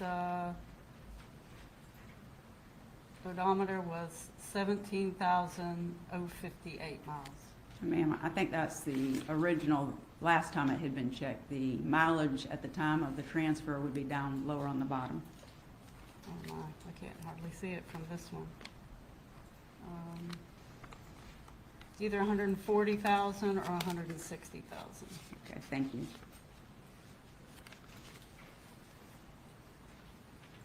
Now, we saw the slide where Charlie Adelson was talking about cash discounts for his travel periodontist work that he was doing for different dentists, correct? Yes. Are you aware from your analysis that the cash discount that was offered at Adelson Institute was simply the same amount as what they would be charged if someone used a credit card for the fee, a 5%? So the difference in the discount was if you paid by cash or check, so there wasn't a credit card fee, they gave them a 5% reduction.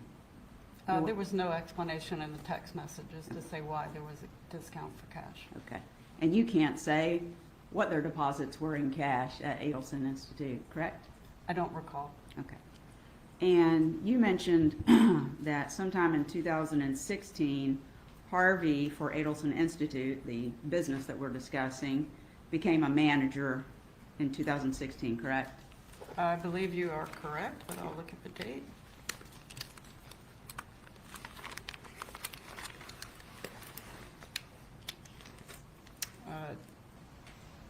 Harvey becomes manager in July of 2016. Okay, and you would agree with me that there's a difference between being a manager and being an owner, right? Yes. And it wasn't until 2020 that Harvey actually became the owner of the business again, according to the records that you reviewed. Is that right? That's correct. Just one moment, please.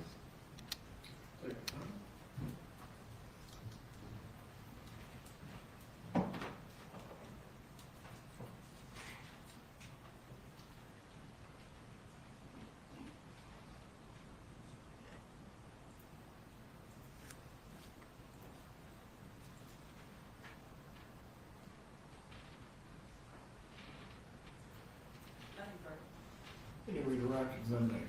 Yes, sir. You may proceed.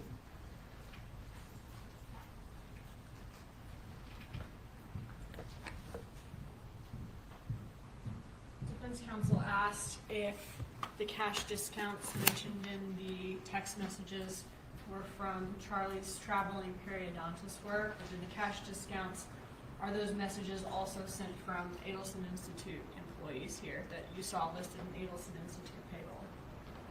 It is. Okay.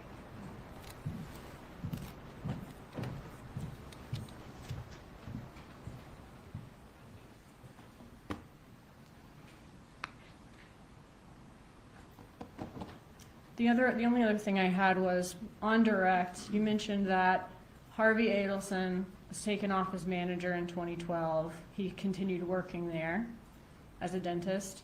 But then on October 2nd of 2015, he became manager again. Is Yes. that correct? Yes, that's correct. Okay.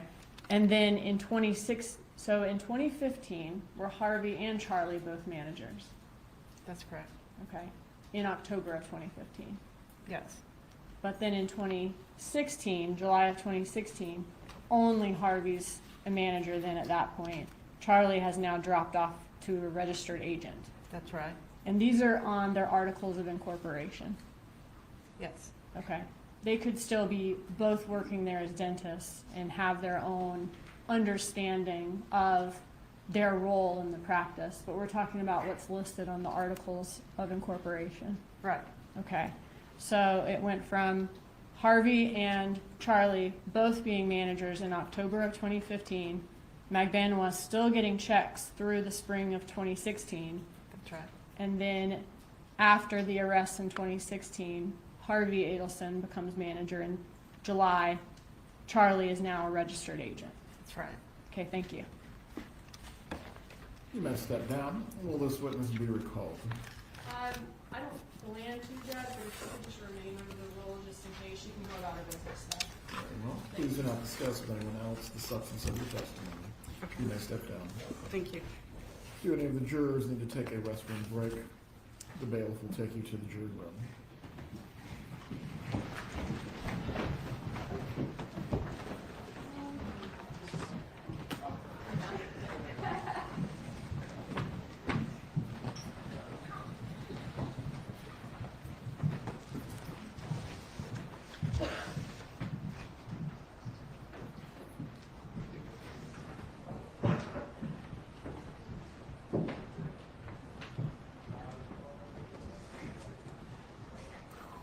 Everyone can be seated. We'll resume with the next witness at 2:25. If Mrs. Adelson needs to use the restroom, that will be the time.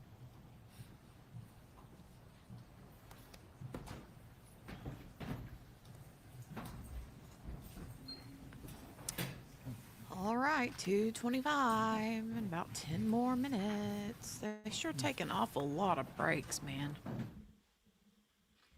Is it just me, or do they take a lot of breaks? I feel like they take a lot of breaks.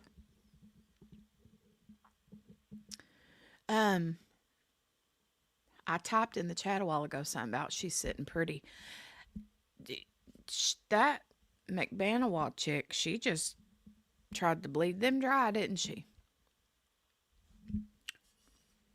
I feel like she tried to bleed them dry. I feel like she's like, you know what? The boobs wasn't enough. No, I need a car too. And I need this.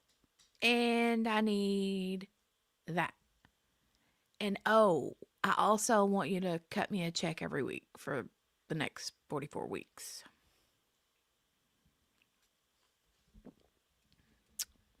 Something like that.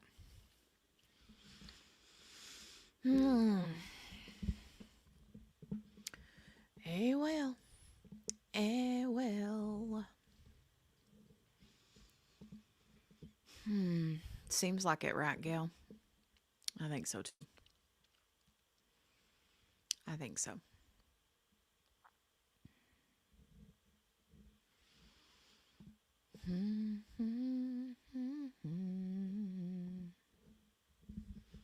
Ba-ba-da-bum. Bum-ba-dum-bum. Bum-bum-bum.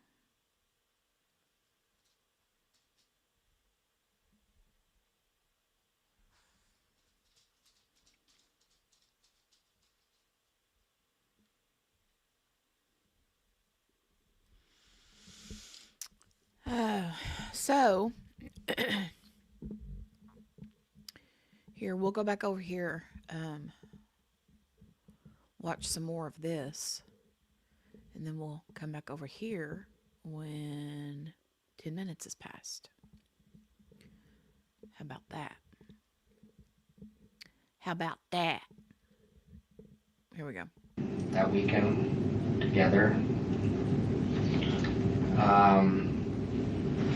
Had to use the GPS on the way down there, and in it I discover that, you know, last 50 destinations get recorded. I didn't mean to look at this one, but I see she's been at the Hilton in Orlando like 2 weeks ago when she wasn't supposed to be anywhere near Orlando. She had put the Hilton in. Assume that's like a sex trip with one of these other boyfriends. So I got really upset with her. We finally had it out. In Gainesville? Yeah. Saturday I tried to, thing was she was going back to Miami for 2 weeks. As soon as we got back, we drive back to Tallahassee, then she drives down to Miami with her mom. Oh. So that was because her mom has to come up to take with her because she's not allowed to go herself.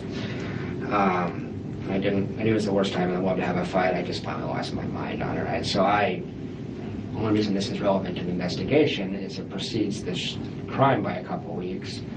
I did not touch her, I did not call her names, but I lost my shit on her. I told her exactly how upset I was. I chewed her ass.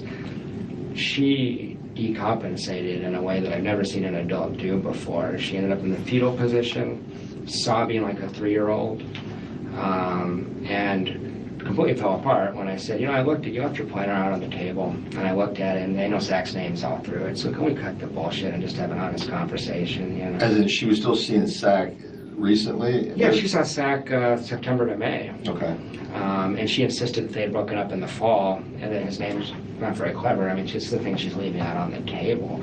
And it says Daniel Sack dinner, you know? And she was doing very erratic things, like she would go to Daniel Sack's house, spend the afternoon with him, have sex with him, come see me, have sex with me. I had to go get a full STI workup. I'm putting my stuff someplace another man's been 45 minutes earlier. She conceded this.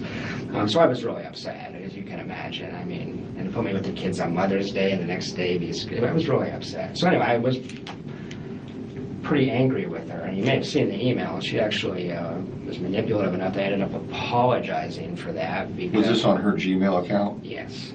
There's a lot of... Other investigators have looked at those. Gotcha. And so I'd have to figure out which one. Yeah. I'm just saying, if you see it, it's a little I embarrassing. just didn't know if it was her Gmail account or her work account or a different account. Yeah. If I want to go back and look at it, I'm going to look at the Gmail. Yeah, it's Gmail. It's all Gmail. Is my impression, at least. I think that's the one I would use. So we had it out, and the reason that's important is she was very concerned. Are you going to tell anybody about this? About what? Her having sex with Daniel? And Miguel and Mahul and other men. Yeah, and I said, we stay together, I won't. If we don't, I won't slander you, but let's be adults here. This is Tallahassee. You know how many people I know cheat on their wives in this town? Right. Let's be realistic here. I said, I'm not going to try to destroy your reputation, but you made these choices. And by the way, I'm not... Did she give a reason? It's deeply important to her she be perceived a certain way. No, did she give a reason why she was having multiple sex partners? Not a good one, no. I mean, she said she didn't, actually. She said she was very upset by my behavior in Immokalee when we had two, what you or I would probably consider normal range, uncomfortable conversations for 30 seconds. So I said, she said, I was afraid in Immokalee you were going to be a jerk. I said, could you please be more considerate to me? That's literally all I said. She's a hair trigger. I think she didn't want a boyfriend, is my suspicion. I think I was awful helpful with the kids and stuff like that. Okay, I got you. I think she enjoyed using me as her... Okay, let's narrow this down. Yeah. Okay, June 27th, you're telling me is the date that you're in Gainesville and you have this blow up. Yeah, we have a total blow up. Okay, so is the comment about Charlie and the 15 grand after that? It is after that. Okay, so we can narrow it down to the 27th and Yeah. after. You know what? I just want to be as conservative as I can, but I'm almost positive that was July, the Monday before he was shot. If I had to bet money on it, that's where I'd put my money. Okay. So, when I was talking to her about that, I was struck by how cold and callous and basically sociopathic she was. Here I am, I was crying, I was very upset, and I said, you're not a sociopath, you must feel bad about this on a certain level. And she goes, I don't know if I'm a sociopath, I don't feel bad about any of this. And she was laughing and describing some of the experiences she'd had with other men, actually. She was making it clear they were very enjoyable and stuff like that. never seen that. I've seen that from men. I've never seen that from a woman before. It was. What kind of, I just, I said, there was this one night where you said you were at book club. I know you weren't at book club. She's like, I was pretty drunk that night. I had a really good time that night. she rubbing this in your face, you think, or is it? She was, but I mean, it was just strange because I'm not the one that did it. I was completely faithful to this woman, and I was very dedicated. Well, you could ask anybody. But had there ever been a confusion about, okay, Jeff, I'll just be simple, elementary terms. Jeff loves Wendy. Wendy loves everybody. You see what I'm getting at? No, that's what you understood her that she was supposed to be strictly with you? Yeah, just from March on. Before that, I knew what she was doing before that. March on, I've been to 50 dinner parties where I'm introduced as her boyfriend. She took me out in public constantly. The Daniel Sack thing, they went to the movies and stuff, but in general, they're at his house. I think they went to yoga and some things too. I got some weird looks from people in public sometimes that made me, it's one of the reasons I got suspicious. I go to yoga and this one guy be looking at us. I was like, what are you doing there? Like, I just got the impression, like, was she here with somebody else? That kind of thing. But no, I think that was probably maybe what she wanted. I don't know how relevant it is. I guess what's relevant is that I'm over the butthurt being thing. This stuff happens. But publicly, I was her boyfriend. I was. That's one of the things that, I don't know if it was an investigative technique or not reading the file, but Investigator Hill kept calling Daniel Sack her boyfriend. And that got me pretty fired up. And that's one of the reasons I might not have made a lot of sense, because that was really, it provoked me. I don't know if that's on accident or purpose, but it was one of these things where, like, he didn't seem to know that I was her boyfriend, and he thought Daniel Sack was. It was Hale did? Yeah. Okay. Yeah. Well, I'm going to be quite honest. My understanding was Sack was before you and her hooked up. Yeah, then she went back to him after spring. But I thought he went west or north or He's something. in Massachusetts, and he left in late May. So there's 2 months there. Where I thought he'd been gone way before that. No. He was May of 2014? May of 24. May 20th, 2014 is when he left. You know that for a fact? Yeah. I got something that sounds conflicting to it. May 20th of 2014? May 20th or 21st, it was on his Facebook page that he left Tallahassee that day. Okay. And no, I know when he was having sex with him in March, April, and May.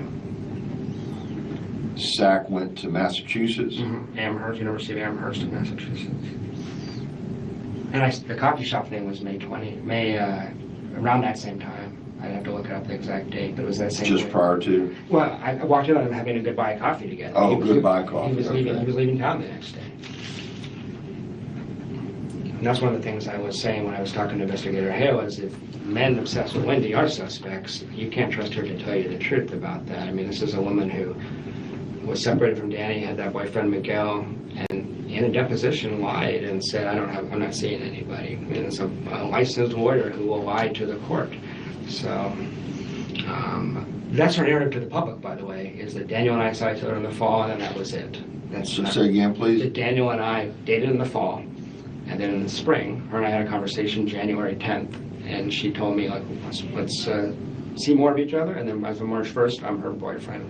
That's not what happened. She just saw him continually. Give me a minute here. Yeah. You need something? If you have a water, I'm Yeah, going to drive yeah. up. I appreciate it.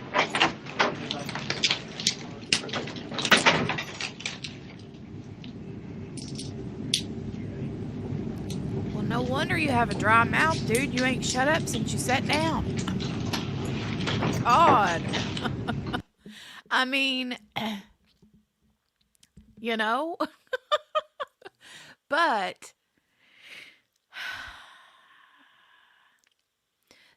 but Gail, if you think about it, if you were in a situation where he's all of a sudden like, oh my God, I think my girlfriend's family just obliterated some man, wouldn't you be stalking people's Facebook pages too to see? You know what I mean? I would.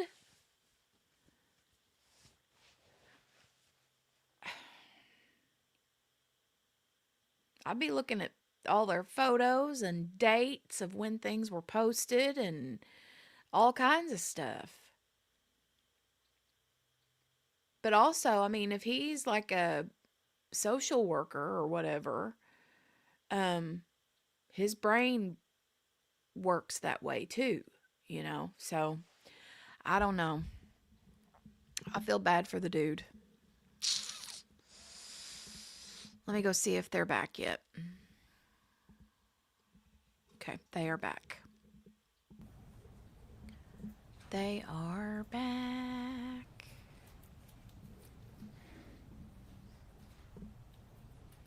I totally would. I'd be like, shh, shh, shh, shh, shh, shh, shh. Stalking people. Trying to figure out who done it, you know?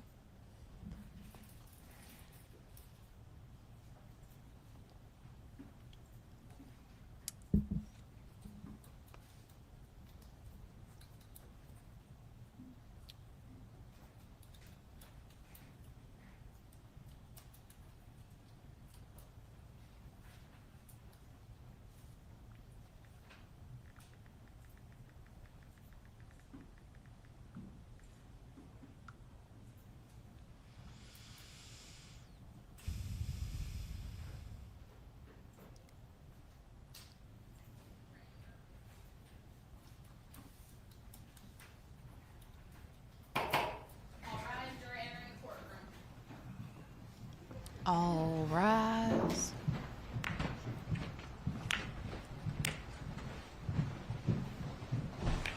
Hey, Billy. Oh no, I'm sorry. I didn't know you had that. Everyone can be seated. Goodness, sick for a State, whole you may call month? your next witness.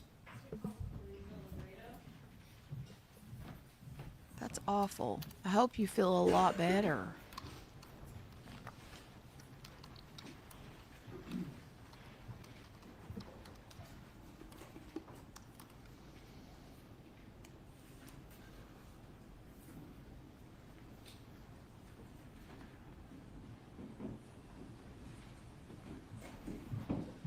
£17, Billy? Good grief. Please raise your right hand. Do you swear or affirm the testimony you're about to give? Ma'am, will be I'm the truth? sorry. Yes, I do. You may take your seat. Please speak loudly and clearly. Adjust the microphone if you need to. Okay. Will you tell us your name and spell your name for our court reporter, please? My name is Clarissa, Clariza,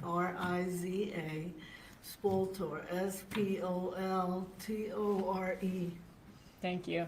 Did you recently get married? Yes, Okay, congratulations. Was your name before you got married Labreda? libretto. Okay. All right. Right. So, where do you currently work? Where do you work? I worked at the Adelson Institute. Okay. And you currently work for a dental practice that took over for the Adelson Institute? Yes. Okay, thank you. How long did you work at the Adelson Institute? Over 40 years. And where is the Adelson Institute located? In Tamarack. Was the exact address of the Adelson Institute 7737 University Drive in Tamarack? Correct. Is Tamarack near Coral Springs? Yes. Okay. And I want to talk about the positions at the Adelson Institute going back to 2013, 2016. What was your position? I was Dr. Adelson's dental assistant. Was that Dr. Harvey Adelson? Dr. Harvey Adelson, yes. Okay. Did you ever work the front desk? No. Okay. So worked as his personal assistant. Worked as his assistant. Yes. And what about Donna Adelson? Did she work there during that time? Yes. And what did she do there? She was the office manager. She worked up front. Okay. Did she keep the books, do the payroll, that sort of thing? Yes. What about Charlie Adelson? What was his role there? Charlie was our periodontist. He's a dentist. Dentist, okay. And the 40 years that you worked there, you worked for Harvey Adelson all of those 40 years. Yes. Was there also an employee during, and I'm talking about the years 2014 to 2016, in addition to yourself, Dr. Harvey Adelson, Dr. Charlie Adelson, was there also an employee named Erica Johnson? Yes. Okay, and what was her role? She worked up front and she was Charlie's assistant. Okay. And we got talked about Donna Adelson and her role. What about, did you have a hygienist named Amy? Yes, we always had a hygienist. Okay.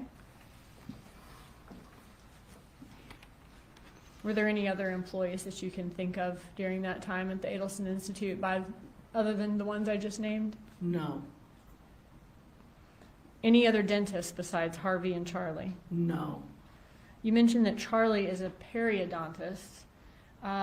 Did he also, in addition to working at the Adelson Institute, did he travel around and do that type of work for other dental offices as well? Yes. How often was he in the Adelson Institute office? Ballpark. Once a month. Okay, so one time a month, he's going to serve his clients for the Adelson Institute, and other than that, he's traveling around to all different offices. Yes.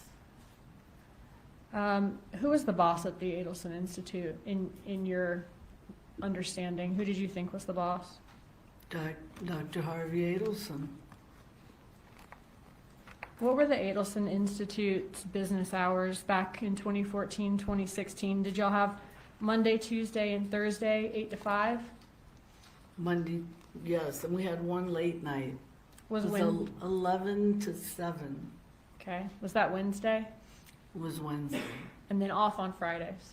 We were off on Friday. And no work on Saturday or Sunday? No.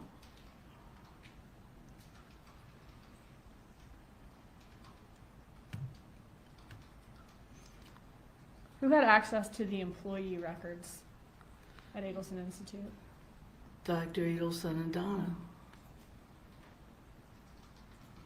Dr. Adelson meaning Harvey or Charlie or both? Harvey Adelson. Was that something that you had access to or would know anything about? No. How do you know Catherine Magbanwa? I know her from the office. She was a patient there. So she actually came and got dental work done there? Yes. Okay. Was she like a regular or just came in once or twice? Once or twice. Did you ever see her at Adelson Institute doing anything other than being a patient that once or No. one time or two times? Okay. Did you ever see her working at the Adelson Institute in any capacity? No. How did you get paid by Adelson Institute? By checks. And how often? Every 2 weeks. Did you ever get paid for weeks of work prior to completing your work? Yes. When would that happen? When might you get advance pay or get more than one paycheck at a time? If they were going away on vacation, then we would get the checks before. They being? I mean, Dr. Adelson and Donna. Okay. So if Harvey and Donna are going on a vacation that may last 2 weeks or more, Right. they're going to go ahead and pay y'all in advance so you don't go without. Right. And how often would that happen? Once a year, twice. Would you ever get 4, 5, 6 paychecks in a row? No. Were you ever aware of any Adelson Institute employee in the history of the 40 years you were there that worked exclusively by phone or remotely? No. Did the Adelson Institute back in 2013 to 2016, did y'all have a cleaning service? Yes. And would the cleaning service, was it a husband and wife team? Yes. Was Catherine Magbanwa the wife part of that team? No.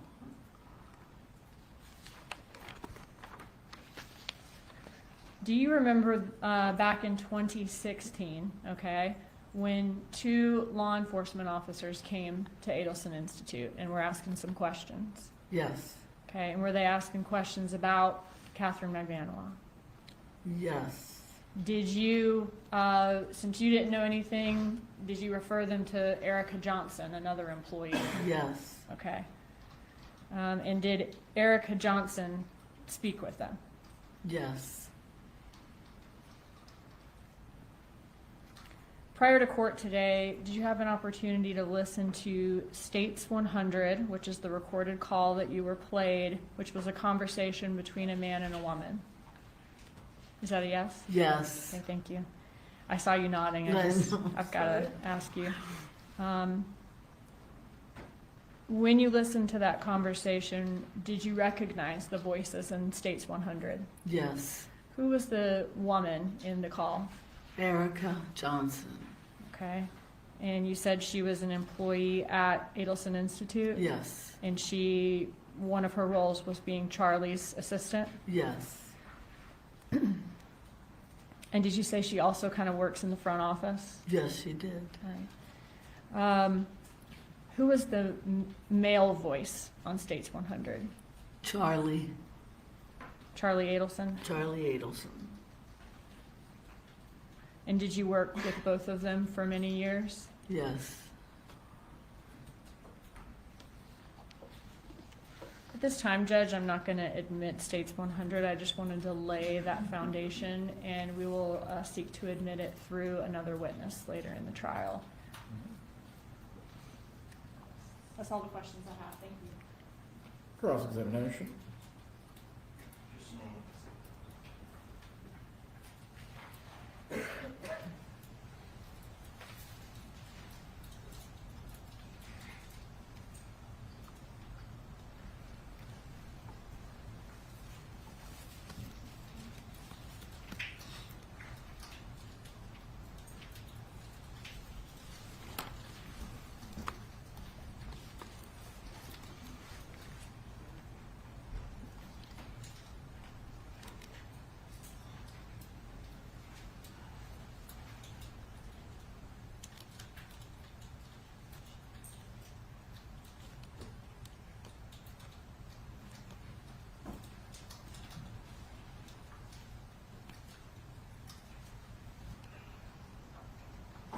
Good afternoon. Hello.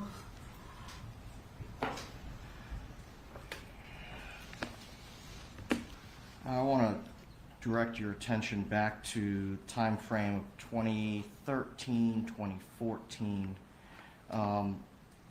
Did the office have an old-style answering machine? Yes. Okay, so it'd play a recording if somebody didn't pick up? Yes. Okay, and you had to go to the machine and play the messages at the machine? Correct. Okay. In your 40 years of knowing my client, Mrs. Adelson, did she ever speak badly about Dan Markell? No.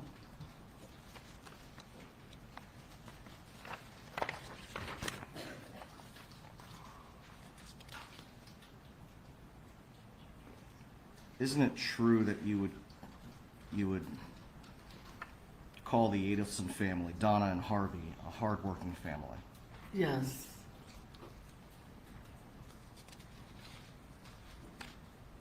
Just a moment, Your Honor.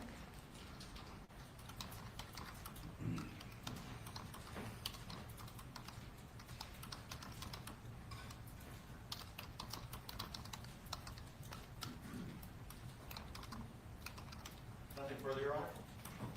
Any redirect to the witness? Back during that time period, if a patient were to call Adelson Institute and it was closed, maybe because it's a Friday, Saturday, Sunday, would that call be routed to voicemail? Yes. Okay. And then would the voicemail be able to be checked from there if it's checked by someone in the office? That would be Monday morning. Yes. Do you know who else had access to that voicemail? No. You and Donna Adelson had a friendly relationship throughout your time at Adelson Institute? Yes. Did you socialize or spend time together outside of work, or was your friendly relationship at work? At work. Okay. So while at work, you never heard her say anything negative about Dan Markel, No. but you didn't spend time with her outside of the office? We've gone out on occasions, but Not regularly? I'm sorry? Not on a regular basis? No. Okay, thank you. You may step down. Will the witness be recalled at all? No, sir, she can be released, thank you. You are released from your subpoena. Have a good day. Please call your next witness. State calls Catherine McManus.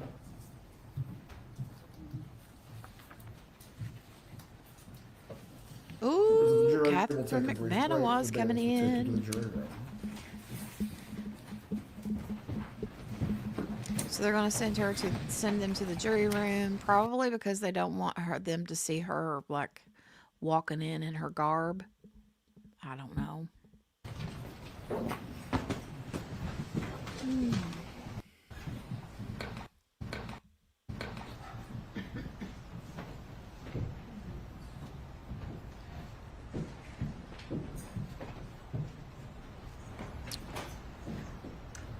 Everyone can be seated. I see. Yes.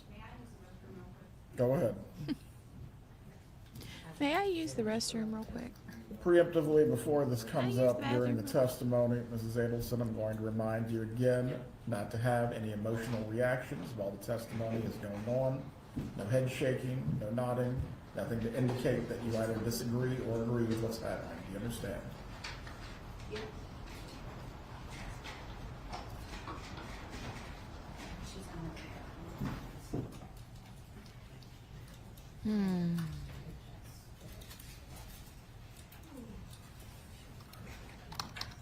She looked at her attorney like, "What? I didn't do nothing. What's he talking to me for?" Judge, our next witness after McDaniel is gonna be Sergeant Corbett, and he will need just a second to get situated. So, is that okay? That's fine. Thank you. For how long the McBenowa will take as a witness? Do you believe we will still get Sergeant Corbett today? We have until 5:30, I think we can start. Well, we can start a lot of things, but we will not finish them today in all likelihood. All right.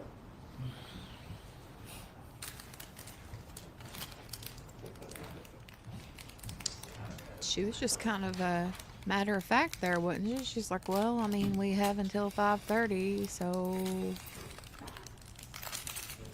I think that basically means they're planning on taking a long time for her to be on the stand.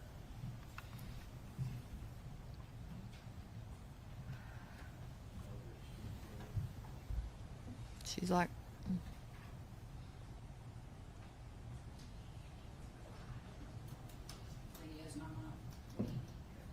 "I have until 5:30, Judge." Is Charlie going to testify? Do we know if Charlie's going to testify?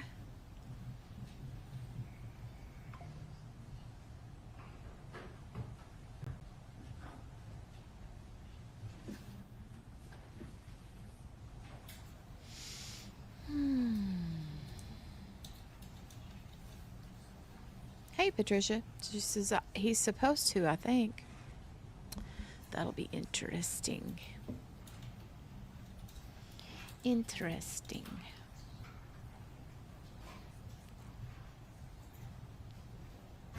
But it is weird because he's currently appealing his heart out. Well,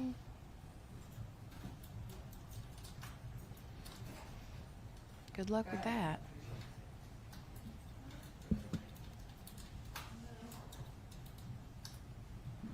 What's he trying to appeal on? Oh, sorry.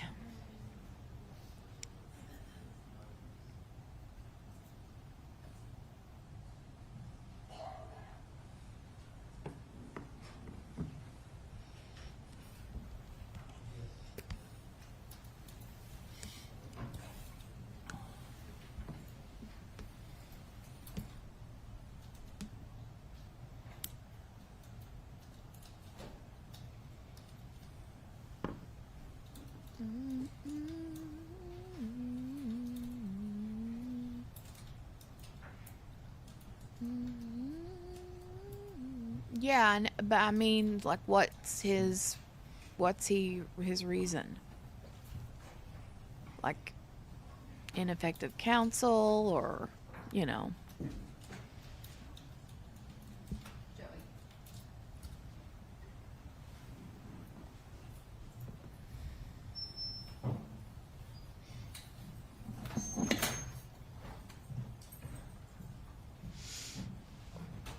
Ooh.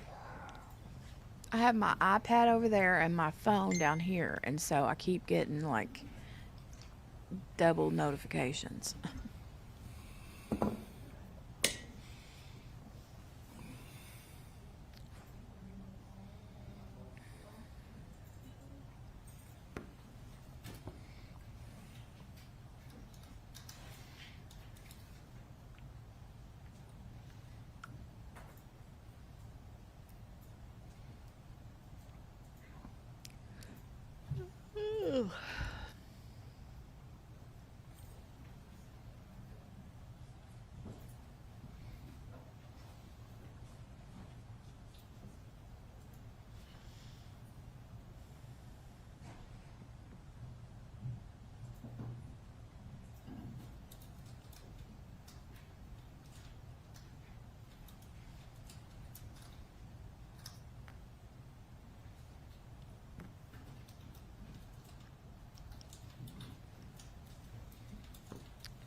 Oh, goodness.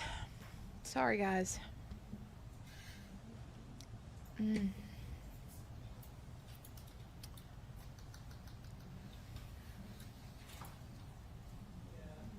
Oh, the anticipation. Ugh.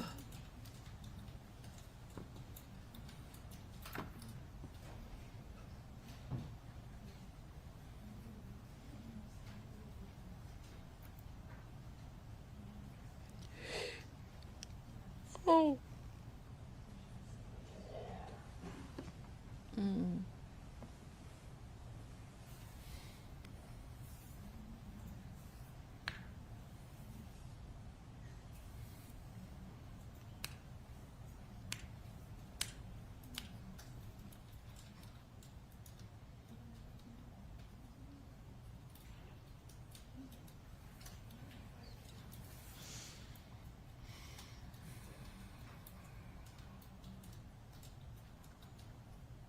This is too much. Too much waiting. Too much waiting. Too much waiting.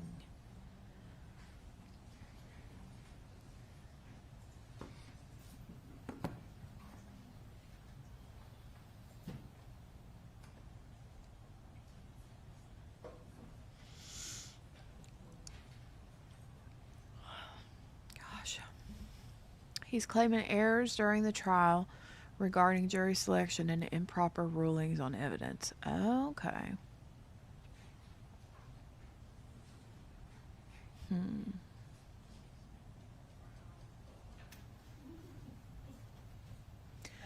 They had wanted the trial moved out of Tallahassee, and that wasn't granted.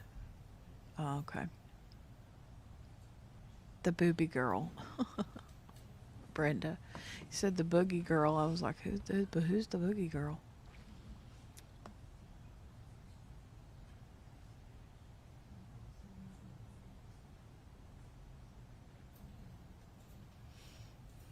Makes me think of that stupid joke. What is it? How does it go? The one about the Kleenex. How do you make a Kleenex dance?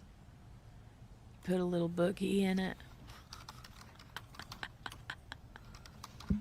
I'm sorry, that's cute.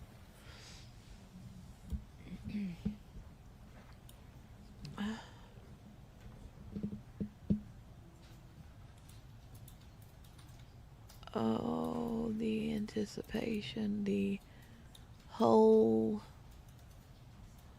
drama of it all. But why claiming this now during trial? You mean him? Who knows?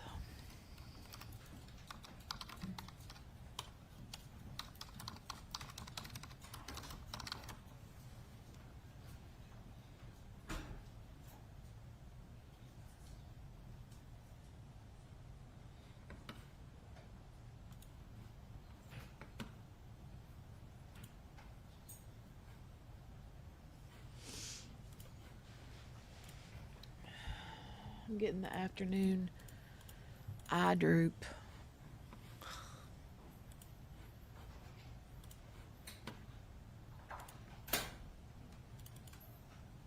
Oh, here she comes.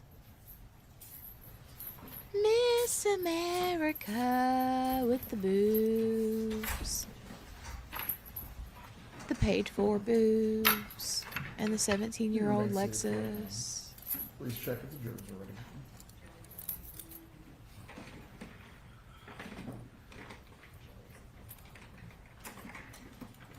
Yeah, you're right, Patricia.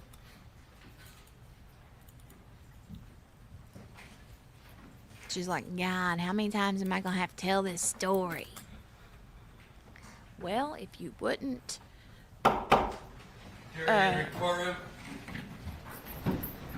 know, co-conspire to commit murder, you wouldn't have to tell the story 15 times in a row.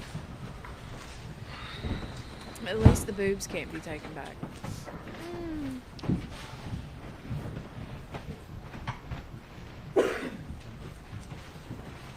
Marijuana, please remain standing. Anyone else can be seated. Please raise your right hand to be sworn. Do you swear or affirm the testimony you will give today will be the truth? Yes, Your They're Honor. like, You may take what have off. you got to show for all that money? Please speak loudly and clearly for the jurors. She's like, these. Please say your name and spell your name. Catherine Magbanua, KATHERINE MAGBANUA. Ms. Magbanua, are you in custody? Yes, ma'am. Are you serving a sentence? Yes, ma'am. For what? Life Life for what crime? for the murder of Ann Markel. And did you have a trial before you received that sentence? Yes, ma'am. Okay, and in that trial, did you testify in your own defense? Yes, ma'am. Okay, and in that testimony, did you testify that essentially we had it right about everyone else, but you were in the dark, you weren't involved in any way? Yes, ma'am. Okay. And was that true? No, ma'am. All right, and you didn't have to testify in your own defense. You could have chosen to remain silent, right? Yes, ma'am. Okay. And you testified also in the trial in which Garcia was convicted, right? Yes, ma'am. And same thing there. You Yes, ma'am. testified, you did not tell the truth. Yes, ma'am. Okay. And why then come now with a different story? I think that the truth needed to come out, and the people responsible needed to get arrested. Okay. Are you hoping to get something out of this? I would eventually like to see my children again one day. And are you hoping that something can be done for you even after being sentenced? Yes, ma'am, I'm hoping so. Okay. Have you been promised anything No, in ma'am, I exchange for your testimony? No, ma'am, I have not. Okay. By me or by anyone? No, ma'am, nobody. Okay. Has anybody told you what you need to say here today? No, ma'am. Has anybody told you, well, you need to implicate a certain person? No, ma'am. Weren't you originally offered immunity in this case to come forward with the truth? Yes, ma'am, I was. Why did you not take that opportunity? Well, in the first trial, I was tried with Secretary Garcia, and he was facing the death penalty, and I just couldn't do it. Okay, because the truth would implicate your child's father. Yes, ma'am. Okay. What about the second time? I've been living a lie this whole time, and it was just so hard to come out with the truth that I kept fighting. Did anybody threaten you or harm you to prevent you from coming forward with the truth? No, ma'am. Were you ever promised anything by anyone to, if you'll just remain silent, we'll pay for your kids' education or anything like that? No, ma'am. Were you involved in the death of Dan Markell? Yes, ma'am. Did we have it right? Were you the middleman between the shooter and Charlie Adelson? Yes, ma'am. Who solicited you to become involved in this? Charlie. Who was he to you at that time? We were dating at that time. When did you start dating Charlie Adelson? We started dating around 2013 when I was working for Sophie Dental. Okay. Do you know what month? No, ma'am. Okay. And when did you stop dating him? Probably towards the beginning of 2015. Okay. Was there a period of time where it kind of wasn't clear whether you were still with Charlie or dating Garcia? Yes, ma'am. Right. And Garcia is your child's father, right? Yes. And what's your history with him? How long were you together? I've been with Secretary Garcia since I was about 18 years old. All right, so a lot of history there. Yes, ma'am. Fair to say that you're on again, off again quite a few times throughout your history together. Yes, ma'am. And during one of those off times, is that when you started seeing Charlie Adelson? Yes, ma'am. All right, and then toward the end of Charlie Adelson, there was a little bit of overlap with the two men. Yes, ma'am. And that sort of is in the middle of the time frame that we're talking about here today, right? Yes, ma'am. When did Charlie Adelson first bring this idea up to you that I'm looking for someone to harm my brother-in-law? This was around October. What stuck out in my head was Halloween on October 31st. Okay. And what year was that? That was 2013. Okay. And so on Halloween, what is your memory of what y'all were doing that night that you're able to remember that happened that night? Well, we were out in Lincoln Road. It was like a kind of like a block party in Lincoln Road. And then when we were getting ready to get into our cars, he jumped into my car, and he basically suggested that do I know anybody that can harm someone? Okay, just a quick pause. Sorry to interrupt. Hold on a second. I got a cough. Okay, sorry about that. Kiddo's going to be home soon, and I got to do the whole, after school thing with her. So, if they go to a sidebar or anything, just chat amongst yourselves in the chat and wait together. I mean, I can't fast forward it because we're pretty much live. So, anyway, okay. Just wanted to let you know in case I didn't come back up like during a sidebar or something, okay? But I'll be back in a little bit. And were those the words you used, harm? Yes, ma'am. Okay. And did you know somebody that could harm someone? Yes, ma'am. At that time, Sigfredo was the first person that kind of popped in my head. Okay, I want to approach and show you an exhibit. This states 36. Do you recognize this photograph? Yes, ma'am. Is it a fair and accurate photograph of you and Charlie Adelson when you all were dating? Yes, ma'am. Move into evidence, states 36, Your Honor. Any objection? States 36 is admitted. You may.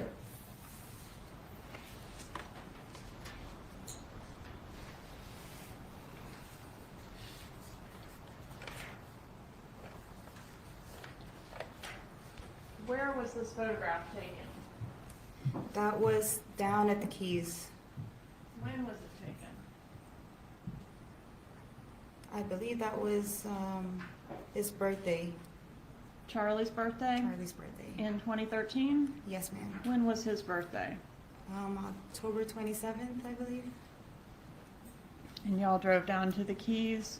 Yes, ma'am. So that would have been just a few days before he broached this subject of harming someone to you on Lincoln Road? Yes, ma'am.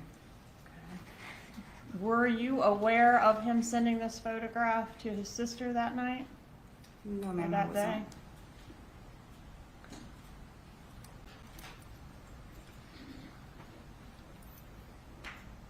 Why would he think that you knew somebody that could harm someone?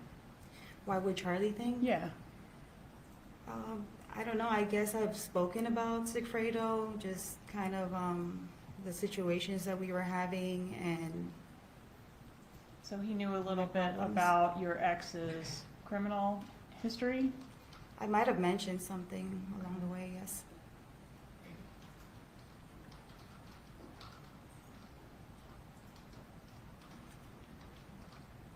What did Sigfredo Garcia know about Charlie Adelson? At that time, I don't think he really knew of him yet.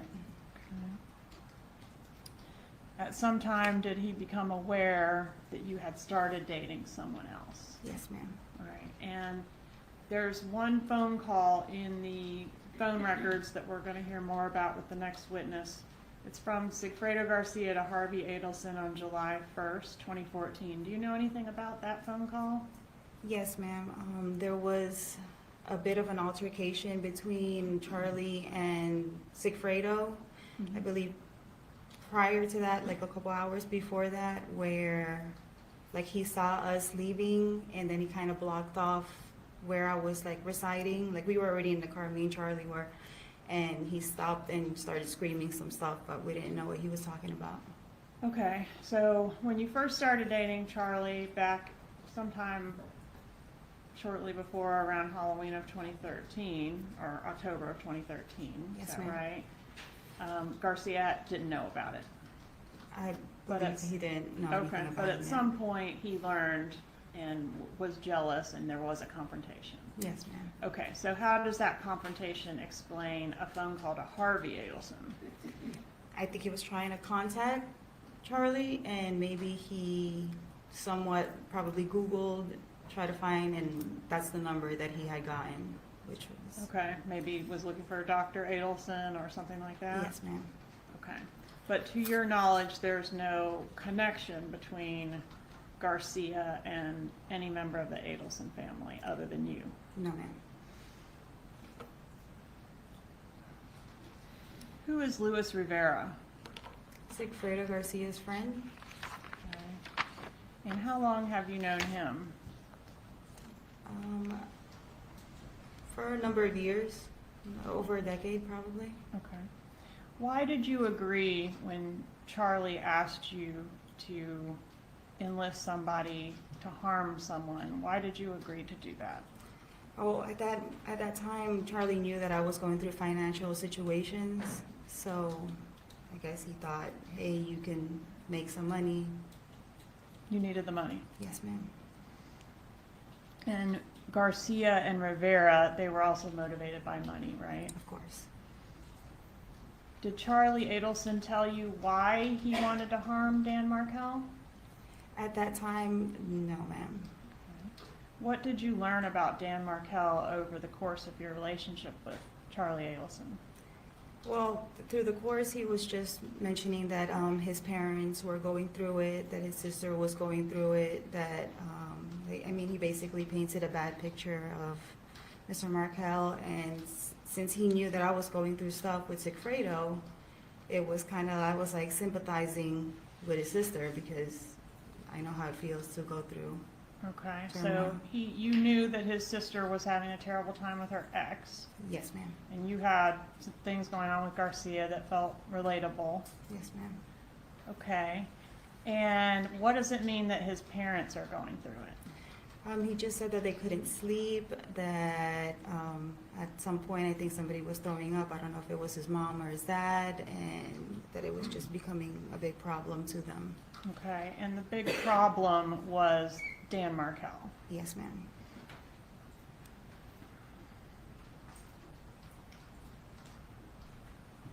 Did you ever meet Donna Adelson? Yes, ma'am. When did you meet her? From my recollection, it was from the dental office. And why did you go to the dental office? I needed some cavities and teeth whitening done. Is that the only time you ever met Donna Adelson? From my recollection, yes, ma'am. All right, and did she know you were dating her son when she met you? Yes, ma'am. Okay, were things cordial between you at that meeting? Yes, ma'am.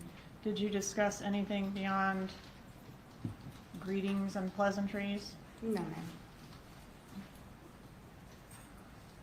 After the initial approach of you at Lincoln Road on Halloween, was there any more discussion with Charlie Adelson about this potential job?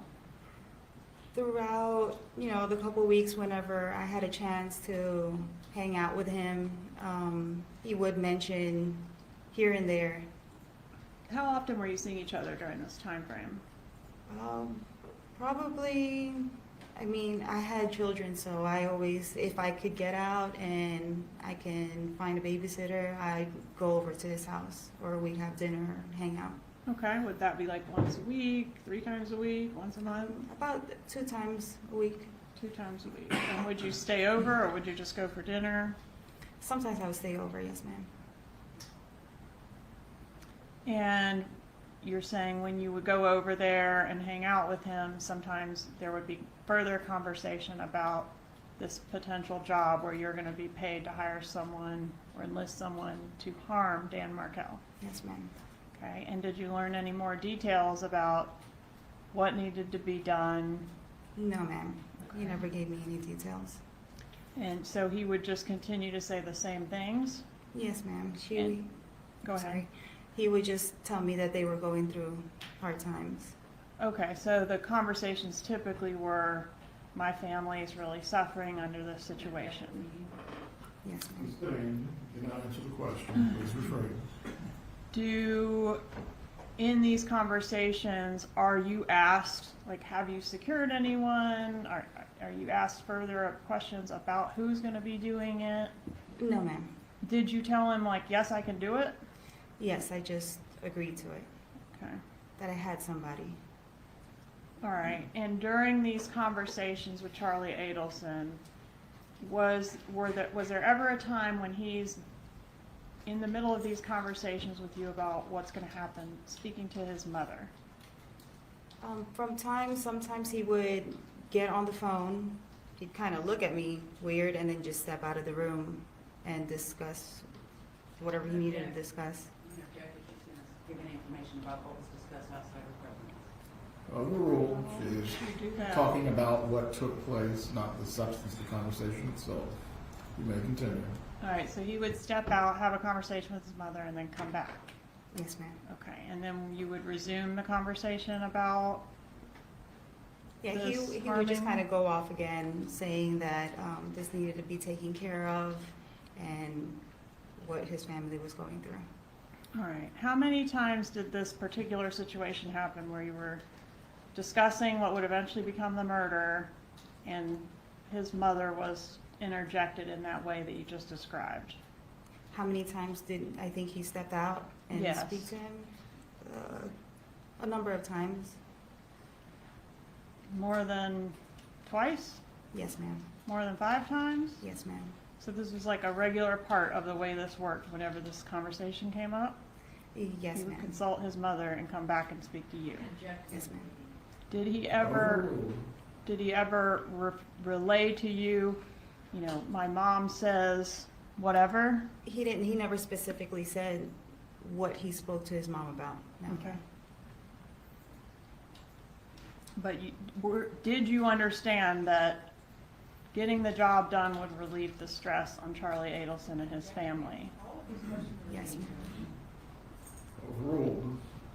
Did you understand that getting the job done would relieve the stress on Charlie Adelson and his family? Yes, ma'am. Okay. At some point, did you learn this isn't going to be just harming, like, I don't know, maybe punch him in the face or something? It's going to be a murder. Yes, ma'am. All right. And do you know specifically when you learned that? There was an envelope that Charlie had given me one day that I went over to his house, and he told me not to open it, and that he had worn gloves to close it, and that was basically it. And that I was the understanding of to pass it on to whoever I knew could take care of it. Okay, and when it's pass it on to whoever you knew, the name Sigfredo Garcia is used or is not used? No, it was never used. Okay, and is that, when we're talking about this conspiracy in general terms, are you in general trying to insulate the co-conspirator on this side of you from the one over here? Yes, ma'am. I was basically in the middle. So you don't talk about Charlie to Sigfredo and you don't talk about Sigfredo to Charlie? No, ma'am. But they both Knew that it was to them, yes. Okay. He said he wore gloves when he put whatever he put in the envelope. Yes, ma'am. All right. And so he told you, don't open it, don't touch what's in there. Yes, ma'am. All right. And what kind of envelope was it? It was a manila envelope. Was there any writing on the envelope or anything on the outside? No, ma'am. It was blank. All right. So the envelope goes into your diaper bag, yes? Yes, ma'am. And do you take it and Sigfredo gets it from you? Yes, well, eventually when I came home, because I usually have that diaper bag, that's like my little weekend bag. And when I came home, I contacted Sigfredo and I was like, hey, I have a package for you. Just come by whenever you can. Did you open it and see what was inside? No, ma'am. Okay. Did Charlie Adelson say anything to you about where he printed the documents that were contained inside? He did mention that he would never, he's like, oh, I didn't print this in my, the office that he had in his home.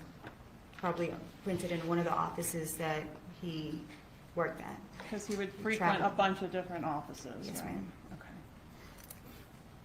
All right, so you gave this package to Garcia, and did he open it in your presence? No, ma'am. He literally took it and left out the door. All right, and had you talked to him beforehand about, hey, I'm gonna give you some instructions about a job?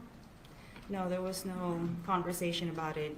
Basically, just I have that package, and then he took But it. how and did he left. know what the package was? Had you talked to him at all about, hey, I got a job for you? Oh, yes, ma'am. Like I told him that, that I have potential person that needed to, get harmed or beat up from my understanding at that time. Mm-hmm. And then he was like, okay. Okay.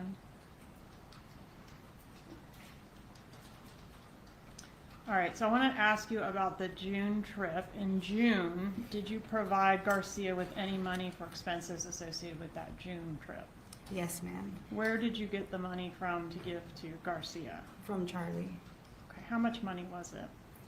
From my recollection, it was a couple $100, less than $5, maybe. So this was just for like gas and whatever was needed to get to Tallahassee and back?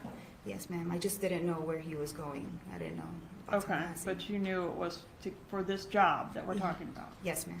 Okay, and at that point you knew it was a murder because the envelope had been passed, right? Yes, the envelope was passed towards kind of like in the beginning of the year, so we're already in June at that time. All right, and when you went to Charlie to get the money for the expenses, what did you say? I needed some money for, for the job that he had told me about, and that they needed to either scope it out or, just funds to get out of town. Okay. So your understanding was the first mission to Tallahassee, or you didn't know it was to Tallahassee, but the first trip that needed funds was going to be like a scoping trip, not to actually accomplish the murder. To my understanding, yes, ma'am. All right. Did you give that money to Garcia? Yes, ma'am. All right. And after the June trip happened, how did Charlie Adelson react to, I guess, just things not progressing along very quickly with this job? Well, since I guess nothing happened and something was to happen, he was like, well, what's going on? And I'm like, I don't know. So Sigfredo didn't tell me anything. He's just MIA again, because he just kind of goes in and out of my life. So sometimes he'd be hard to reach. Yes, ma'am. And were you worried that like maybe he'd taken this few $100s and now he's gone off the grid and I can't really give any information to Charlie about what's happening? Yes, ma'am. Okay. Were you getting any pressure put on you to get the job done? Yes, ma'am, from Charlie. And did that increase over time, like between, and I specifically want to know about between the June trip and the ultimate murder trip? Yes, ma'am. He was a little bit more adamant and persistent. Well, Katie, why hasn't anything been happening? What's going on? And were you then in turn putting some pressure on Garcia to get it done, make it happen? Yes, ma'am. Did you relay the message to the killers that the victim was going to be going out of town the day after he ultimately was killed? No, ma'am. I Did had you no know- knowledge. You didn't know anything about Dan Markel's travel schedule? No, ma'am. Do you know whether his travel schedule was contained in the documents inside that manila envelope? I would think a lot of information was there because for some reason, Sigfredo knew information and Charlie knew information, and that's why the whole confusion was on me. And it's Okay, but you don't know what was in there, you didn't look at it, and you didn't relay that message about the travel? no, ma'am. Had no knowledge of it. All right. I want to show you a text that was sent between the June trip and the murder trip.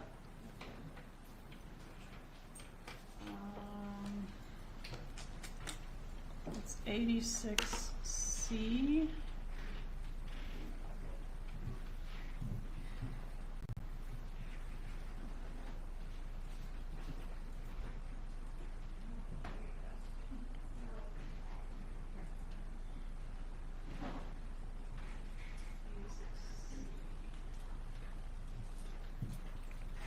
There's a text message where you are asking Charlie Adelson to put you on the payroll. Basically, you need to be able to show that you're working. Do you remember sending that text message? To Charlie? Yes, I believe so, if you can show me. I will. Okay. Was there a reason that you wanted to be part of, at least part of your payment for this to be through the payroll at Adelson Institute? Well, I was going through like insurance purposes for my son, so Mhm. I needed to be put on payroll so that I can show that I was making a certain amount of money. Okay, but it couldn't be too much money, right? Yeah, it couldn't be too much money. And so,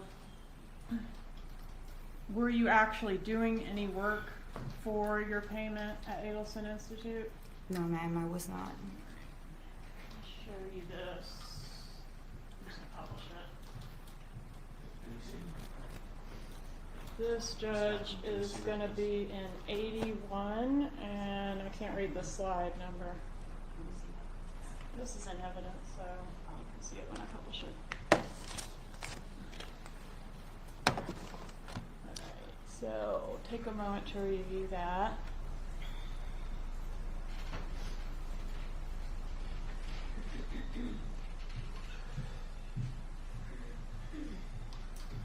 Yes, ma'am.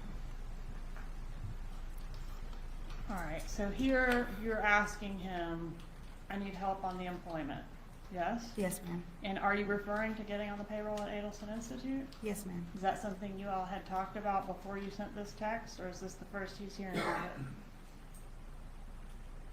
I don't know if I spoke to him prior to being on the payroll. Okay, how does he know what you're talking about when you say, I'm gonna need help on the employment? I guess he just figured, since he has an office, that he'd be able to help me. Okay, and he says no problem, right? Yes, ma'am. Does he actually put you on the payroll at this time? This is June. At that time, I'm not 100% if I was already on payroll. Not Okay. yet, I don't think so. The evidence indicates that you didn't receive your first paycheck until approximately 2 months after the murder was completed. Yes, ma'am. All right, and so did you feel like you could ask for this before the job was done because you knew you were getting the job done? I believe so, yes, ma'am. Okay, was the payments that you received from the Adelson Institute part of your compensation for your arranging of this murder? I would think so, yes, ma'am. What do you mean you would think so? It's yes or no question. Yes, ma'am. All right, he wasn't gonna put you on the payroll for no reason, was he? Yes, ma'am. Okay, and in most or all the checks were after the breakup? You had broken up before you received the first check, right? That I already, like, I wasn't talking to Charlie as much anymore? Yes, ma'am. Yeah, September, after the murder. Yes, ma'am. Okay.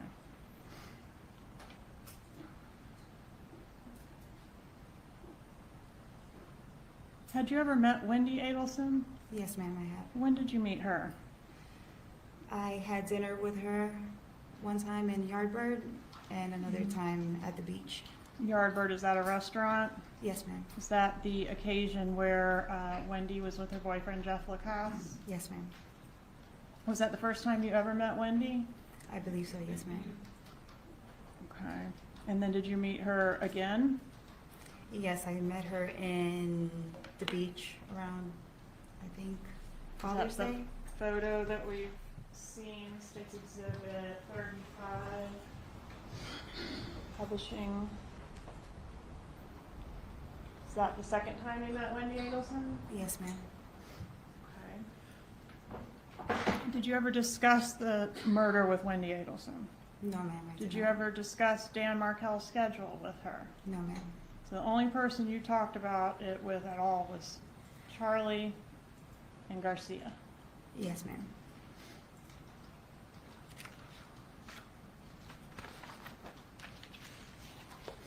All right, for the July trip, once the murder was done, did you receive a phone call from Sigfredo Garcia? Yes, ma'am, I did. And were the two men looking to get their money for the murder? I don't know what my conversation was with Sigfredo, but I did speak to him on the phone. But you understood that you needed to get the money, right, and pay Yes. them? Yes, ma'am. That was part of your job, Yes, ma'am. part of your role in this whole thing? Yes, ma'am. Okay. And did you go to Charlie Adelson's house to get the money on the night of the shooting? Yes, ma'am. He had contacted me and told me that there was an accident and if he can have dinner with me that night. Okay. And the accident was a reference to the shooting of Dan Markel? Yes, ma'am. Okay, which was not an accident, right? No, ma'am. When you get there, how is Charlie acting? He was pretty frantic, just pacing back and forth, and he had a gun in his hand. Okay, was that unusual behavior for him? Yes, ma'am. Did he say anything about his parents when you arrived at his house that night? He told me that his parents just left. Did you end up staying the night there? Yes, ma'am, I did. Were you planning on spending the night there? No, ma'am, I was not. Okay, originally was your plan to get the money and take it to the two men that killed Mr. Markel? Yes, ma'am, it was. All right, what happened the next morning? Well, since that night, since he was like pacing back and forth and he had given me a Xanax, that's why I fell asleep. And Okay, that's why did I he was, take Xanax as well? yes, ma'am, he took one as well. Okay. And the next morning, did something happen with the money? Yes, ma'am, so I woke up, I was like, I gotta get out of here, and he told me that the money is in the trunk of my car. All right, and was the money in the trunk of your car? I actually did not check it, I just got my keys and left. So you believed him that it was there? Yes, ma'am. And when you got to where you were going, where did you go to deliver the money? I was trying to contact Sigfredo and had a hard time trying to contact him. And then I eventually ended up in the alleyway of where Louis lived at that time. At Luis Rivera's residence? Yes, ma'am. And did Garcia show up there when you pulled up there? Yeah, he just kind of jumped in my car. I didn't know where he came from. All right, and was he able to get the money? Yes, I told him that his money was in the trunk of the car. And he was able to remove it, and you observed him removing it, and the money was there? Yes, ma'am. He went to the back, grabbed it, and then that's time he left. How did you get your cut of the money? I don't know if it was later on that night that he came back to my apartment or the following day, and then he put it in the closet. How was your cut of the money packaged? It wasn't like a cut, it was just basically, it was in a bag, in a plastic bag, grocery bag, and I believe there was like a paper bag and then a Ziploc bag inside it. All right, so the inner thing was a Ziploc bag? Yes, ma'am. Okay. When you opened the Ziploc bag, did you notice that the money was stapled together? Yes, ma'am, it It was. was, okay. Did you notice something else unusual about the money? At that moment, I didn't when I opened it, but a couple of days after the fact, it was wet and starting to mold. The money itself was damp to the touch? Yes, ma'am. Right, and did you ever mention that back to Charlie Adelson? I'm pretty sure I contacted him and told him, why is the money wet? What do you mean pretty sure? You did or you didn't? That I did. Okay, and when you contacted him and said the money's wet, or you just mentioned to him the money's wet, did he have a response? Yes, ma'am. He told me. Go Told me ahead. that his mom washed the money. That you physically washed the money? Yes, ma'am. All right, so you got a chunk of cash that day or a couple days later, you're not sure which. Yes, ma'am. All right, and you also got these paychecks that we've talked about, right? Yes, ma'am. Did over the ensuing time, from the time of the murder up until the time of the, what we've referred to as the bump, are you familiar with that law Yes, ma'am. enforcement operation? Okay. In that time frame, did you get some other gifts and things from Charlie? Between that time? Yes. Plane tickets, things like that? No, ma'am. Okay, so you deny getting any type of gift or favor from Charlie Adelson other than the cash that you got? I don't know if like specifically any type of favors. If I was going through, I was having problems with the car that I had Yes. purchased Yep. from him. So he would get that fixed and he would pay for it. Okay, and before that, he helped with Mazda repairs? Yes, ma'am. Okay. All right. You started getting paychecks in September after the murder, which continued through May of 2016, is that right? Yes, ma'am. And how would you receive the paychecks? Charlie would give it to me. All right, and you admit that you weren't doing anything to earn that money, No, ma'am. I was other not. than contributing to this murder? Yes, ma'am. All right, and the paychecks, would they come one at a time or multiples at a time? It would be multiple. Okay. Do you know why the paychecks stopped when they stopped? At that time, just like Fredo got arrested. So they got spooked. Yes. Who signed the paychecks? I'm sorry, one moment. You may.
You may continue.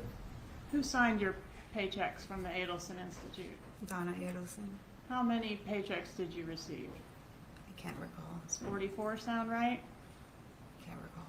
If we assume 44, how many of them were signed by Donna Adelson? All of them. How many were signed by Charlie Adelson? None. Did Mr. Adelson, when he handed you the checks, give you any instructions on how they were to be deposited?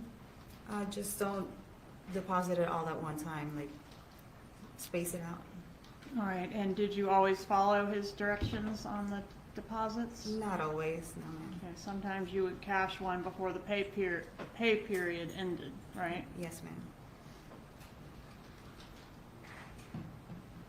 All right, and we've talked about the bump. Did you meet with Charlie Adelson after the bump? Yes, ma'am. Who called that meeting, him or you? I believe he contacted me. All right, and did you sit in the car with Mr. Adelson for a few minutes before going into the restaurant? Yes, ma'am. What happened when you were in the car with him? Well, I got inside the car, he came outside of my job and basically asked her, probably where we're gonna eat. And he turned up the volume in his car and kind of just leaned towards me and was just telling me that, that his mom got approached. Okay. And did you continue to hear more from him about his mom being approached once you entered the restaurant? Yes, ma'am. Okay, and at the time you did not know that law enforcement was intercepting those conversations, did you? No, ma'am, I did not. Did you have any concerns that he might be trying to set you up during that meeting? No, ma'am.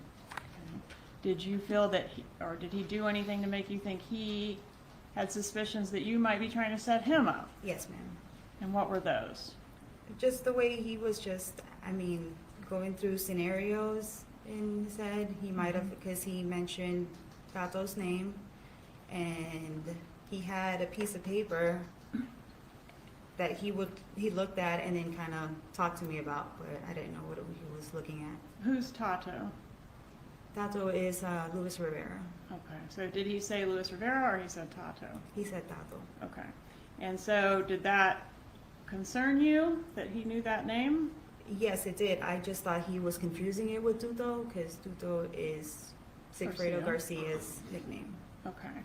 And what the setup was from the law enforcement was that this person was posing as an associate of Luis Rivera, right? Yes, ma'am. Okay. And when Charlie tells you this information, are you thinking it could be an associate of Luis Rivera? Maybe Rivera did tell someone, and Yes. maybe this is somehow connected to Rivera. Yes, ma'am. All right. Did you tell Charlie that? Did I tell Charlie that? Did you tell Charlie, well, actually, the guy that went with Garcia to kill Dan Markel is Luis Rivera, and he goes by Tato? Did you say anything like that? No, ma'am. I just told him that Tato was incarcerated, but I never knew at that time that Tato was with Sigfredo, or that he. Right, but you're not, I guess, are you giving Charlie Adelson all the information that you have about this? No, ma'am. Okay, so you're going to handle it on your side of the conspiracy yourself, right? Yes, ma'am. So he's enlisting you to go do something. What is it you're supposed to do? To contact the phone number? Phone number on the piece of paper that was handed to his mother. Yes, ma'am. Okay.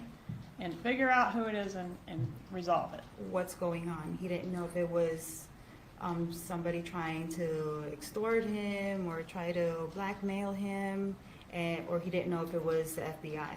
Okay, and he's saying one of two scenarios, one of two scenarios. Are those the two scenarios? Yes, ma'am. It's either the FBI or it is actually someone who's gotten some information about what we did. Yes, ma'am. Have you reviewed the transcript that was prepared of that restaurant recording? Yes, ma'am. And is that transcript fair and accurate? Does it accurately transcribe the conversation that was had in there? Yes, ma'am.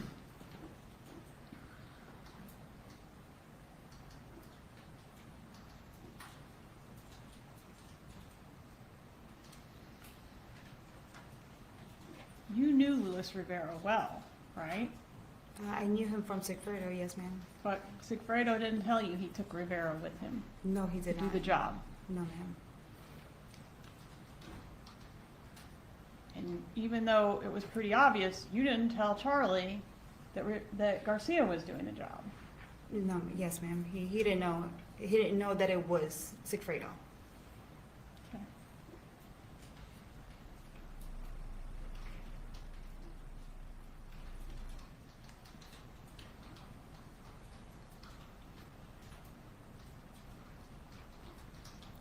Charlie never explicitly told you this murder is going to benefit my mother, or this murder is to benefit my sister. No, ma'am, he did not. So stay and please rephrase your questions. Kevin. Did Charlie Adelson ever tell you this murder is to benefit my mother. No, ma'am. Did Charlie Adelson ever tell you this murder is to benefit my sister? No, ma'am. But you knew that, didn't you? Yes, ma'am. He did tell you that his mom was at the house right before you arrived, the night of the murder. Yes, ma'am. He did tell you that his mother washed the money. Yes, ma'am. Money that was payment for the murder. Yes, ma'am. Did you speak in code on that wire? On the wiretaps, yes, ma'am. Okay. Property and tenant, that was code for looking into who was behind the bump, right? Yes, ma'am. Well, Charlie tends to go on his little rants, and then I kind of just followed, what he was saying. Yes, but you spoke in code. Yes, ma'am. And you understood you were speaking in code because you might be tapped, right? Yes, Somebody ma'am. might be listening. Yes, ma'am. But there would be no reason to speak in code if you hadn't done anything wrong. Will you agree with that? Yes, ma'am. Innocent people don't talk in code, do they? No, ma'am. No further questions. Cross-examination.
Good afternoon, ma'am. Good afternoon.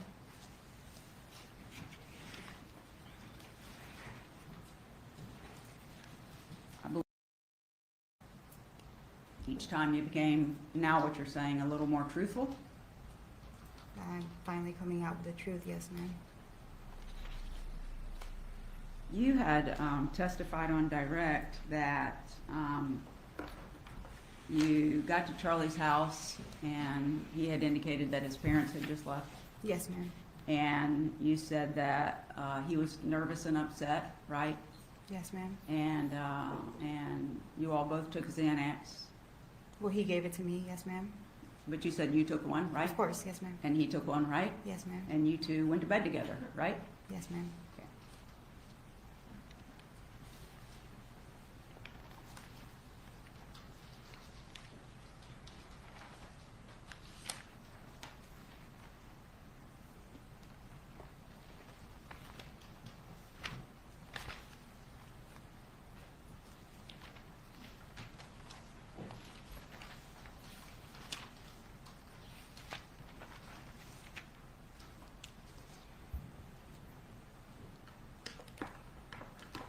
So what you're telling the jury is you met Charlie Adelson and started a dating relationship, right?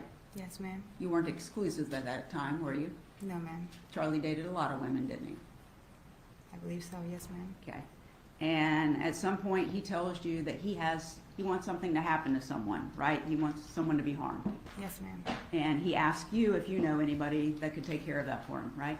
Yes, ma'am. And so then you contact Sigfredo Garcia, who's the father of your children, correct? Yes, ma'am. And you and he are having a rocky relationship, right? Yes, ma'am.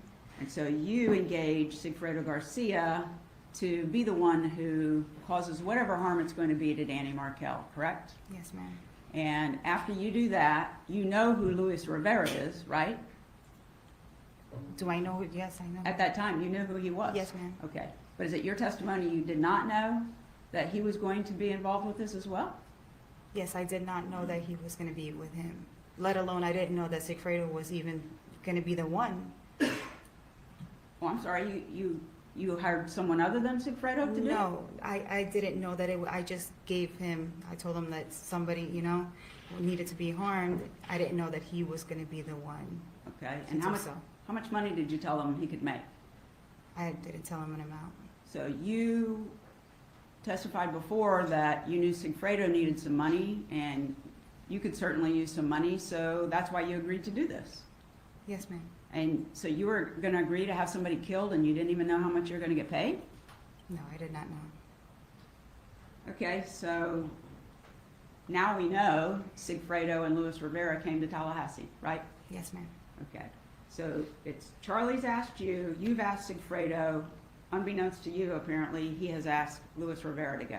Yes, ma'am. Okay, and we know that Luis Rivera and Sigfredo Garcia traveled to Tallahassee on more than one occasion, but ultimately they follow and track down Danny Markel, and when he pulls into his garage, Sigfredo Garcia gets out and shoots him in the head and kills him, right? From what it shows in my trial, yes, ma'am. Okay, and then they come back to South Florida, Sigfredo and Luis Rivera, right? Yes, ma'am. Okay, and you go to Charlie's house, you pass out with the Xanax, you get up the next morning, and he says there's money in the trunk. Yes, ma'am. At that point, you're claiming you didn't know how much money it was. Yeah, I did not know how And much. as of then, you still hadn't discussed any dollar value for having someone killed. No, ma'am. That was probably on the paper that I had handed to Sigfredo, the one that he got out of my diaper bag. Yeah, I don't want you to speculate because you don't know, do you? No, I never opened the envelope. But your testimony is you arranged a homicide and didn't even know what the pay was going to be. Yes, ma'am. Okay. So the next morning, Charlie says the money's in your trunk and you get up and leave, right? Yes, ma'am. And you go to Sigfredo, right? Yes, ma'am. And he knows you're going to be bringing him money, right? Yes, ma'am. And he hops in your car and you tell him you got the money. Yes, ma'am. And so your testimony is then he goes into your trunk Yes, ma'am. and he takes the bag out of the diaper bag. No, it was not a diaper bag. It was the plastic bag that Charlie put in my trunk. No, the money was inside your diaper bag is what you testified to before. No, ma'am, I did not. Oh, where'd you put it? The money Yeah. was in the trunk of my car. Okay. All right, I must have misunderstood your testimony. I thought you said it was in the The diaper bag. envelope was inside the diaper bag. Envelope was inside the diaper bag. Yes, And ma'am. that's what you delivered to Sigfredo. That's the envelope that Sigfredo picked up from my apartment. Yes, ma'am. That Charlie had given to you. Yes, ma'am. That you say you didn't know what the contents were. Yes, ma'am. Okay, so moving forward, now Danny has been killed, and Sigfredo gets in your trunk and gets the bag, right? It gets the money. Yes, ma'am. Well, it's in a bag or not? Yes, in the plastic bag. Okay, all right, so he gets the bag, and at this point, you say you haven't even seen the money. Yes, ma'am. I did not. Okay, and then a day or two later, he comes back to you and gives you, I guess, what is going to be your share, correct? Yes, ma'am. And at this point, you still don't know Luis Rivera's involved? At that point, no, ma'am. You still didn't know? No, ma'am. Okay. So you said that Mr. Garcia puts the money into your closet? Yes, ma'am. Okay. And a few days later, you actually go into the closet? I don't know if it was the same day that, that he put the money there, but a couple of days later when I had opened the bag, that's when I felt the moisture of the money. So you didn't touch the money the first day? I don't recall if I did or if I didn't. So I'm talking about the first day that Charlie gives it to you. You didn't touch it that day? Oh, no, I did not. Okay, and you didn't touch it the next day. That's when you gave it to Sigfredo. Yes, because he just grabbed it from the trunk of my car. Okay, and a couple of days later, he brings you your share and puts it in your closet. A day or two. It might have been the same day or the day after. He put it Okay. in the closet. And then at some point, you open the bag.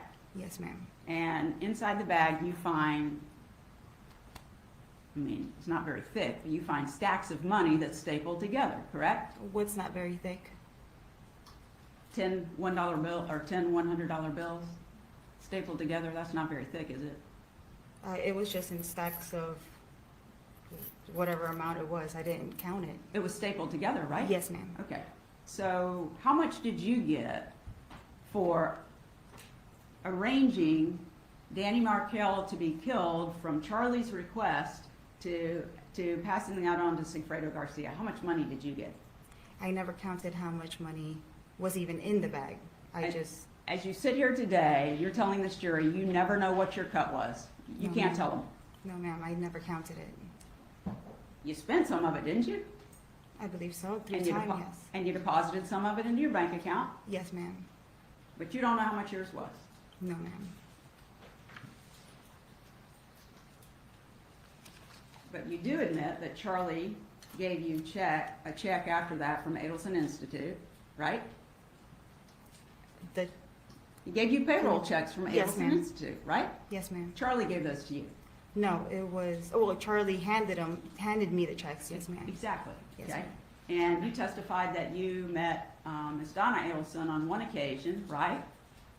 From what I recall, yes, from the dental office, when I went to get work done. She greeted you when you came for your appointment, basically. Yes, ma'am. Okay, and you had your appointment and you paid for the services, right? Yes, ma'am. Okay.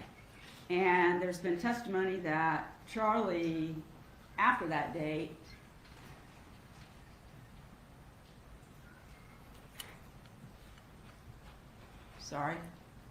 that Charlie, after that date, gave you other benefits, right? Yes, ma'am. I mean, you and he weren't together anymore, correct? After the homicide. No, we were not together, but we were still friendly with each other. We were still. You're friends, but you went back to Sigfredo, right? There was a time where I was between Sigfredo and still intimate with Charlie as well.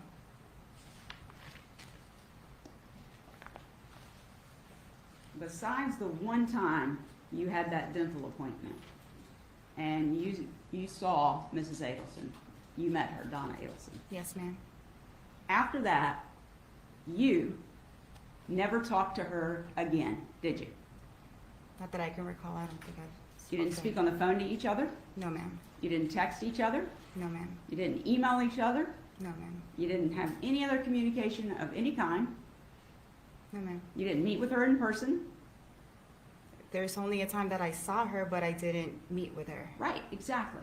And when you're having these discussions with Charlie Adelson, I'm talking about you and your knowledge. When you're having these discussions with Charlie and then having discussions with Sigfredo, she's not involved in those conversations with you, is she? No, ma'am, she's not.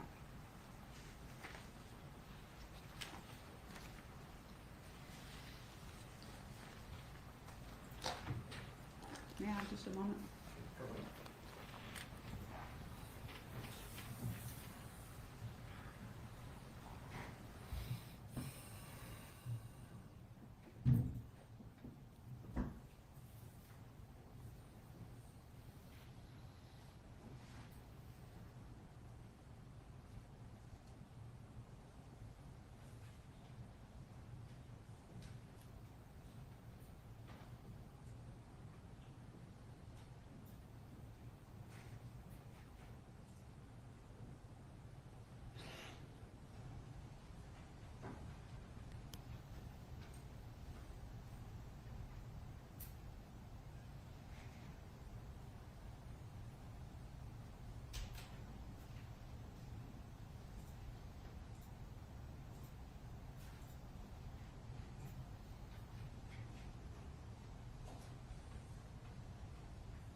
Redirect examination.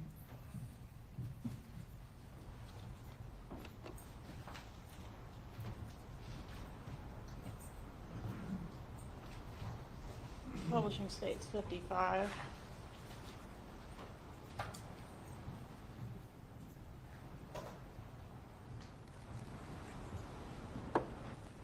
Donna did not have any conversations with you, did she?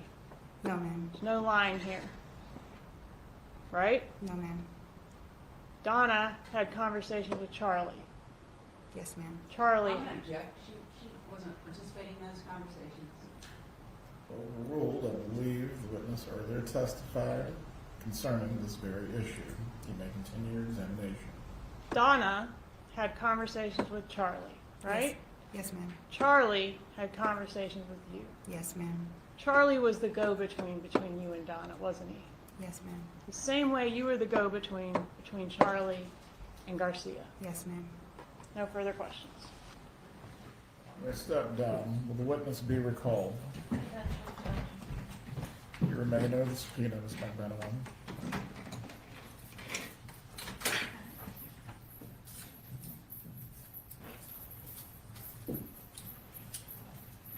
I believe you stated Sergeant Corbett is going to need to set up before you get started.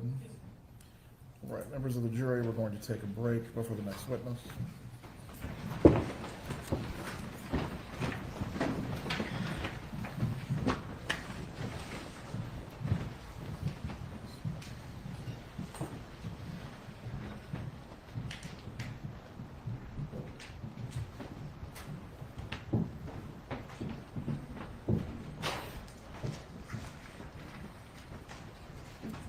Everyone can be seated.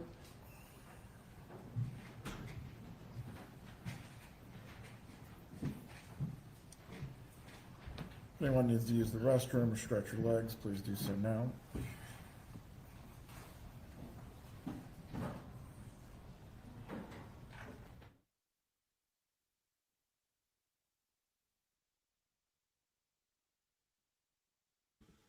Okay, Eep, I have some inside source information saying Charlie's supposed to testify. So, Charlie's supposed to testify, apparently, allegedly, in someone's opinion, on this phone here. They have to take breaks to get the incarcerated witnesses. Yeah.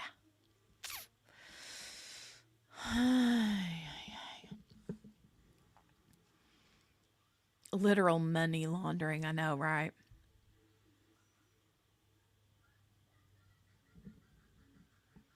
Jeez. Then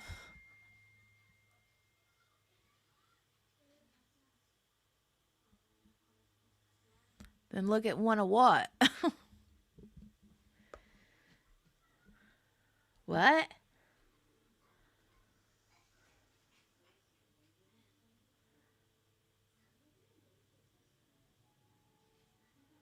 Look at one of what? Sorry, my inside source.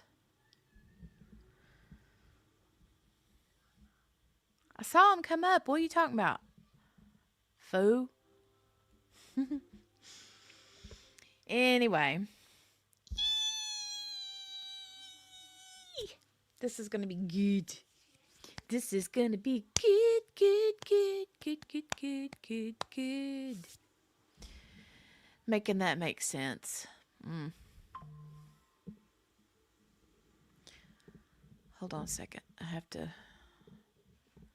turn my camera off real quick because kiddo's bouncing in and out now all over the place. I don't trust her not to bust down through the door and come through. Well, the door's not closed, but come busting, blustering through here. Oh my gosh. Oh my gosh.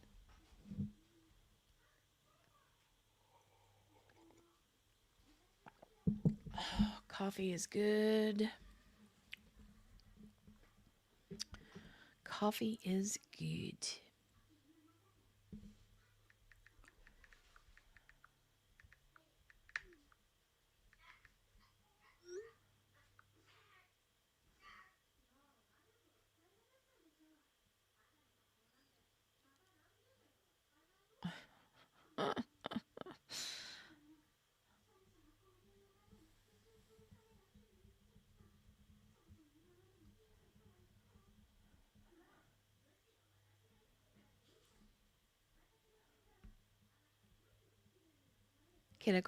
Kiddo got home from school a while ago, and I'm like, girlfriend, you're going to bed early tonight. She wanted to fight and fuss and argue with me this morning. Second morning in a row, she did not want to go. She did not want to go.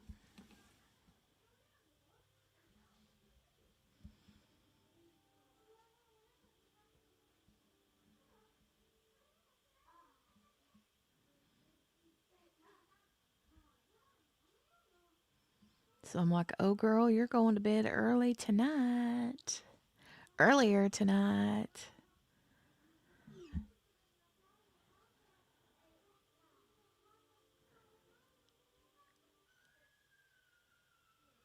QB. Oh, sorry. I just totally. Well, so goes that for being my inside source. Sorry. She wants to be on the summer schedule, I know. I just totally exposed QB. Ma'am, I said that an hour ago. Are you behind? Are you behind? Dude, we were not in that conversation. Hey.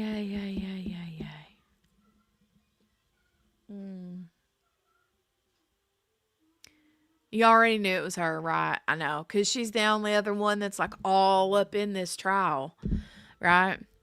That's not already here. She's trying to be all low profile here. I totally blew her out of the water.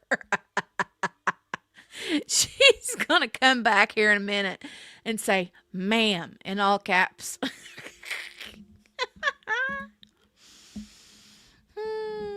So funny. Don't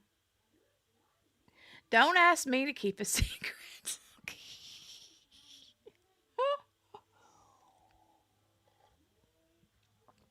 Oh, here I got the little 3 dots. It's coming. It's coming. It's coming. I'm waiting on the ma'am. The ma'am.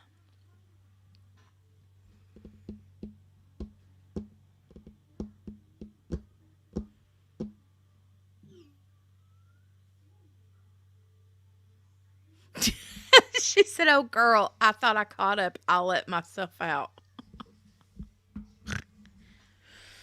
Hold on. Wait till you get to the part where I said yo name.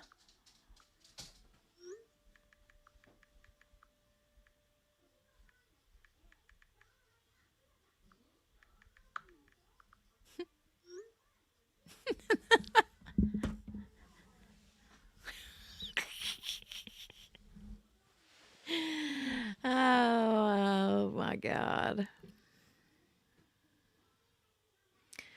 I know. I don't know where JB's mama is. I haven't seen her in 60 months of Sundays. I have no idea, but wherever she is, I hope she's well. Wherever she is, I hope she's well.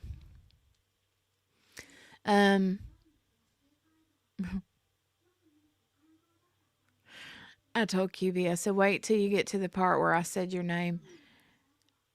And then I said, not your government one, though. Government.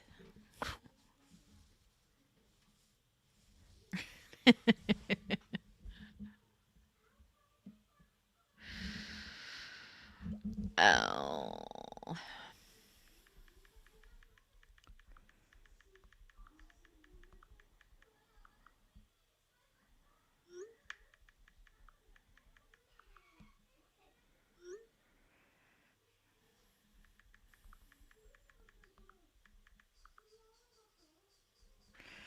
Okay. All right. And Steph, I know Steph's busy. She's got a whole new, whole new world. Working and relationships and all kinds of cool stuff. So, oh, that's sweet. I told QB that you missed her, Gail, that you said you miss her. And she said, oh, Gail's so sweet. She sends me something every day in Finch. I think I deleted Finch. My bird done dead, died, and had a funeral and everything. She gone. She gone.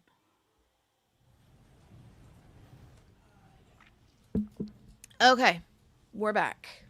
Charlie Adelson. Let's do it. Let's do it. If it ain't Charlie coming up, QB's fired. I'll say that much. We could get through maybe about 30 slides in an hour, and I could let you know when we're at that stopping point if you haven't stopped me already. Very well. But anytime you want to stop me to stop for the day, that's fine too. Because I think probably in all it might take 3 to 4 hours. Wow, she said 3 or 4 hours is what it's going to take her.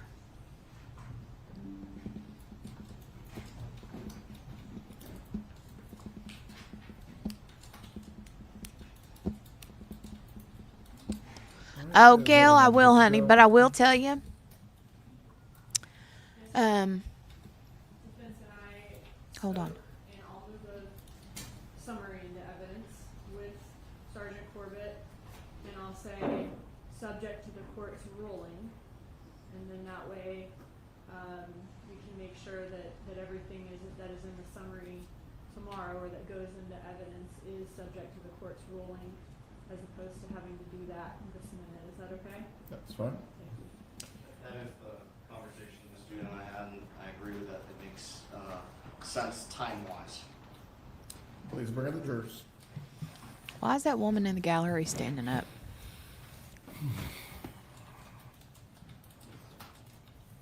Maybe she just got a bad back. Gail, what I was going to say is the people in there are pretty hardcore right now, especially about regattas. So if you're not doing the regattas, they're pretty much going to be like, bump.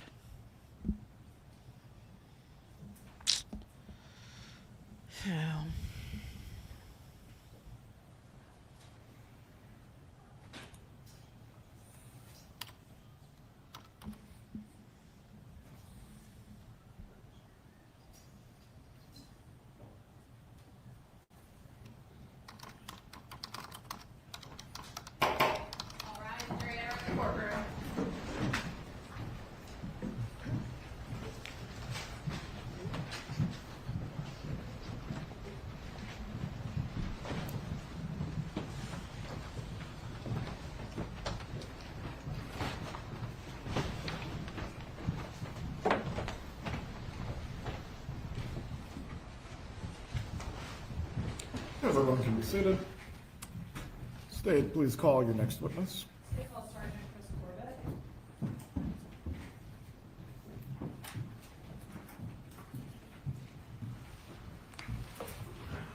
Well, this ain't Charlie Sergeant, please Adelson. raise Who's your this? hand.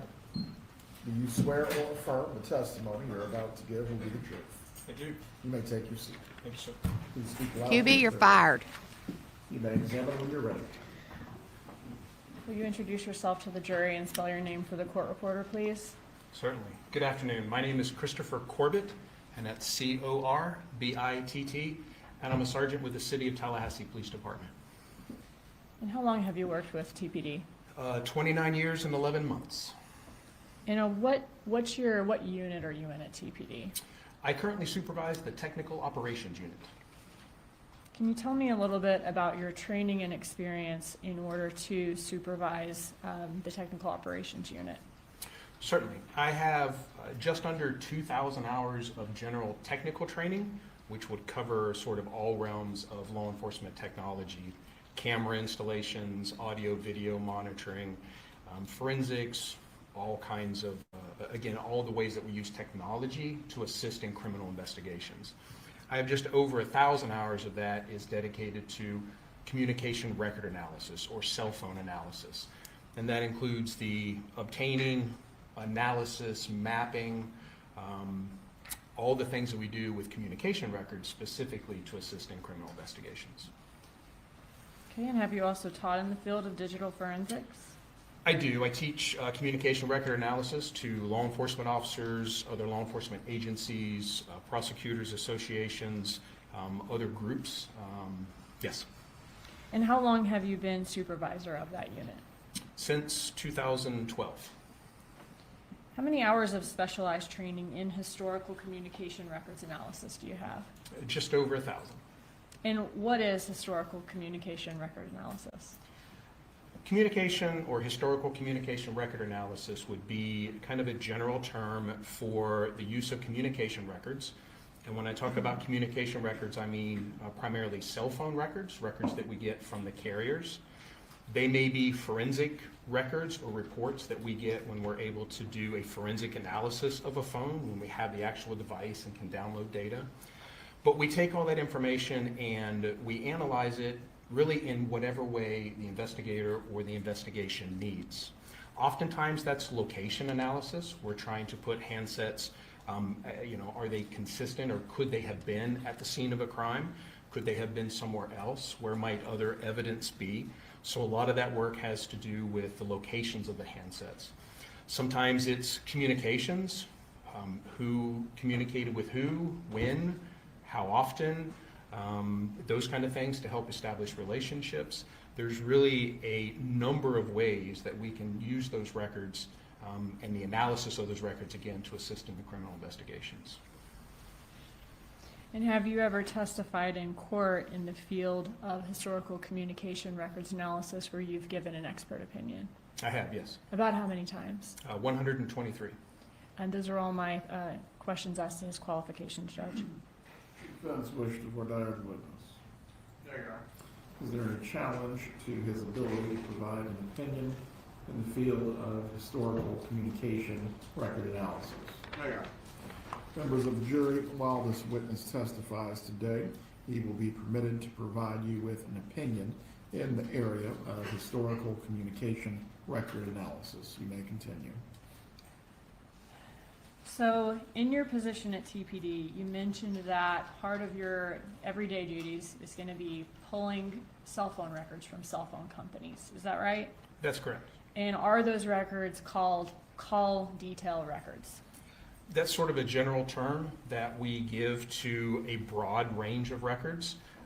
Call detail records, we generally talk about specific call logs, and maybe voice or text. We have other types of reports, subscriber information, other types of location reports that are more specific, but generally, yes, we call that whole group of records call detail records. Are those types of records ones that are kept in the normal course of business of phone companies? They are, yes. And are they kept by an automated system that would have knowledge of those or of those calls and text communications? Yes. Are you familiar with how to read and interpret the records? I am, yes. And in this case, did you review phone records for State's Exhibit 91, call detail records of Luis Rivera, 92, call detail records of Sigfredo Garcia, 93, call detail records of Wendy Adelson, 94, call detail records of Donna Adelson, 95, Charlie Adelson's call detail records, 96, Harvey Adelson's call detail records, and 97, Catherine Magbanoa's call detail records, and finally 98, Dan Markel's call detail records. Yes. Okay. And did all those call detail records come with a certification from each phone carrier certifying that those are authentic records of that carrier? They did, yes. Just 1 second.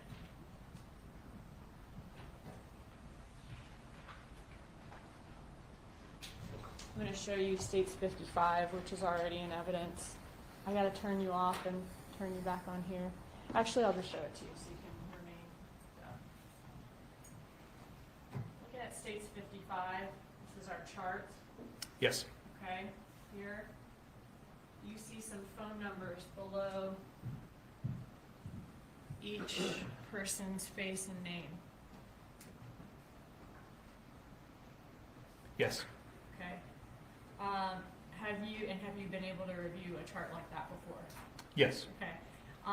Looking at those numbers, are those the numbers for each person that correspond with the call detail records that you reviewed for each person and you're going to be testifying about in your testimony?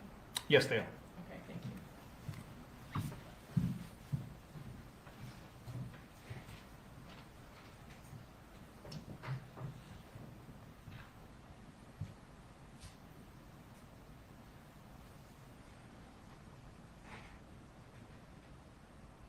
At this time, Your Honor, I would move into evidence States Exhibit 91 through 98, the certified business records. Any objection? No, Your Honor. States 91 through 98 are admitted. Thank you. In addition to all of those call detail records we just went through, did you also review traffic tickets that were received in the summer of 2014 by Sigfredo Garcia and Luis Rivera? I did, yes. Did you also review car rental agreements, 2 from Comfort Rental in Miami and 1 from Save Gas Rental in Miami? I did, yes. Did you also review surveillance video from Premier Gym, as well as from Spirion, which is a GPS company that is the company that has the GPSs on the rental cars? Yes, to be clear, the Premier was video, the GPS was latitude, longitude coordinates. Thank you. Sorry about that. And did you base your opinions in this case? Oh, and did you also receive, in addition to all those things, Cellbrites and returns from subpoenas from email addresses as well? Yes, so there were forensic analysis conducted of several handsets and, yes, an iCloud or multiple iCloud accounts. Okay, that gave you access to emails as well? And separate actual email legal demand returns. Okay. Did you base your opinions in this case on all of those records that we just discussed? Yes. Now, are many of those records voluminous? I'm talking hundreds, even thousands of pages. Yes, they are. Did you prepare, instead of having to go through each page for the jury during this presentation, did you prepare a summary in order to show the jury what the phone company's records say in correlation with the other evidence in this case about the subjects in this case, phone activity and locations? Yes. And will you be relying on that summary for your testimony here today? I will, yes.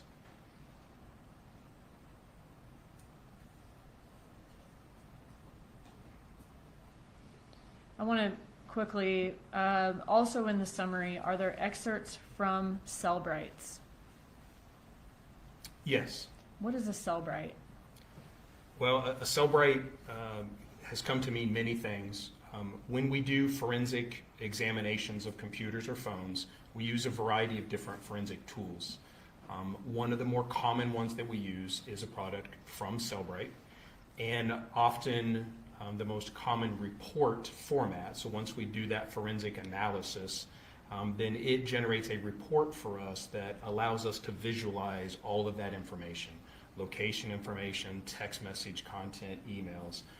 And so that report is generally called a Cellbrite report. Okay. Judge, at this time, I would move State's Exhibit 73, which is going to be, or which is the summary of all of these records that Sergeant Corbett has put together and he'll be testifying to today, a summary that will go into evidence with the jury, subject to the court's ruling. Very well. Any objection? Subject to the court's ruling. 73 is admitted. You may continue. Okay. Now, did you also create a PowerPoint of this summary to use on the projector here in court during your testimony? Yes, actually, that's a representation of the PowerPoint. Okay. And some of the items that are in the PowerPoint that are already in evidence, emails and that sort of thing, they won't be in the summary. but we will go over those in your PowerPoint, correct? That's my understanding, yes. Okay.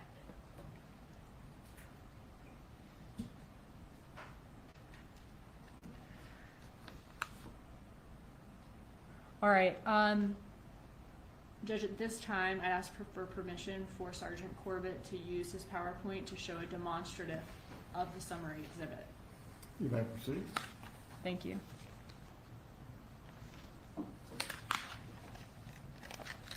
You'll need to unmute. Oh, I'm sorry. Okay.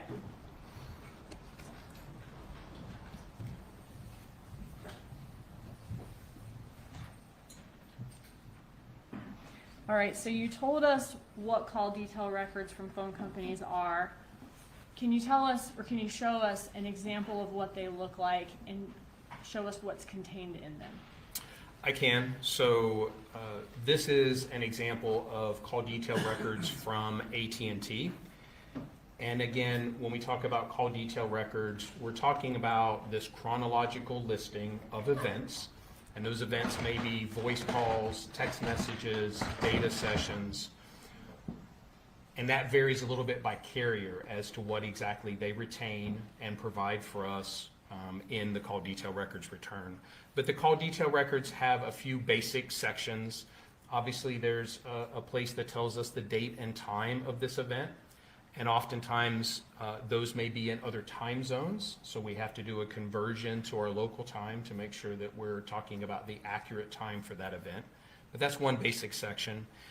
The other section tells us the phone numbers. So obviously we have the target number or the number for which the records were obtained. And then we have the other numbers that that number is communicating with. So here we see, again, the phone numbers being communicated with. If it's voice calls, we see a duration or how long that phone call lasted.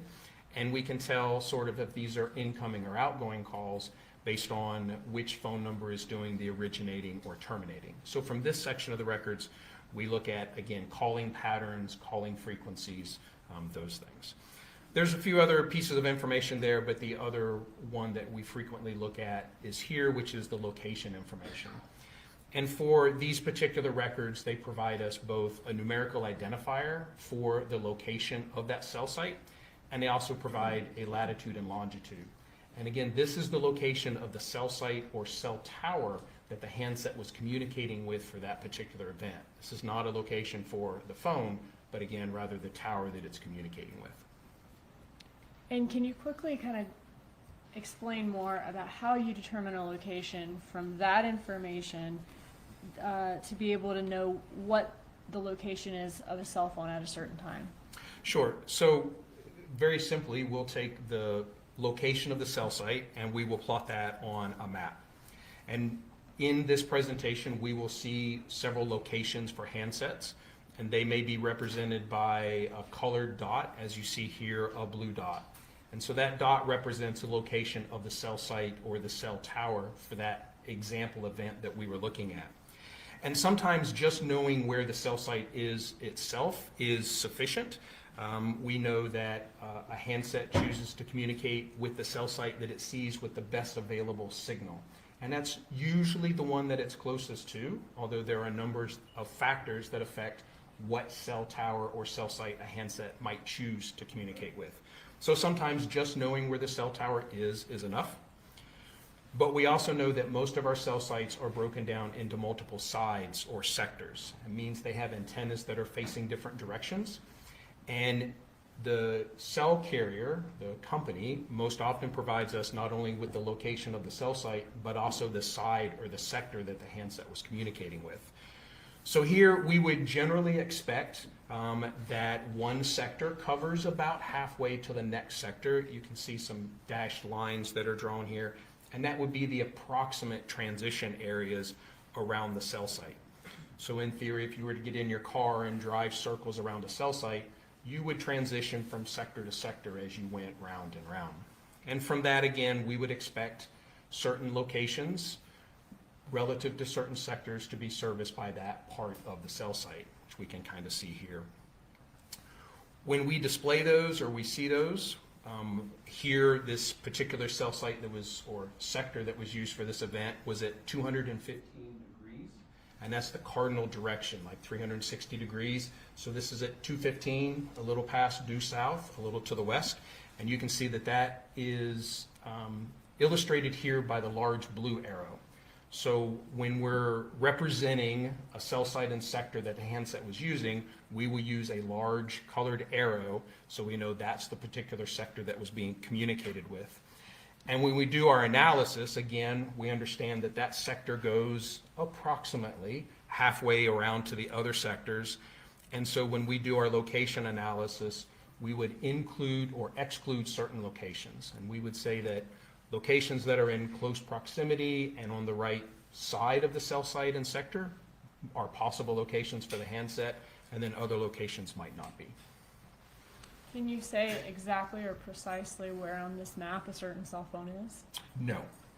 Okay, but you would be able to tell us what cell site that cell phone is communicating with if it has location data, and the sector of the cell site, the particular sector that it's communicating with.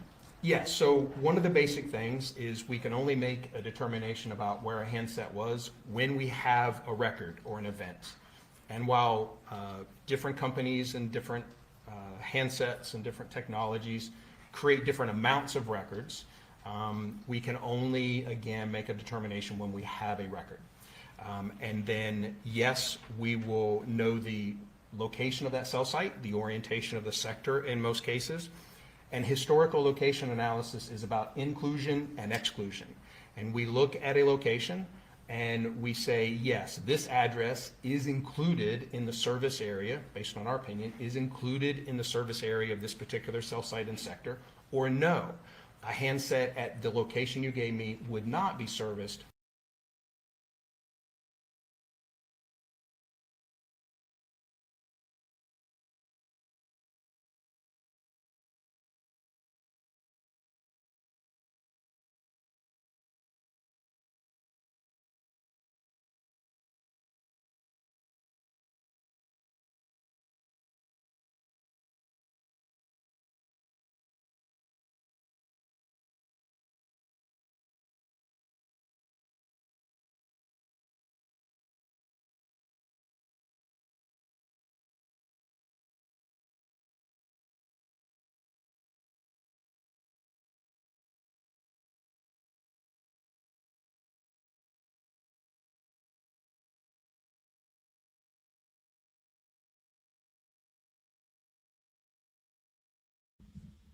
Uh-oh. I'm getting the spinny wheel of death. I don't know if it's me or if it's law and crime.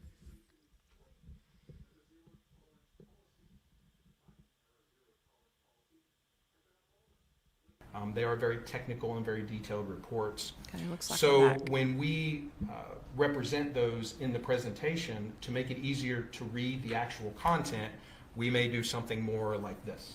So we will provide a visual indicator of who is issuing that communication, who sent that text message, and then we will focus on the content of that. But again, it's taken from that forensic report, just put into this format so it's a little easier for us to follow.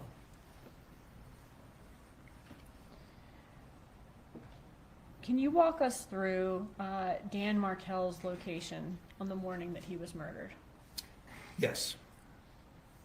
So we do know, and I'm on slide 14 now, we do know that the morning of the homicide, he was at home at his residence on Trescott Drive.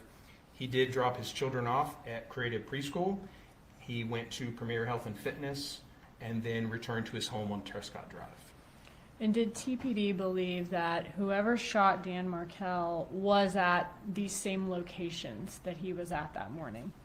We did believe that him being under surveillance was a definite possibility. Okay. And was there a Prius that was identified based on surveillance images following him that morning?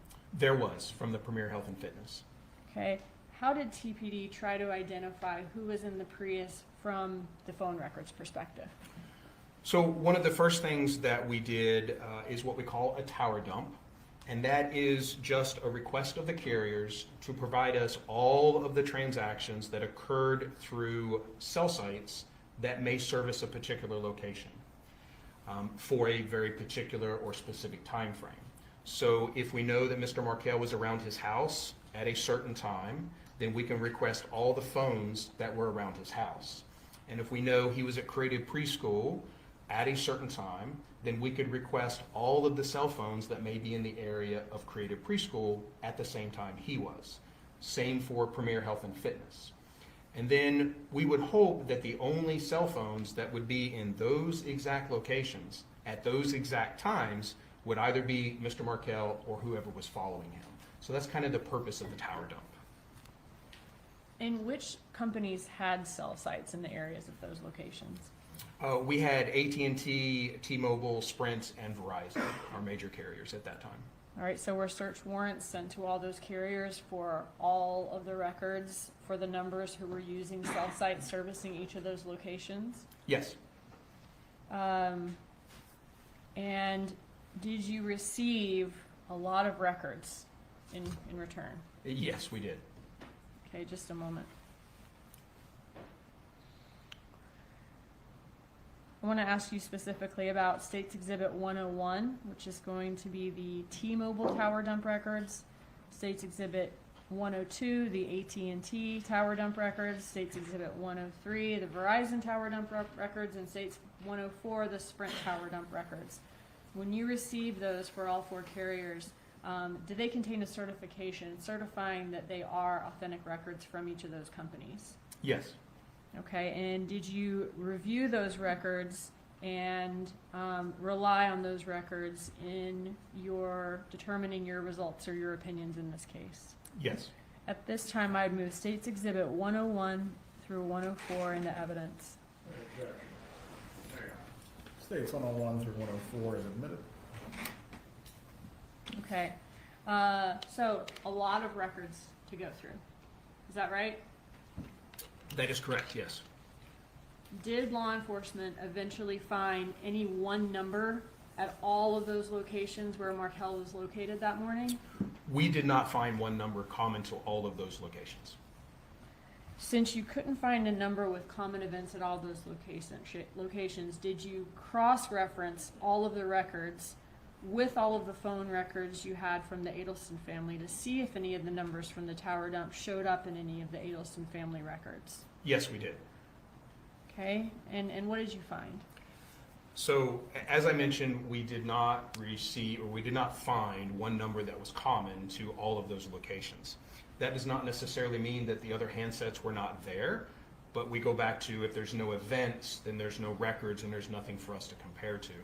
But what we did have from the tower dump were a number of reports with cell phone numbers of cell phones or handsets that were present at those specific locations and times for us to look at or compare. What we also had was a number of CDRs or communication records from various subjects in the investigation. We use analytical software to kind of help us out with this, to crunch large numbers. But we were able to actually compare all of the handsets that were here in Tallahassee around those specific locations and times with all of the records, the phones and the phones that they were communicating with for all of our subjects in the investigation. And what we did find is, and this is slide 19, we did find a common number, this 7.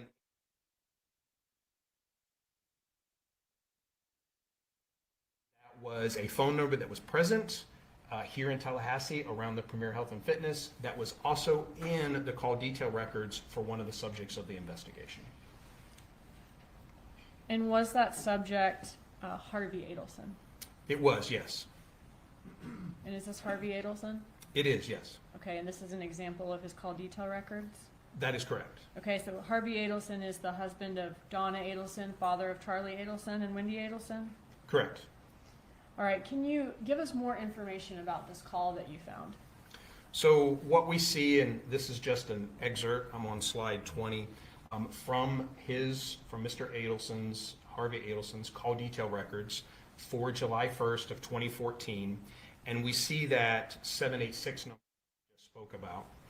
And this is a good example of some of the things we see with call detail records it looks like 3 calls or 3 entries here, but this is actually just one event. And in the records, we also see the kind of the routing or the way they call, like this one that was routed to voicemail, how it kind of traverses through the network. But these are 3 lines, or it looks like 3 events, but this is just one incoming phone call from that 786 number. And again, that was on July 1st of 2014 at 5:20 p.m. Okay, so here we have this one call on July 1st, 2014. What was the duration of this one call? The duration is listed as 37 seconds.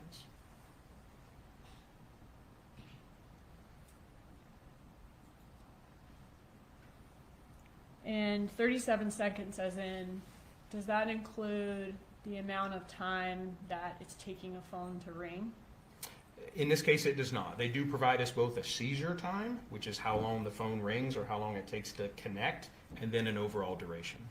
Okay, so a 37-second call. Do we know whether this call was routed to voicemail? This call indicates that it was routed to voicemail. Okay, so the 37 seconds, would that include an amount of time for a voicemail to play and an amount of time for a message to be left, if a message was left? It could, yes. Was there any other communication in all of the phone records that you have between the 786 number you found and Harvey Adelson's phone? No. Who did the 786 number belong to? So the 786 number belonged to Sigfredo Garcia. Okay. Just a second.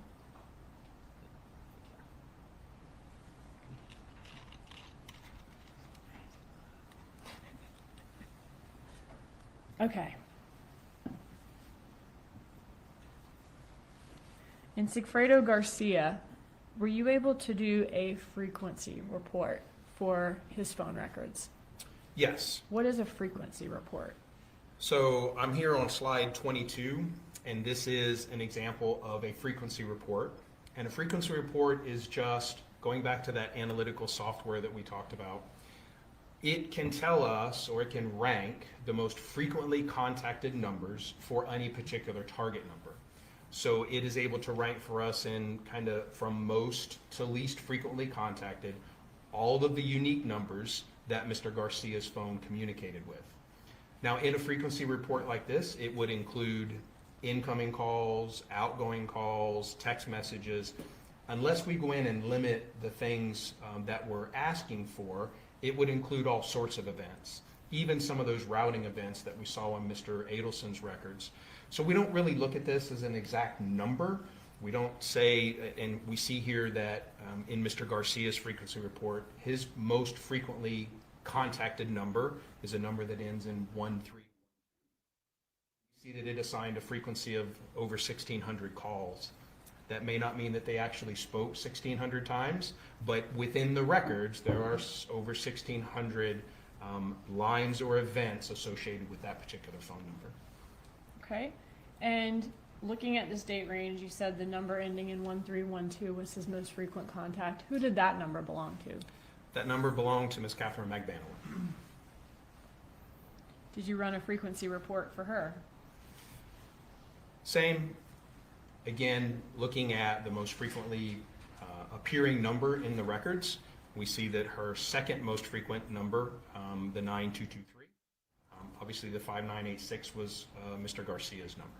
Okay, and who did the 954254 belong to? Mr. Adelson, Charlie Adelson. So this is the son of Donna Adelson. Correct. And was Donna Adelson one of Charlie Adelson's most frequent contacts? Yes. Again, using the frequency report just to get an idea of relationships and maybe degrees of relationships, we do see that Miss Donna Adelson's number that ends in 0997 is, at that point, his 5th most frequent communicated number. Okay, and this is for this particular date range on the frequency report? That is correct. Why do we see such small numbers there? I'm sorry? we see very small numbers. Does that mean he just talks to a lot of different numbers? Maybe more numbers than we saw Catherine McBanwell might normally speak to on a daily basis? Do you mean small numbers on the frequency column? Frequency, yes, sorry. So the frequency percentage column we see here is obviously the percentage of calls for that particular number versus all the numbers that this particular phone number communicates with. So if you only communicate with very few numbers, then your percentage for each of those numbers is going to be relatively large. Charlie Adelson communicated with a number of unique phone numbers, so the overall percentage is a little lower. Because again, he had a lot more unique numbers that he communicated with. Did you do a frequency, or I'm sorry, so who does the 954 Adelson, did you do a frequency report for her? Correct. And we see here, this is slide 28. We see that the 9223 of Mr. Charlie Adelson for this date range is her most frequently contacted number. Did any other number appear in the tower dump records you received from the phone carriers who was a frequent contact of Sigfredo Garcia? Yes. As I move on to slide 29, going back to Mr. Garcia's frequency report, and again comparing the numbers that the subjects of the investigation communicated with versus numbers that were physically present in Tallahassee, either around Premier or around Mr. Markel's residence or Creative Preschool, what we did find was this 305 number that was, again, present in Mr. Garcia's records. One of his more frequently contacted numbers was also physically here in Tallahassee. And who did that number belong to? That number belonged to Mr. Luis Rivera.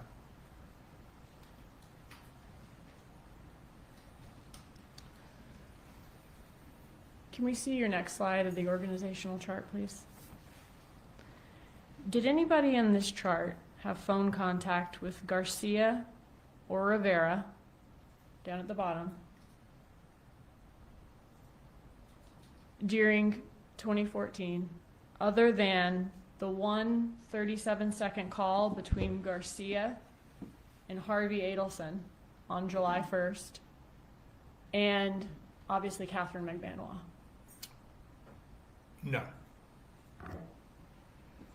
All right, I want to go back to that July 1st 37-second call that was routed to voicemail. Was it your understanding that that call came after an incident where Garcia angrily confronted McBanwell and Charlie Adelson on July 1st of 2014? Yes. Okay, and then Garcia left an angry voicemail on Harvey Adelson's phone? Correct. Were there text messages in Charlie Adelson's iCloud that referenced that event? There were.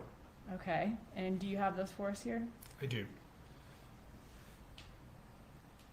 So this is slide 35 now cumulatively, and we see the communication between Mr. Charlie Adelson and Ms. McBanwell. Okay, so if this is July 2nd, beginning at, is that 9:12 a.m.? Yes.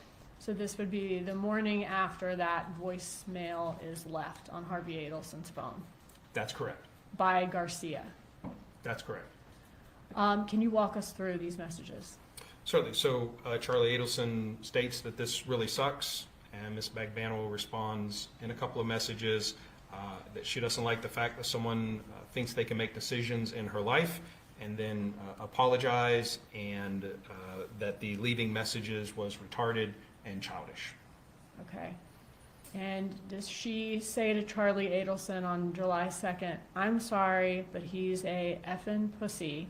All that leaving messages is, as you said, and so childish? Yes. Okay. But whatever. But whatever. Okay.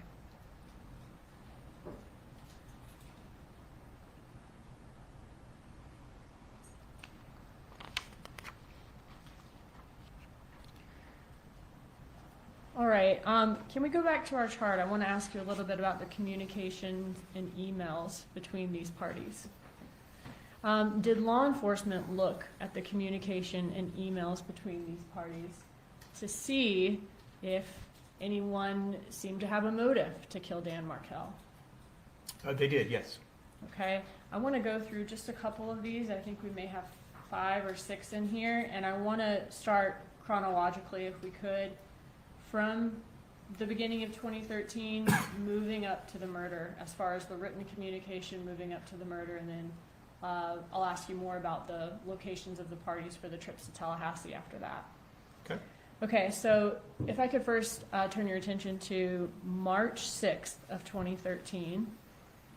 Is this an email from Donna Adelson and then the email associated with her is donnaharvey@gmail.com? That's correct. Okay. And when we're looking at some of these emails, does sometimes the name that it appears that the email is from, is sometimes that name different, even though it's from the same email address, donnaharvey@gmail.com? Yes. How does that happen? It can happen in a few different ways. That display name is what we call it, is a kind of a separate piece of information that is attached to your email address. And in this case, the email is Gmail. It provides the email service. And you can go into your Gmail account and change your display name or change the name that you want to come up when you send email to someone else. Also, if you're using different email clients and you're checking your Gmail, maybe through your iPhone native mail application, you can also set a different name in there. So either changing it within Gmail or changing it within the email client that you're using, especially if you're using multiple different devices, it's possible to have different display names for that same email address. Throughout the emails that we see in the records from donnaharvey@gmail.com, is the display name sometimes Donna Adelson, as we see here? It is, yes. Is it sometimes Donna Sue? Yes. Is it sometimes Donna and Harvey? Yes. And is it sometimes Harvey Adelson? Yes. Okay, so is this an email from Donna Adelson to Wendy? Yes. Okay, and is also a way of determining who sent the email, who signed off on the email at the end? Yes, certainly the signature or content of the email itself. Okay. Looking at this specific email, in this email, does Donna Adelson call Dan Markell a name? She does, yes. And what does she call him? So I'll display that. What you see here on the screen is the actual email in the form that it was out of the return. And then when we emphasize certain areas, I have enlarged those. I made the font bigger. I did not change things like boldness or italics or punctuation, just made it larger and changed the color to red to emphasize the sections that we're speaking of. So to your question, she says this guy is a major fucker. I hope that your attorney is the shark that is her reputation. And then in this email, looking down 2 paragraphs below, does it say Gary told Dad yesterday? It does, yes. So in this communication, Dad is referred to in the third person. Correct. Okay. And just as you were saying before, can that give context about who sent the email so that it seems like Mom is sending the email as opposed to Dad from that shared email account? Correct. All right. And is this email signed off on? It is not. Okay. Looking 2 months ahead to May 21st of 2013, is this an email from Donna Adelson to Wendy Adelson? Yes. Okay, and in this email, does she say, wow, exclamation point? Yes. And says, he is such a royal jackass. How smart are you to get rid of this piece of S word? And then types out a scream. Yes. All right, and is this email signed off on? It is, with I love you, Mom. Were there also emails that showed Donna Adelson's strong interest in Wendy and her sons being able to relocate to Miami? Yes. Looking at another May 2013 email next, is this an email from Donna Adelson up top to Wendy? Yes. And in this email, what did Donna Adelson tell Wendy Adelson is the most important part of her divorce? So this is slide 42 that we're on now, and we see that the most important part of your divorce is relocation. I sincerely hope your attorney understands that that is your non-negotiable. In the next slide, does Donna Adelson give Wendy Adelson some ideas of what she should tell the judge about how this is negatively affecting the lives of Donna, Harvey, and Charlie? Yes, she does.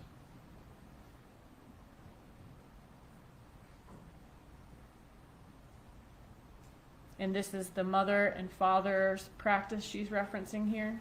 Yes. Okay, and what do we have next? So the next section again Is it all- speaks. Go ahead. You go I'm ahead. sorry, speaks of the loss of income across the entire family. Encourages her to say that because my older brother, also a dentist, purchased the practice from my father, it isn't fair to him to have decreasing monthly income statements from the practice due to my parents spending so much time here in Tallahassee. And at the email, does Donna Adelson say, why does she say she can't write anymore?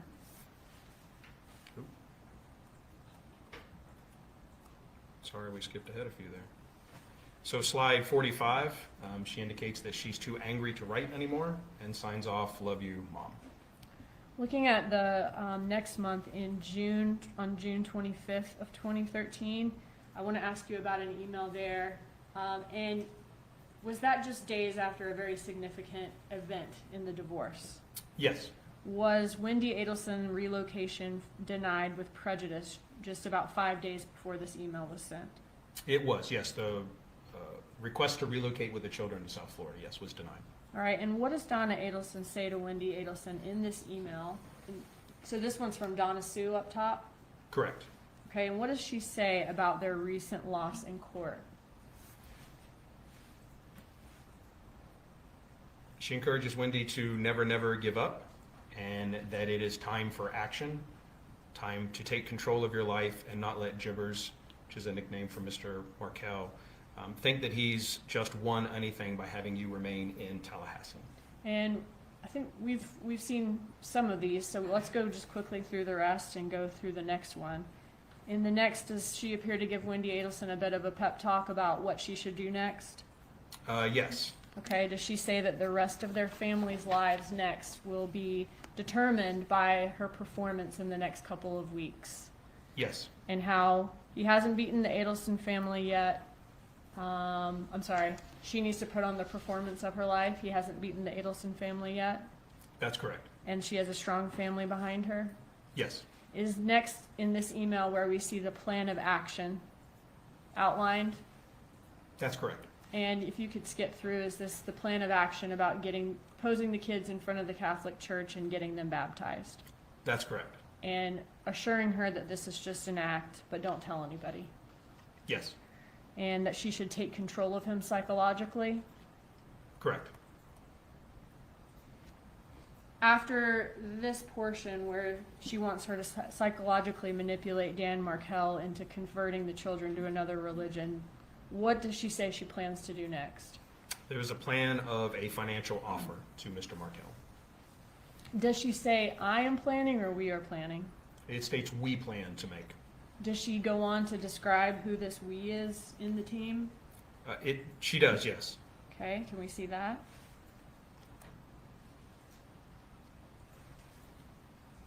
And does she then detail how she, Harvey, and Charlie's lives have been affected by Wendy not being able to relocate? Correct. She says, it's time for you to show us you can put the performance of your life on for the next few weeks. What was a few weeks later? The final divorce hearing. Was that on July 31st and August 1st? Yes, Now, a day or two after this, does Donna Adelson then write another email about the relocation? yes, In this email, if you can, okay, so this one's from Donna and Harvey, I'm sorry, yes. okay? And if you can skip through to where she's discussing the extreme links. Okay, if we could see the next one.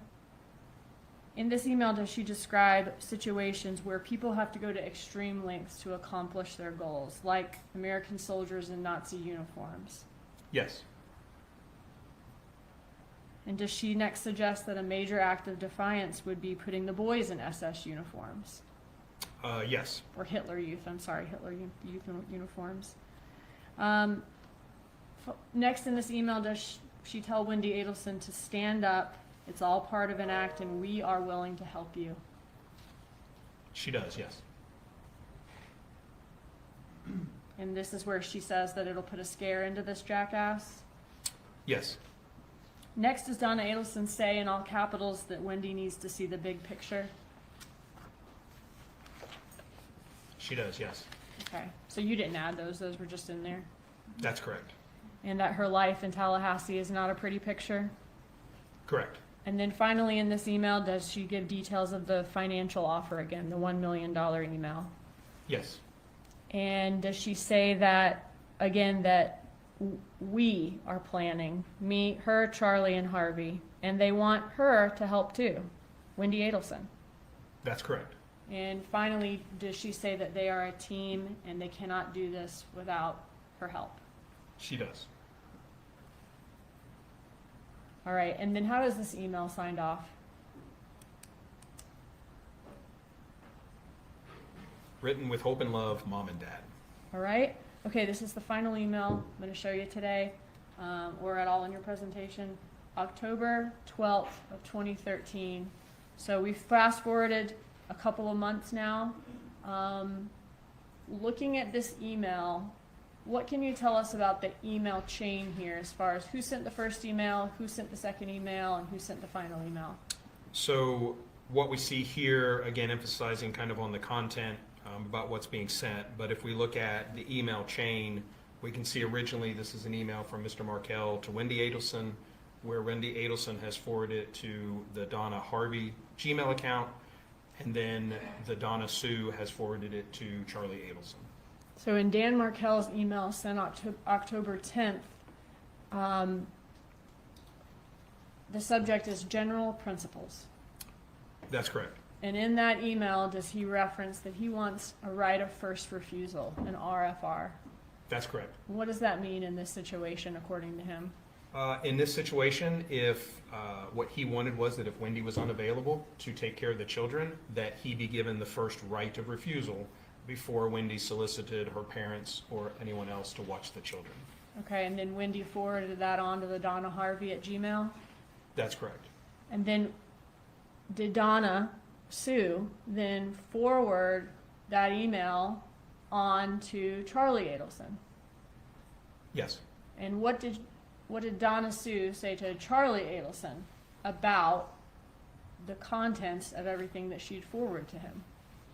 That Mr. Markell was absolutely crazy and impossible, emphasized. So this effer is sending this to your sister on a regular basis. He is absolutely crazy. She defines RFR, and she says impossible in all caps and exclamation points. Yes. All right, so the date of this email, is this October 12th of 2013? Yes. So she's sending this to Charlie Adelson, this information about how impossible Dan Markell's being, what he's doing to Charlie Adelson's sister, about 2 weeks before Halloween of 2013? Yes, a little 2.5 weeks. Okay. Judge, I've got a few text messages next, and then we're going to go into all of the location information. So I could go probably another 15 to 20 minutes and get through the text, or we could stop now, whatever the court prefers. Just finish with the text. Yes, sir. Was there also phone communication that showed Donna Adelson's venting to Charlie Adelson about Wendy Adelson's custody battle? Yes. Now, around the same date as this last email we saw, October of 2013, in this text message, does Donna Adelson say, "Horrible evening for your sister and for us. Dad finally had to walk outside to lower his blood pressure. Just awful. I can't even explain." That's correct. Who is she sending that to? To Charlie Adelson. And what does he say? So this is slide 66. As we continue into slide 67 with the rest, she indicates Donna Adelson indicates that she's on the way back to Wendy's house with only one of the children, and Charlie responds, I bet, let's talk this week. Okay, so she doesn't go into any more detail here, but she's describing how stressed Wendy is, and that's causing Dad a lot of stress, and it's just awful for her too. That's correct. And this would have been at that same time, or around the same time as the last email, about 2 weeks before Halloween. Correct. All right, so let's go to October 30th of 2013, so the day before Halloween of 2013. Here is does Donna Adelson say that she just got a text from Wendy casually mentioning that she's moving ahead with the purchase of a house that she liked. I guess she wants to do it before a certain date when she goes to England. And what does Charlie Adelson say? That she had never told me. She never told me, meaning Wendy had not told her. How does the conversation go after that? Is Charlie for this or against this? Against it. He's asking Donna Adelson why Wendy would do it, and ask, of course, if Mr. Markell has given permission, all of those things. Okay, and what's next? Is he afraid that Dan Markell will hold this against Wendy Adelson? Like basically like, well, now you've purchased a home here. He would, yes. And use it as leverage. Correct. What's next? And he says he'll try her again, but basically Wendy never gets back to him, basically. Correct. All right, what's next? So we see, again, this is October 30th. We're on slide 72 now, that Charlie Adelson sends a message to Wendy stating that he would call her in 10 minutes. Okay, what's next? He, again, later responds that he must talk to her to please call him, and she responds that she's in court. She can call after 4. Going through the text, does it seem like eventually they talk? Yes. Okay. Can you... Okay, so they're still setting up the time to talk. Everything's okay. What's next? Does he then report back to Donna Adelson? Yes. So we're on slide 75 here, October 31st. Charlie is speaking to Donna, texting with Donna, stating that he had spoke to Wendy and it thinks that he had made some headway, and hopes they're having a good time on vacation in Israel. Okay, so the phone call between Wendy and Charlie would have happened before this message to Mom, or to Donna Adelson. That's correct. Okay, and how does she respond? Oh, I'm sorry. So then does Charlie check back in with Wendy? He does, yes. Okay, and tell us about that conversation. He asks how she's feeling and gives her some general advice and tells her that he loves her. And does that advice involve renting things as opposed to buying them? That's correct. Okay, and says, I love you. He does. What's next? Does Donna then check back in with Charlie? Yes, so this is slide 78, again, still October 31st, and Donna Adelson is communicating with Charlie Adelson. And what does Charlie say next? Spoke to Wendy for 20 minutes last night. She texted me today that she pulled the plug on the house. Smiley face with a lot of smiles. Yes. And that's at Halloween on 5:19 p.m.? Yes. All right, and how does Donna Adelson respond to this news? She says, wow, Charlie, thank you again. How did you accomplish that? You are a miracle worker. Tell us. Okay. So she's saying, thank you again. And she calls him a miracle worker. Yes. And then does Charlie lay out the reasons or how he was able to get Wendy to do this? He does. Which was kind of the same things he was pointing out to his mom earlier. That's correct. And says Dan would hold it against her and it would be the second dumbest mistake of her life. Correct. Without specifically saying what the first is, I guess. Correct. What's next? He's telling her how long it took to talk to Wendy about it. Yes, and we're on slide 82. Again, this is November 1st of 2013, and he continues the conversation. All right. what happened next, or what's our next text message? Do we have one from February of 2014? Yes. Okay, here does Donna say that Wendy is totally stressed out. Yesterday was a rough one. She'll probably have to go through another depot. Outrageous. Her attorney is abusing the system. I'm sorry. Her attorney will claim he is abusing the system by filing all these motions. And a $500,000 bank account is the same $50K he tried to get his hands on. And Charlie responds, crazy. Yes. Okay. What's next after Donna is venting to him about this? Does she say it's a total waste of the court's time? Yes. I apologize, I went fast there, but yes, that it's a total waste of the court's time. This is slide 85, we're on February 15th.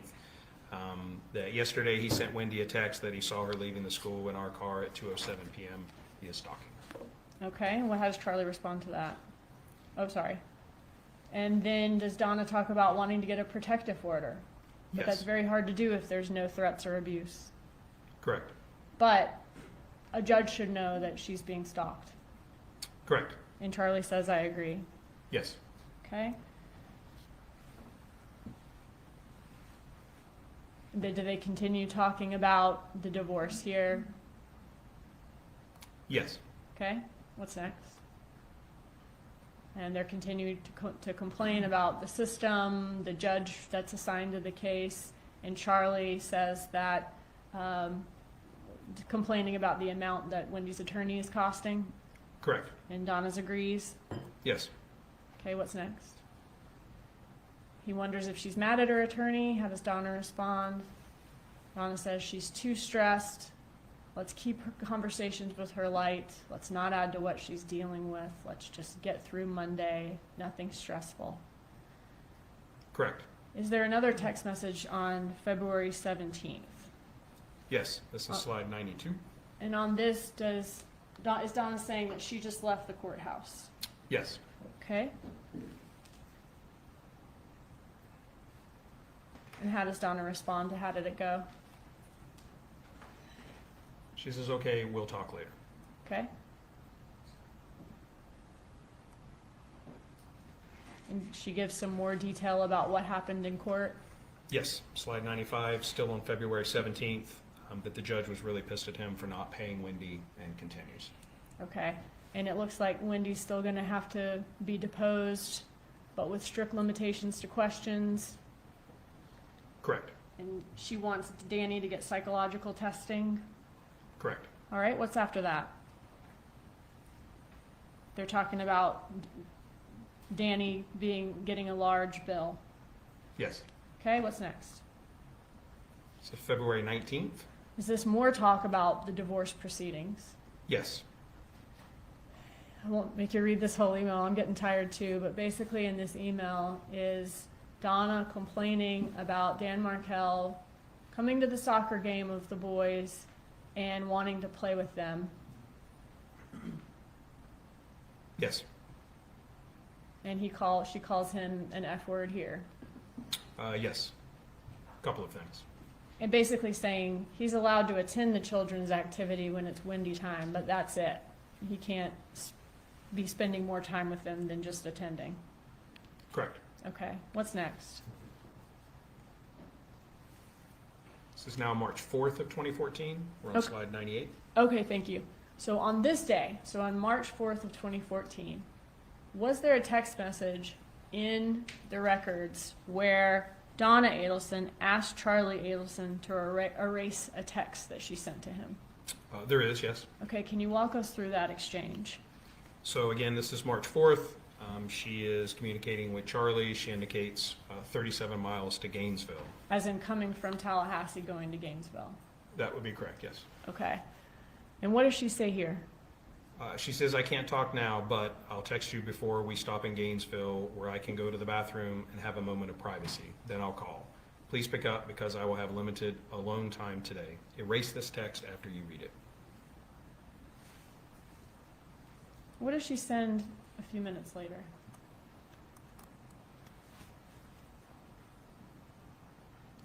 She says, we'll stop in about 5 minutes and I can speak to you privately about Dad's birthday gift when I'm out of the car. I have some good ideas. What was the time difference between those two texts?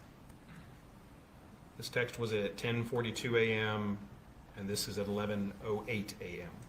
Okay, so 20 minutes before, she's texting saying, we'll have a private conversation and erase this after you read it. Then she sends a text 20 minutes later saying, I can speak to you privately, and says what it's about, Dad's birthday gift. Correct. Does she tell him to delete that text where she said the subject of the private conversation? There's no request to delete that text. And how does Charlie respond? He says great. And then is there some communication after that where they're setting up this phone call? Yes. Okay, can you show us that? She's saying, don't call yet, Correct. okay? She needs 5 more minutes until she can get to the bathroom for the Yes. private call. Okay, what's This next? is 11:10 a.m. All right, moving on to May 30th. In this text is Donna telling Charlie that she had a tough conversation with Wendy. Yes. All right. And this text message then is on the second to last day of May of 2014? Correct. All right. And through Luis Rivera, was it learned that there was not only a July trip to Tallahassee, but also a trip in June, at the beginning of June, where these killers came to Tallahassee? That's correct. All right. Judge, this might be a good stopping point for now. Very well. Thank you.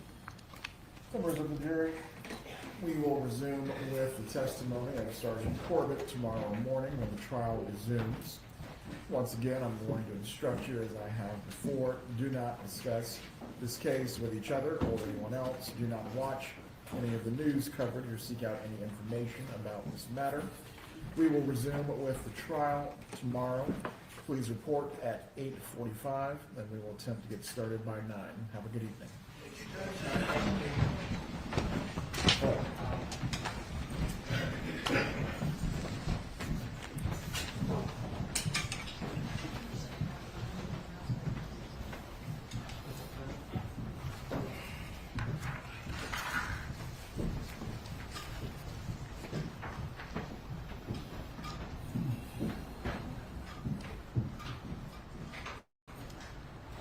Everyone can be seated. Go ahead. Is there anything that we need to address before the examinations continue tomorrow morning? Judge, just have not had a chance to go through in full what my expert sent me, the changes. I might want to address it in the morning. I haven't had a chance to go through it yet. We have this evening at this point. Thank you. Any other matters that we need to address? We'll be in recess. Please report by 8:40 tomorrow, and we'll wait the jurors to resume. Sorry, Your Honor, you said 8:40? 8:40. Thank you, Your Honor. Have a good night, Sergeant. Thank you.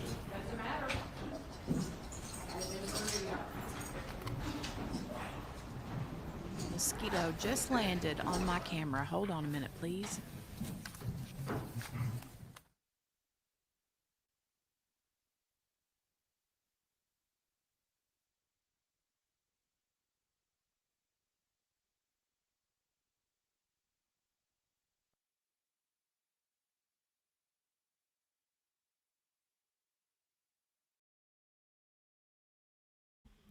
And I'm back.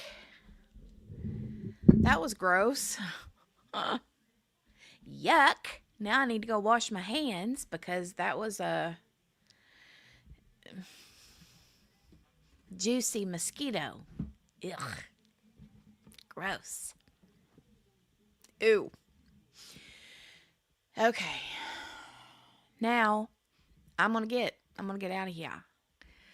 It's been a long day today. It feels like it's been longer than 7.5 hours, but anyway, I'm going to go wash my hands and then do homework with kiddo, get dinner started, and get her in bed early. So I will see you guys back tomorrow morning. I keep having to shove back some of the work that I got to get done because some of the work that I got to get done, I have to wait until inventory comes in. So that hasn't arrived yet, and I don't think it'll be here tomorrow. I'm not sure about the next day either. So I'm glad you could lurk. Margaret, I'm glad you could lurk. Yay. That's good. Yeah, right, Gail? Yeah. It flew off the camera as soon as I went to smack it, and then I got it like that, and ick. Yuck. So, anyway, I will see you guys back tomorrow morning, probably about the same time, 9:30-ish. That way we can skip through some of the morning breaks and stuffs and junk. All right. I love you guys.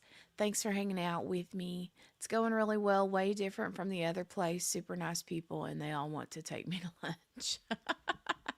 Well, let them take you to lunch, ma'am. Let them take you to lunch.